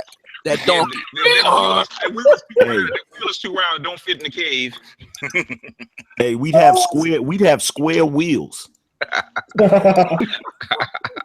It'd be like, why is this ride so bumpy? Let's ride this. You know what? No, you said you wanted to roast. Let's roast. I don't want to roast. Yeah, I know you don't. We got marshmallows, bro. Okay, around the campfire. After another question. Oh, has left. It has. Look. At the end of the day, you cool people. You don't get on my nerves as bad as most. In the chat room, named Christopher Sykes, who said, "Without women, you wouldn't be on this show." Okay, so let me explain something to you, Mr. Simp. It was men who perfected. Women who perfected it. It was men. Without men, women would die in childbirth. The number one killer of women a century ago was maternal death. It was. That is so true. That's true. Mm-hmm. Yep. And recently, scientists have found out that the egg does not carry life. It's sperm that carries a life. So Exactly. basically, the womb gives birth, but the sperm gives life. So without the male, without the masculine energy, there would be no life. Exactly. You need them both though. No, you need the womb, but you can make an egg cell out of anything. No, What you is the still purpose need- of women? you The still need purpose the of women is egg to be too. bent No, over your no, couch and to make good No, sandwiches. you don't. That's You don't it. need an egg. You don't need an egg. They found it out. You don't need an egg. Okay, listen, brothers, listen. It's Pass I on hate the to modern put the party down, but All right. it is 4:29 in Budapest, Hungary. Yeah, somebody in said I'm tired as hell. Yeah, and your girl's gonna have you up at 7 hitting the streets. You know she not, we both kind of sick, and so she's not feeling too well. So, but she don't bother me. She let me come in here and do this. I really appreciate all of you, Angryman, for joining in late. ABL, the professor, Mr. got a check mark behind his name. I can't even get an exclamation behind my shit. I can't do nothing. I'm like, damn. But I see it's been a great thing to see his channel, man. When I first got a hold of Anthony Brian Logan, I believe he was at like 40,000 subscribers, and man, I just seen him just grow and see some of the great things he's doing. Just is phenomenal. He's not even just on YouTube, man. He's going giving lectures. He's just really becoming a strong force in the Republican Party. And just go ahead, Angryman. If I had Anthony Brian Logan's hands, I cut mine off. Fuck these hands. So man, the brother is simply talented, man. He has a strong audience. He's found a way to get into a market that most brothers wouldn't even think about getting into. And he's clean cut. He can make his points without cursing. Unlike myself, I could do it, but it's very hard. I have to keep redoing the video. So I don't curse, but I just really want to just shout him out and thank him for coming on. I mean, he's a much bigger YouTuber than me, and but he still will work with somebody like me. And I really appreciate him. Any last words, brother ABL? Hey man, appreciate the kind words. You know, this has been a crazy hangout. You know, it's been a lot said tonight, but everybody was cool. Everybody was cool, calm, and collected. I don't got too much more to say. Anybody want to subscribe to me, you could just search Anthony Brian Logan in Google. Everything will come up. My YouTube, Facebook, Twitter. Just keep in contact with me that way, and that's pretty much all I got. I'm out. Okay, and let me do this. You guys, I'm putting Anthony Brian Logan's a name in the chat. You guys can subscribe to him. And one thing I think that Anthony Brian Logan understands, even though this channel that I have only has about 6,000, 7,000 subscribers, Anthony Brian Logan understands that the Black manosphere has a fucking strong fan base. You guys support with your dollars. You support with the discussions, and that's why I think Anthony Brian Logan. He comes over here. He likes to see the discussions going on. He likes to see the content, and he realizes that Black men are really doing big things on YouTube. And that's why a lot of us rally behind him. We support him. We want to see him do well. And so you guys need to support Anthony Brian Logan. Subscribe to his channel. He's doing great things. I mean, he's already on the Blaze. Right, he's on the Blaze a few months ago with Time Alone before she got fired. And he's just came back from University of Texas El Paso, giving a lecture there. I say in the next 3 years, he won't know none of us no more. Okay, he goes. Who was that nigga? I don't know him. So, like I said, shout out to him, man. He is just really doing God's work. What he's doing, man. I really one of my favorite YouTubers. We've had several hangouts by ourselves, and man, I really saw that man's channel go up. So shout out to him. Also, now the next person we want to give a chance to say something is I got a lot of light-skinned mothers on here. God damn. That's too much high yellow on his mother. Let me sunglasses on. Let me get my David Crow shades. Let me first of all thank BGS Ibmor. Like I said, he's I've really seen him come along and grow a lot too. Thank him for his leadership and bringing brothers together. A lot of times we get out. And me and Obsidian, me and Angryman, I fell out with Obsidian. We were able to get it together on BGS channel. So I thank him. I want to see if he has any last words for you people. Hey, I'm glad to see the brothers come together. I'm glad to see everybody getting along and helping each other, and that's the way it's supposed to be. I'm proud of Dr. Jackson, what he's doing with his channel and what you're doing with the Negro Manosphere, and your site crashing and going down, man, that's a good sign.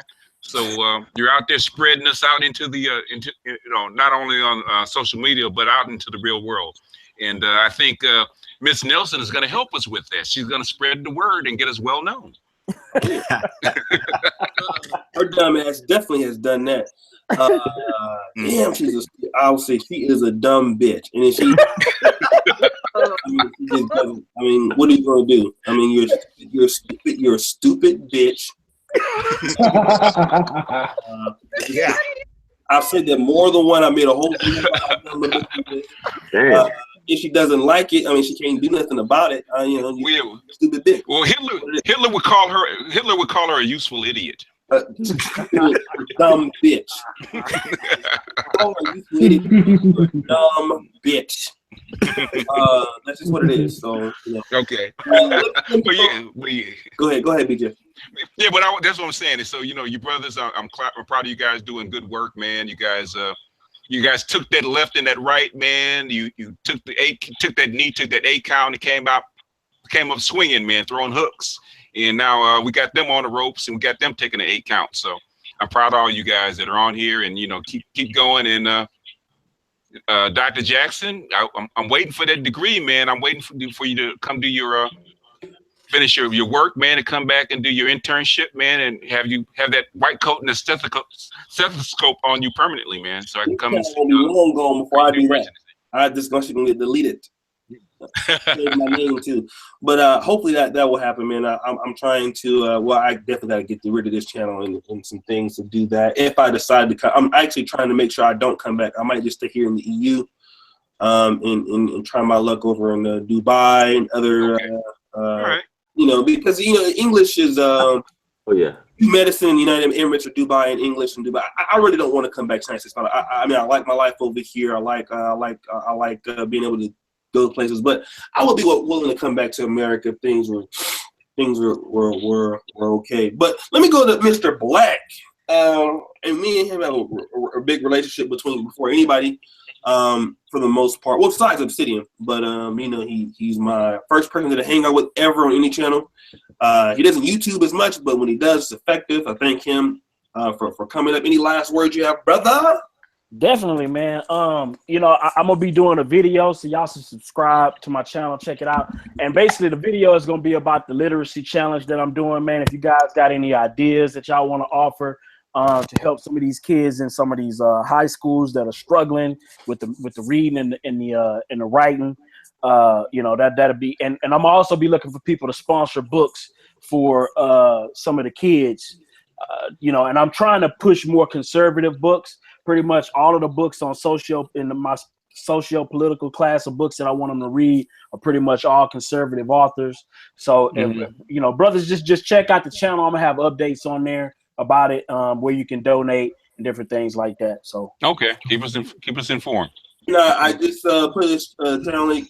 As much as I talk about the Black community, I'm a sucker for helping people out. There's no way I could not donate to it or not help promote it. Even though I say all the time, I think we wasting our fucking time doing this shit. But whenever I see a brother that's really about the community, my heart is in it. It's hard for me to say no. So we'll help.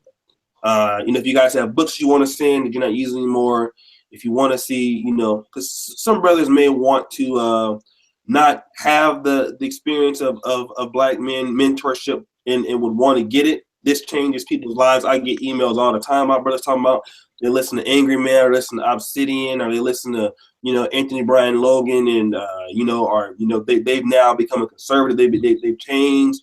You helped me get over something. So people are out there looking for the truth and probably can't find it. So if you get with me, we'll help get it up and see whoever wants to participate. And then the next person I want to get to is Mr. Clutch, the great critic. The great critic. Y'all think that David Carroll is good at criticizing. I mean, Clutch came from that whole era of YouTube criticizing the community, but he's really God has made even some criticizing videos about me before, but we work well together. I'm glad you're here. Yeah, and he we worked at it. We're men. Yeah, he's good content. I even admitted that to him. I like your stuff, man. What's wrong? And I'm glad he's come on and shares his experience. Clutch, man, shout your channel out, and we'll go from there. All right. So for all of you who don't know who I am, Xanatos Clutch. As I said, come from the school of, if you recognize David Caro, Painless Risen, the Queasy 100, I come from that sort of school of just getting on a lot of pro-blacks and a lot of just black fuckery. So if you want that sort of style of content alongside with the new manosphere stuff of just telling brothers on how to live their lives, how to improve their lives, and how to, get their shit together, it's Xanatos. If all of you know how to spell Xanatos, it's like that dude from Gargoyles, David Xanatos, just like that, and then Clutch. If you don't know how to spell Clutch, don't even subscribe to my channel. All right, and, let me go to my boy JR Wisdom. Man, he's just making a lot of runs in the black. I remember when he first came, I didn't know who this dude was. Like, man, subscribe to my channel. I'm like, nigga, I don't even know you. But come to find out, this dude's pretty good, man, and he's pretty good. And like, damn, he's like one of the up and coming dudes. He talks about a lot of different things. Talks about a lot of deep religious things. Talks about the Trinity and different stuff that most people don't talk about. Talks about is Jesus God. There's a plethora. Yeah, a lot of stuff I like to talk about. There's a plethora of information. Very good YouTuber. Has was in the military. Was married. So he has a lot of red pill content. Excellent content producer. He's old school. He doesn't use a lot of graphics or anything. He just him and his video kind of like myself. What do you have to say, man, in your going away party? This hangout. Hey, I appreciate everybody tuning in tonight. This is a good time for me to fellowship with everybody. You know what I'm saying? It's a lot of heavy hitters on here tonight, and all the greats in the manosphere obviously are on here tonight. So once again, shout out. I'm glad we could have a good dialogue tonight on this whole situation. About what's going on in the community, and that's what it's all about: is solidarity and basically coming together with leadership. And if you haven't, like I said, I probably got the least subscribers on here, but check me out. I got content like O'Shea says. I talk a lot about relationships and baby mamas and divorce and drama and all of that stuff. If you've been through it or if you need some advice on that, all of that stuff as far as getting over a lot of the issues we face in the community dealing with, baby mamas and dysfunction with women and stuff like that. So, and like O'Shea said, I talk about religion and things of that nature in the community. So, if that's the type of stuff y'all interested in, just check me out. JR Wisdom, that's all you got to do is type it in. I do a lot of finance stuff too as well. If you're trying to get you're trying to build credit, you're trying to build your portfolio up, I'm in that as well. My links is in the description for social media. I'm on Instagram, Facebook. I wrote 2 books. If you're trying to lose weight, I got my own book based upon a lot of videos I do based upon my whole crazy situation going on with divorce and dealing with a crazy baby mother, ex-wife, and the stuff that you go through with child support, divorce, and this whole family court issue that's basically ran to tear you down as a man. So that's pretty much all I got. I appreciate you guys, and thanks for being on here. You know what I'm saying? And thanks for having me on, O'Shea. No problem. I gotta go to the next person, the Angryman Channel. Many people, y'all seen how we teamed up this past year. We ain't always got along. People may or may not have known it. But we have had our disagreements, but we still remain, really, really good team. Just like me and Obsidian. He's an excellent content creator. He's a big, one of the top 2 or 3 guys. I would have to say that when you think of some of the 2 of the top guys in the manosphere, his name constantly comes up. You can't miss him without saying one of the big 4 is a guy is very consistent. And he's really, really, really, really, really made a name for himself, made a brand for himself. And he's very highly articulate, highly intelligent. And you know, he's definitely a mate. He's very decisive in what he's trying to do and what he's trying to get across. So I really do thank him for being on here. You know, when he came out for the Black Men Need a Commission, that's when really things started coming together. I mean, not necessarily for me, but when we started to see a lot of what we're doing right now.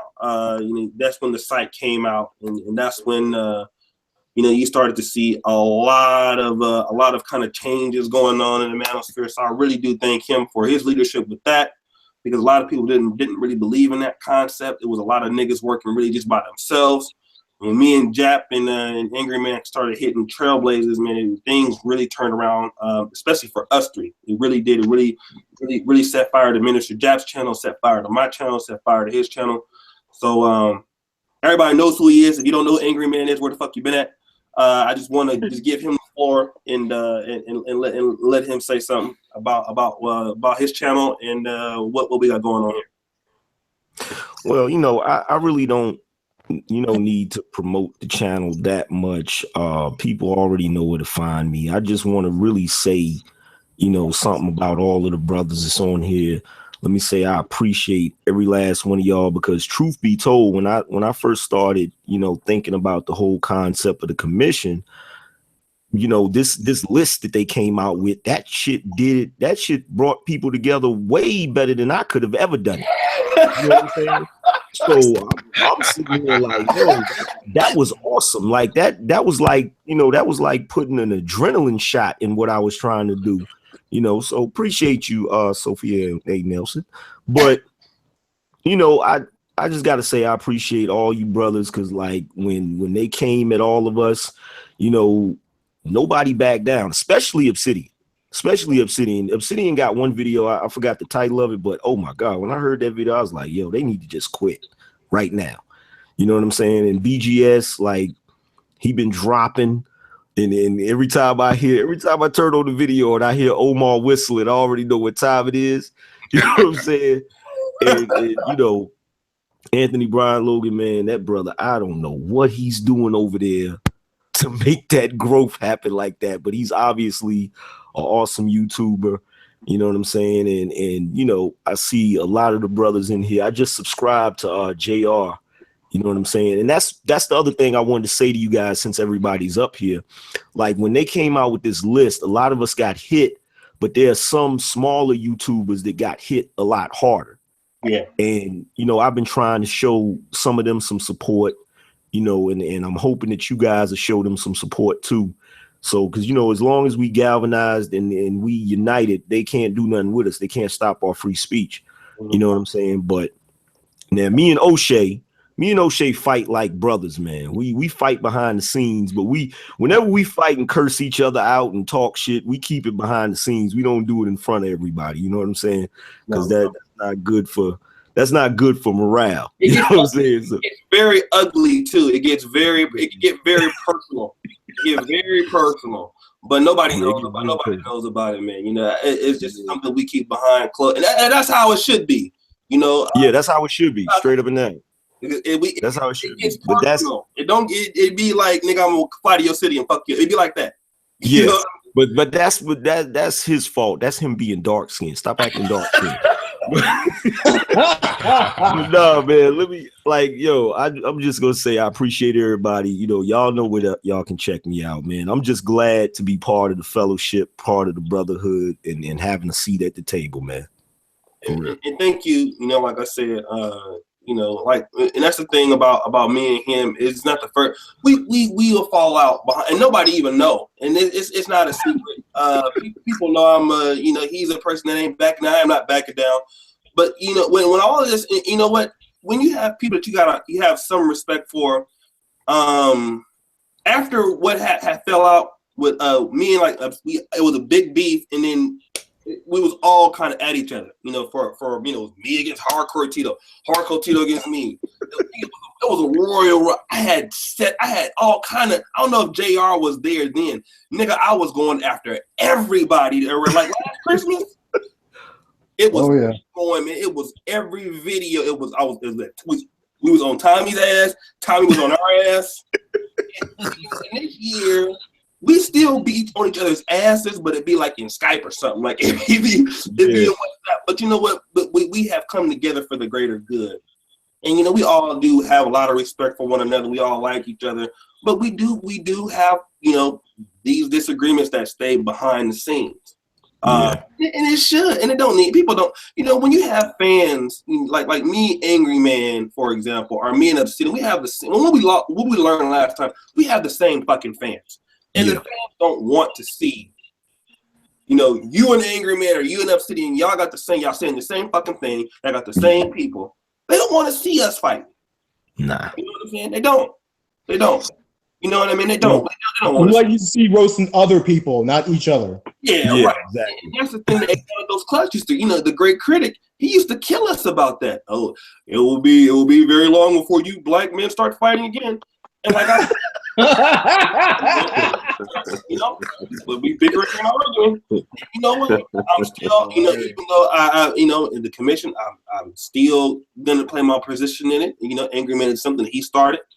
You know, I may take my breaks here and there from things, but I'm still down with the team. I'm still down. You know, I follow the leadership of what was already established. Even with Obsidian, I'm gonna bring him on next. But I really appreciate, you know, our Black manosphere hierarchy. I will consider, you know, BGS part of that. I will consider Angryman a part of that. And I come in, I play my position. And I say that I talk some shit too here and there. But that's how it needs to be, brothers. I'm glad you guys are here. Last but not least, no, we got Jemi. I'm gonna let Jemi go last. Is she still here? Yeah, I'm still here. Oh, gotta leave the best for last. Okay, we're gonna because I got some things to say to you. I'm gonna bring on last Obsidian. Okay.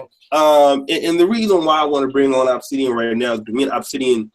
Now Obsidian does like to talk and like to cut a lot of people off. Y'all know, let me cut you off right there. You gotta watch him. Obsidian likes to talk and he does it by over talking people.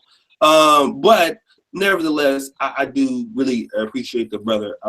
Obsidian, it was Obsidian, I'll put it to you. It was Angryman's idea to bring out the commission. It was Obsidian's idea to have something like a Black Huffington Post. I had a website before, but really what you see when BGS said, well, the Negro manosphere is working smooth. A lot of those writers come from, you know, Ron Wills, Alan Roger Curry, you know, Angryman's written for a lot of those authors come from the Obsidian Media Network, Obsidian's people, and he knew how a site. I had experience a little bit running a website, but not as much as he. I didn't have his connections or contacts. And Obsidian is the brainchild of a lot of the things we're doing on that website. And I always tell him, if it wasn't for him, then we wouldn't have a Negro manosphere. I would have probably my old blog talking a bunch of shit with no dedicated audience. So I want to thank him for changing Angryman and BGS and Obsidian for really changing the phase of what the manosphere before these guys came through was nothing but complaining. That's what it was. It was a bunch of complaining. It was a bunch of like kind of just, we hate Black women, but BGS and Angryman and Obsidian, they came through and kind of made it lifestyle, how to deal with everyday problems. And that's where we are in the manosphere now. We don't complain. We deal with how to do things. We deal with how to travel. We deal with how to do this, how to deal with problems. We solve people's issues now. And it's people like Mumia Ali who's really done that. So I appreciate them. Last words here, brother. Thank you so much, O'Shea, and I want to thank everybody on the panel tonight. I had a blast, and thank you for you know, all the kind words. And I'm looking forward to the next hangout. You can catch everything here. It's been like what, over 4 hours now, 4.5 hour hangout. So I'm looking forward to chopping it up and putting up selected excerpts on my own channel and stuff like that. Don't forget to check me out over at the Black Juggernaut, the Negro Manosphere, www.com. I do a Sunday column at present. At some point, I probably end up doing a twice a week column or something. But right now, it's every Sunday. So I write a column there. So check me out over there. And of course, you can check me out on my current channel, which is Obsidian Radio, the podcast. You can find me right here on YouTube. And I got channels that I'm working on as well, and some other projects and great stuff. So check me out there as well. Thank you all so much, and I'm looking forward to the next hangout. All right, and once again, I want to shout out some people here. Perry Stanislaw is another kind of a critic. A Clutch, he's coming for your critic title because he's what? Yeah, exactly. Perry Stanislaw is always criticizing every goddamn body, but I like him. When he was talking about Brian Solange, and I heard Angryman was on Brian Solange thing. Shout out to Brian Solange. Brian Solange is really hitting these hoes up right now. I am so fucking happy. Max, shout out to Lamb Max, brother Lamb Max, another great brother. I got to get him on here. And by the way, Angryman, if you do your live stream, well, let's see if you can schedule it and post it here so people here can follow it over to your channel. So if you can do that, you go ahead and set the stream up. And so you can set the stream up and put it in here, and we can get some people over there. Let me do this. The manosphere is a really powerful thing, y'all. People are really taking this shit serious.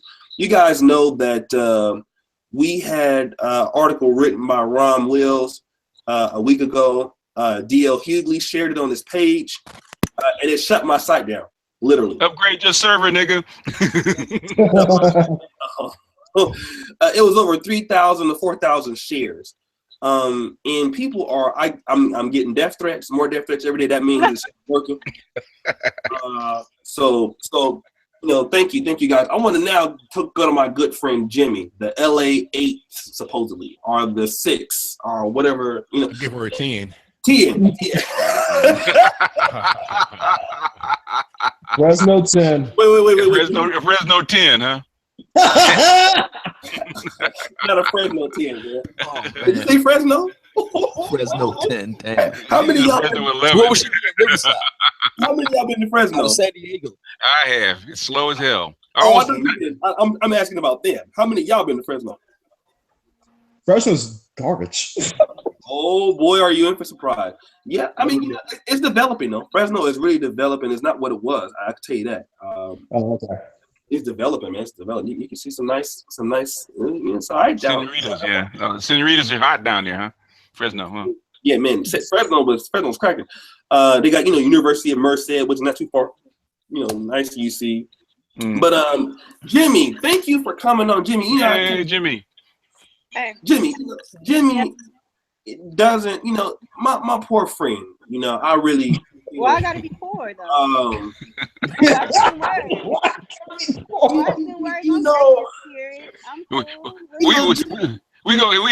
to break out the put an anointing on Jemi, okay? You got to put out some prayer oil on Jemi. Jemi is shout out for I Just Singleton, man, for making it. I didn't see that. I shout that brother out for making a donation of $25. Thank you, brother. You keep my Jerry Curl juice coming in, player. I appreciate you. Jemi, ever since I've known her, she's always been the person when she says some shit. What the fuck are you talking about? I've always been. I mean, just think about. Before I was on YouTube, we used to talk on the phone all the time, 2 or 3 hours, and I never understood what the fuck she was saying. I still don't get it, but nevertheless. She comes on here. She knows she's gonna get ridiculed. She knows she's gonna get clowned, and she still does it. Most females ain't gonna do that. That's gonna come on here and talk to a bunch of smart old niggas and get roasted. I mean, pretty much. Put me in the friend zone, Jemi. Yeah. Is that what happened? I thought you guys were gonna have some real content.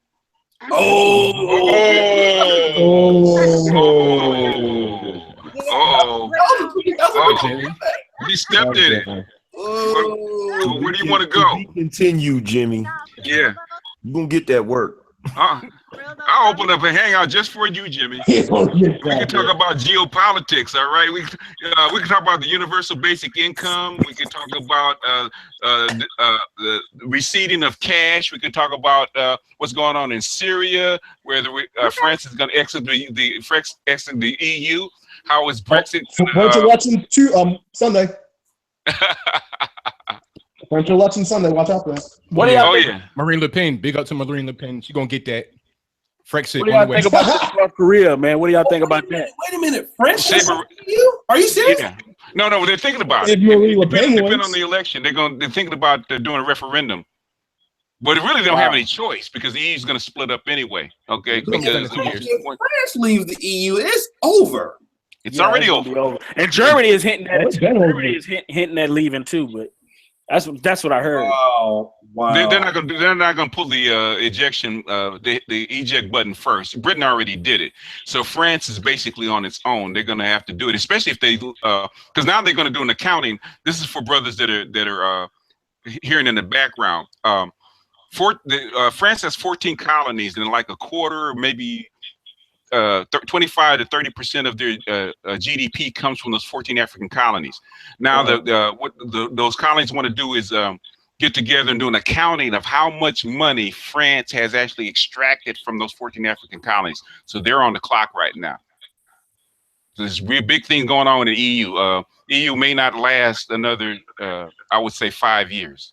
So the EU is trying to put a accounting firm like owns like Senegal and Burkina Faso and Ivory. Yeah, I mean, no. These are African. These are African countries that are doing it. They're actually putting accounting together. They have all the records. Now they need the brain work to come together and actually do an accounting of how much money France has extracted out of those 14 African colonies. Once that hits, woo! Talk about Katie bar the door. There's going to be some controversy coming, but that's something I'll share the Facebook post with you guys later on. In fact, I'll do a screenshot of it and let you guys know what's up. But that's just something that's coming out of it. That would include definitely like Morocco, Mauritania. That would include Algeria, right?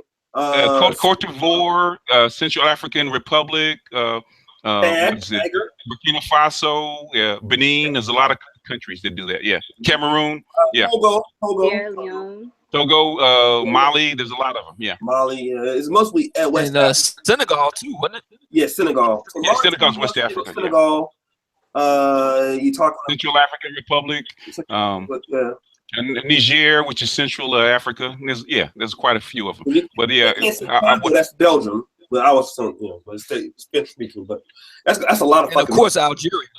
Yeah. That's why Algeria always attacking them because they still in their shit.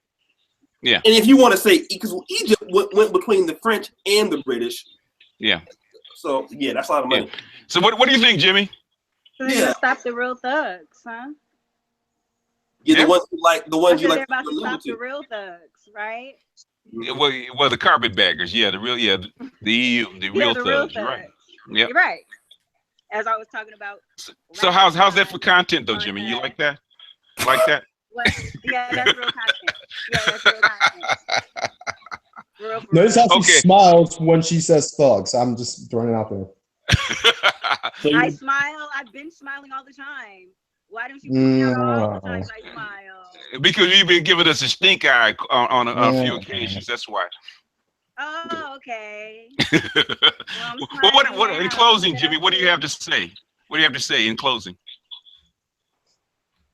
That I am so glad that I was raised to know that beauty is beyond looks. Okay. No, seriously, don't be. Let me talk. You guys, when you talk, okay? You guys need to learn some manners. Okay? I'm so sorry, Jimmy. I'm so sorry. Ain't no manners in the barbershop, sweetie. Oh man. I'll tell you what I'm gonna do. Me, I don't know. I mean, because tomorrow, I don't know what you guys have a plan for, but certainly, if you guys want to ever move this to one of your channels, we can bring the show on the road to someplace else. Because if you guys want to have us on I know BGS does it. I know Angryman does it. Jemi, I think Jimmy's willing to travel. So that means she'll come to, she likes to play on other people's courts. Oh no, not on mine, man. They're a little rough, man. They're a little rough. I have to bring out the whip in my channel. You know what, man? I came to your channel, man, and your brothers was even mad at me. You noticed that? Yeah, they're rough. Fuck O'Shea. I had the rose like, nigga, what the fuck you talking about? Oh yeah, man. I had to calm them down, man. I'm cool again, but they got on me too. I was on there and I got to talking about MGTOW and they was like, well, what about this, angry man? And what about this? I was like, hold on, bro. Let me answer the question. Yeah. Your pimp hand got to be strong in there. They ran me out of the comment section on one of them, man. You know, I'm a comment warrior. Oh man. Oh man, no, you can't. You can't be a coward, Mr. Black. You got to jump in, man. Don't. You know, I give all my YouTubers carte blanche to come in. You can't. If you're a YouTuber, you can't be in the comment section, man. You got to hit the link. You got to get in and dive in. You know, you got to get your ass chewed up just like everybody else. I want to get you in the chair anyway. You know, come on my channel so I can get you in the chair. Okay. But you know what though? They once I dropped off them $100 Polish on over there, they left me. Yeah, they left you alone. Yeah. You good, man. So I shout out to everybody, man. Like I said, probably in the the near future, I like to do. I've been having more hangouts on this channel. People just don't want to jump into them.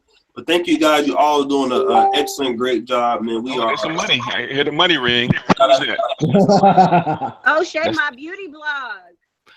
Oh, okay. Put the link in, Jimmy. Hold on a second. Let me tell you the fuckery that Jimmy's behind. Okay. Okay. Jimmy's been since last year because when Angryman ripped her ass up on my other channel. He did not. We actually came to a mutual agreement. He was fucking you up. No, whatever. Opinions. Okay, listen. That was 5 months ago. I told Jimmy, start your YouTube channel. Okay, I'm gonna start it. I'm gonna start it. That was 6 months ago. Yeah, because I had to come up with. Okay, listen. A lot of things has happened in that time. I'm not about to go over this whole story because you do this every time. Just start the channel, Jimmy. I got it. We can get you 3,000 followers within subs within at least a month or two. Well, but it's not going to be content like you guys. Like my content is. We didn't ask you what kind of your content was. They're gonna follow you anyway. all you gotta do is go here a couple times. Smile. Yeah, all you gotta do.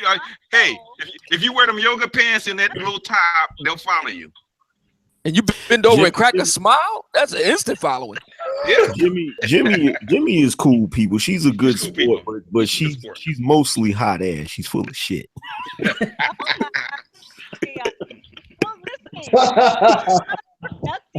If my job is to uplift women and my job is to hold on, it's counterproductive to knock a woman's beauty. I'm making a beauty blog. I'm doing a beauty blog.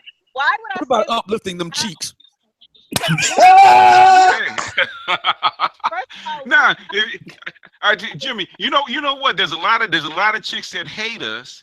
That if they know that we follow you, they will come to your channel because we have a lot of lurkers on our channels. Okay, but you know, beauty, like I was saying, because I think it's very important. Confidence, okay. So is it natural beauty or what? Is it natural beauty? Is it if it's natural beauty, guys will follow that and they actually get their lady friends to actually follow you too. So. I know. Yes. We do have women in our lives, okay? It's not like we're here watching porn, man, with a fleshlight. No, we have women in our lives. Yeah, I got a lot of female subscribers. This good, good sisters for real. Yeah. I got good sisters in my life too. I mean, they're expert at touching their toes and whatnot. They're really great. Yeah. Oh, how come I always think of get low every time you say that, man? Oh my God. I got my own starting five as well. The problem is that. Go ahead, bro. No, I was gonna say I got my own starting five, but like none of them are black, so I don't know how she would feel about that. Cultural appropriation, yeah. Never decides to make a YouTube account what she has technical difficulty doing. We'll get her. Straighten her out, yeah. Hey, I have it. You know what I was doing? Like the last time I touched it, I was trying to figure out what picture to post on. Like that's what I'm something low cut. I want low cut. If I get a vote, I want short and sweet, baby. Certain sweet, short and sweet. Put the little curls in and something low cut, so I can actually I'll give you a feature on my page. Make the thumbnail hot. So she gonna talk about make a beauty blog and she ain't even got it ready yet. Oh, Shay, mention my beauty blog. Where's it at? Oh, She does makeup. Pull out the phone and do some makeup. It don't even exist. It does exist. Where is it? Where is it? Oh my gosh! Where? Where is that though? You know she don't like no dang on questions, O'Shea. I'll post it below. I'll post it below. Like I said, confused all the time. I'm confused. Post the blog. Post it for us so we can check it out. You know she's been like this ever since I knew her. I got two. Hey, O'Shea, I got two daughters. Two LA daughters. I deal with this all the time. Oh, my girl like that, man. That's one thing, man. That's why my girl the same way, man. She don't like direct questions. She don't like any of that crap. And no direct questions and no direct answers. No direct answers. None of that. None of that. Nope. It's an LA thing. And screw your facts. Oh, absolutely. The hell with your facts. I'm bringing feelings to a fact fight. The hell with you. 1 + 1 is 3. Damn it. Because that's how I feel. That's how I feel. 2 makes me feel bad.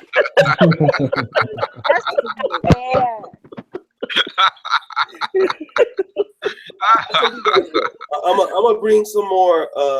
Probably not. I'm gonna bring some more women from Facebook I know, or from personally onto the channel and do some more of these kind of things. And so, you know, I don't mind. I'm not a woman hater or anything like that. I don't mind bringing women on and stuff like that.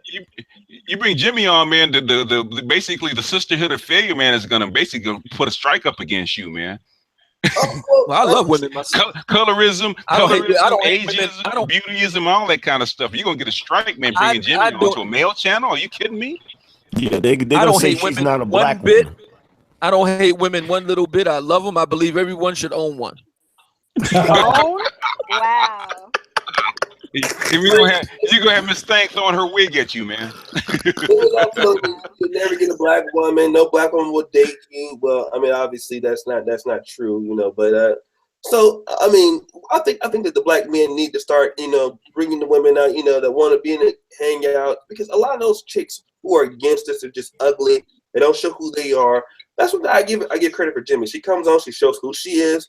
She doesn't try to hide her face or hide her identity like the rest of the hot chicks always do that.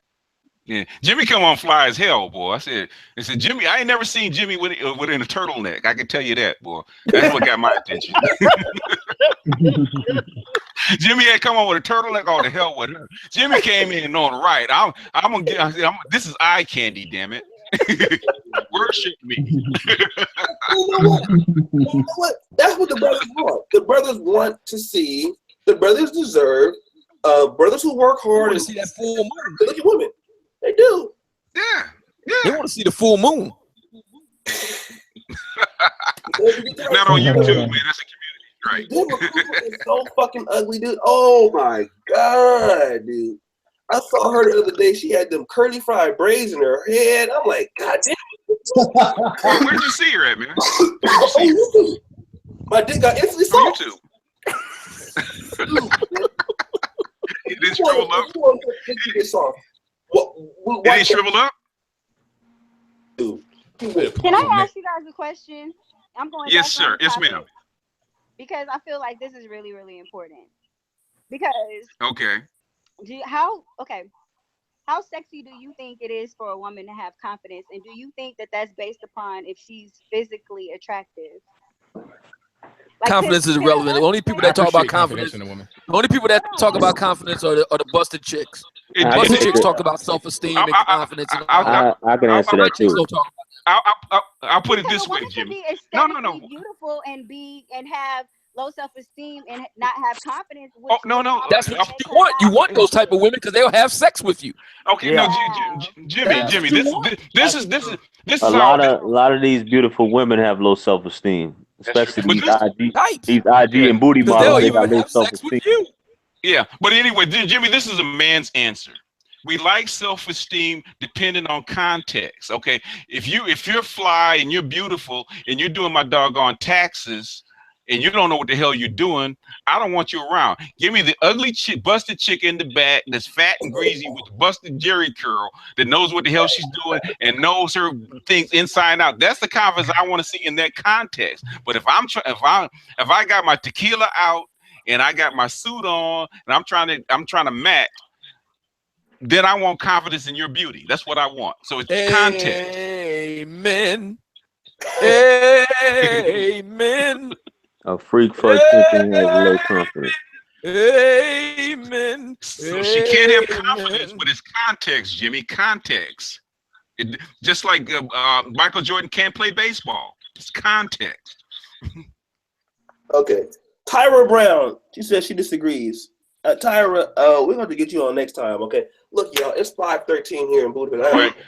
I already say you good nights, bro. We got a new chat. You guys follow the Angryman Channel. I think he's going to do a new stream. Shout out to Oneyawaya, my Nigerian homie, Simply Deep.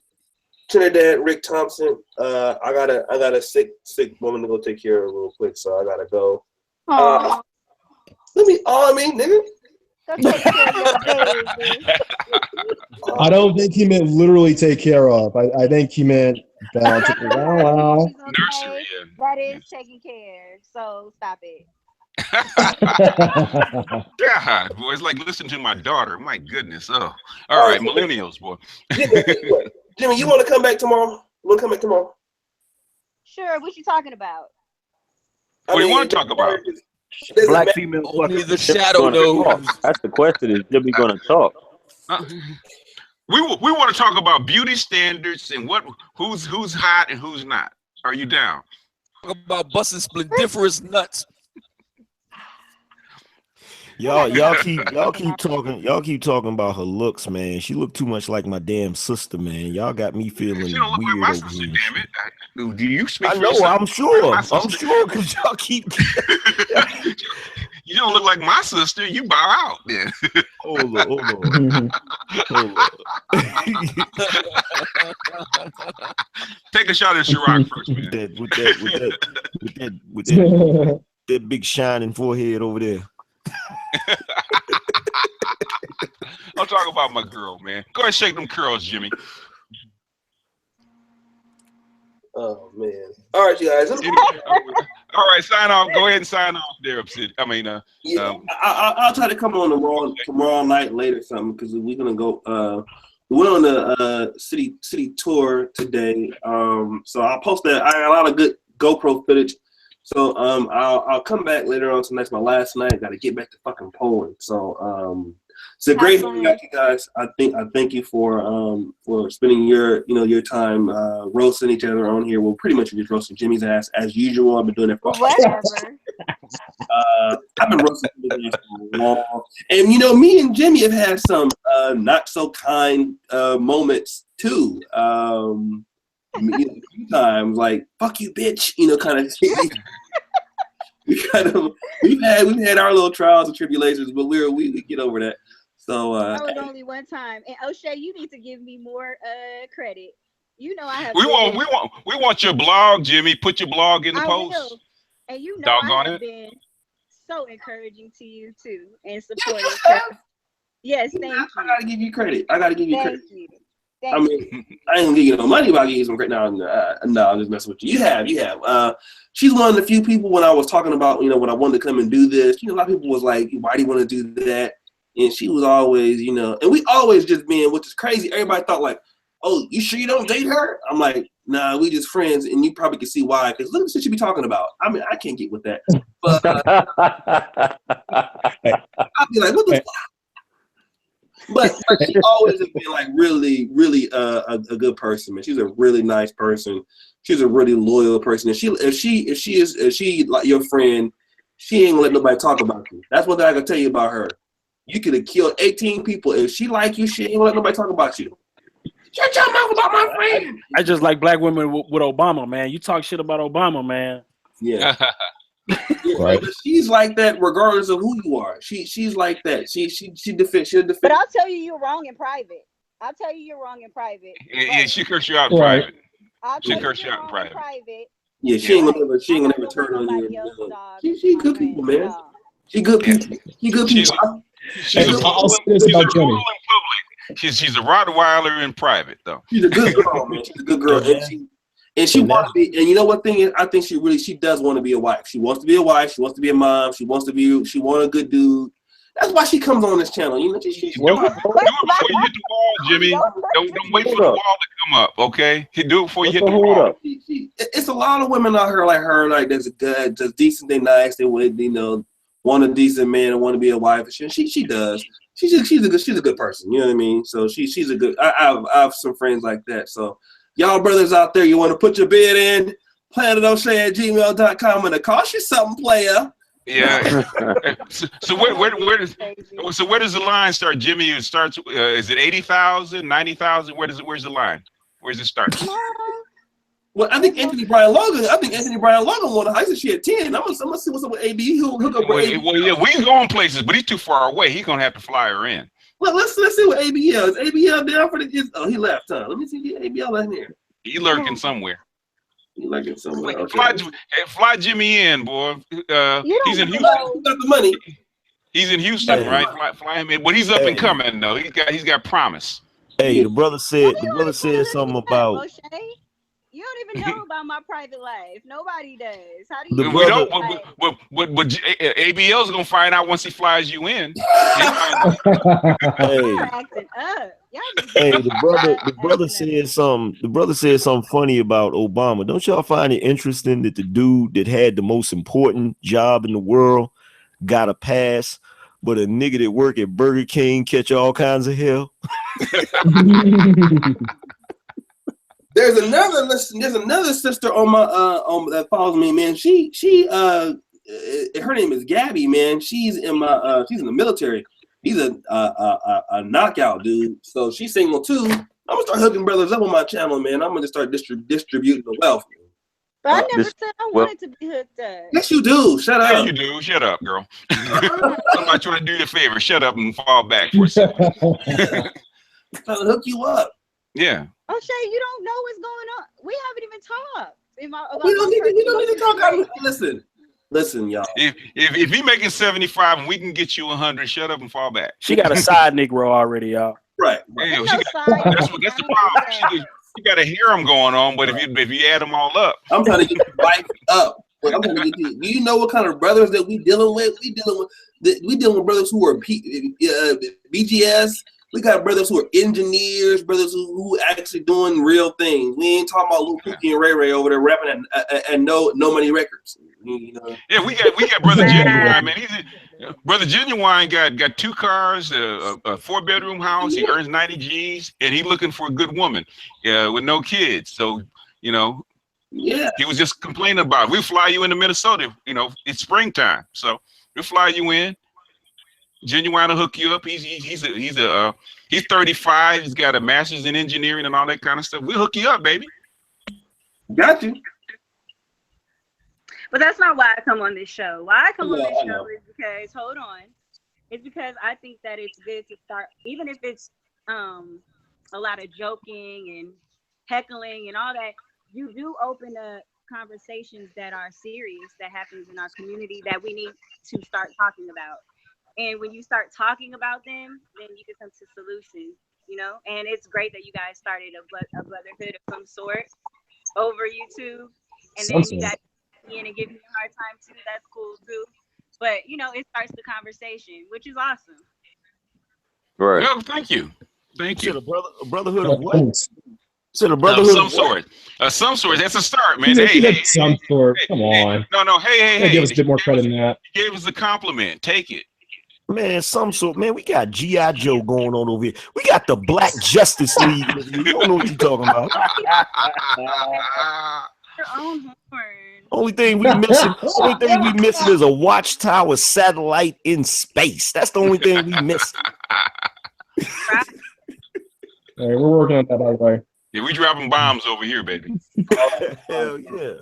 Listen, y'all, I'm gonna get out of here. All right. I'm promising to bring some more of these conversations to the channel. More of you women here. I got a few people. Jimmy, we know a lot of people from our Facebook day, so we'll bring the conversation back to Facebook. And thank you guys for YouTube. Thank you guys for not getting out on getting too crazy on here. So it just goes to show you that we can have conversations with women and not get too far. All right, you guys. The buffoonery remains at all time. I'm getting the fuck out of here. Peace. All right.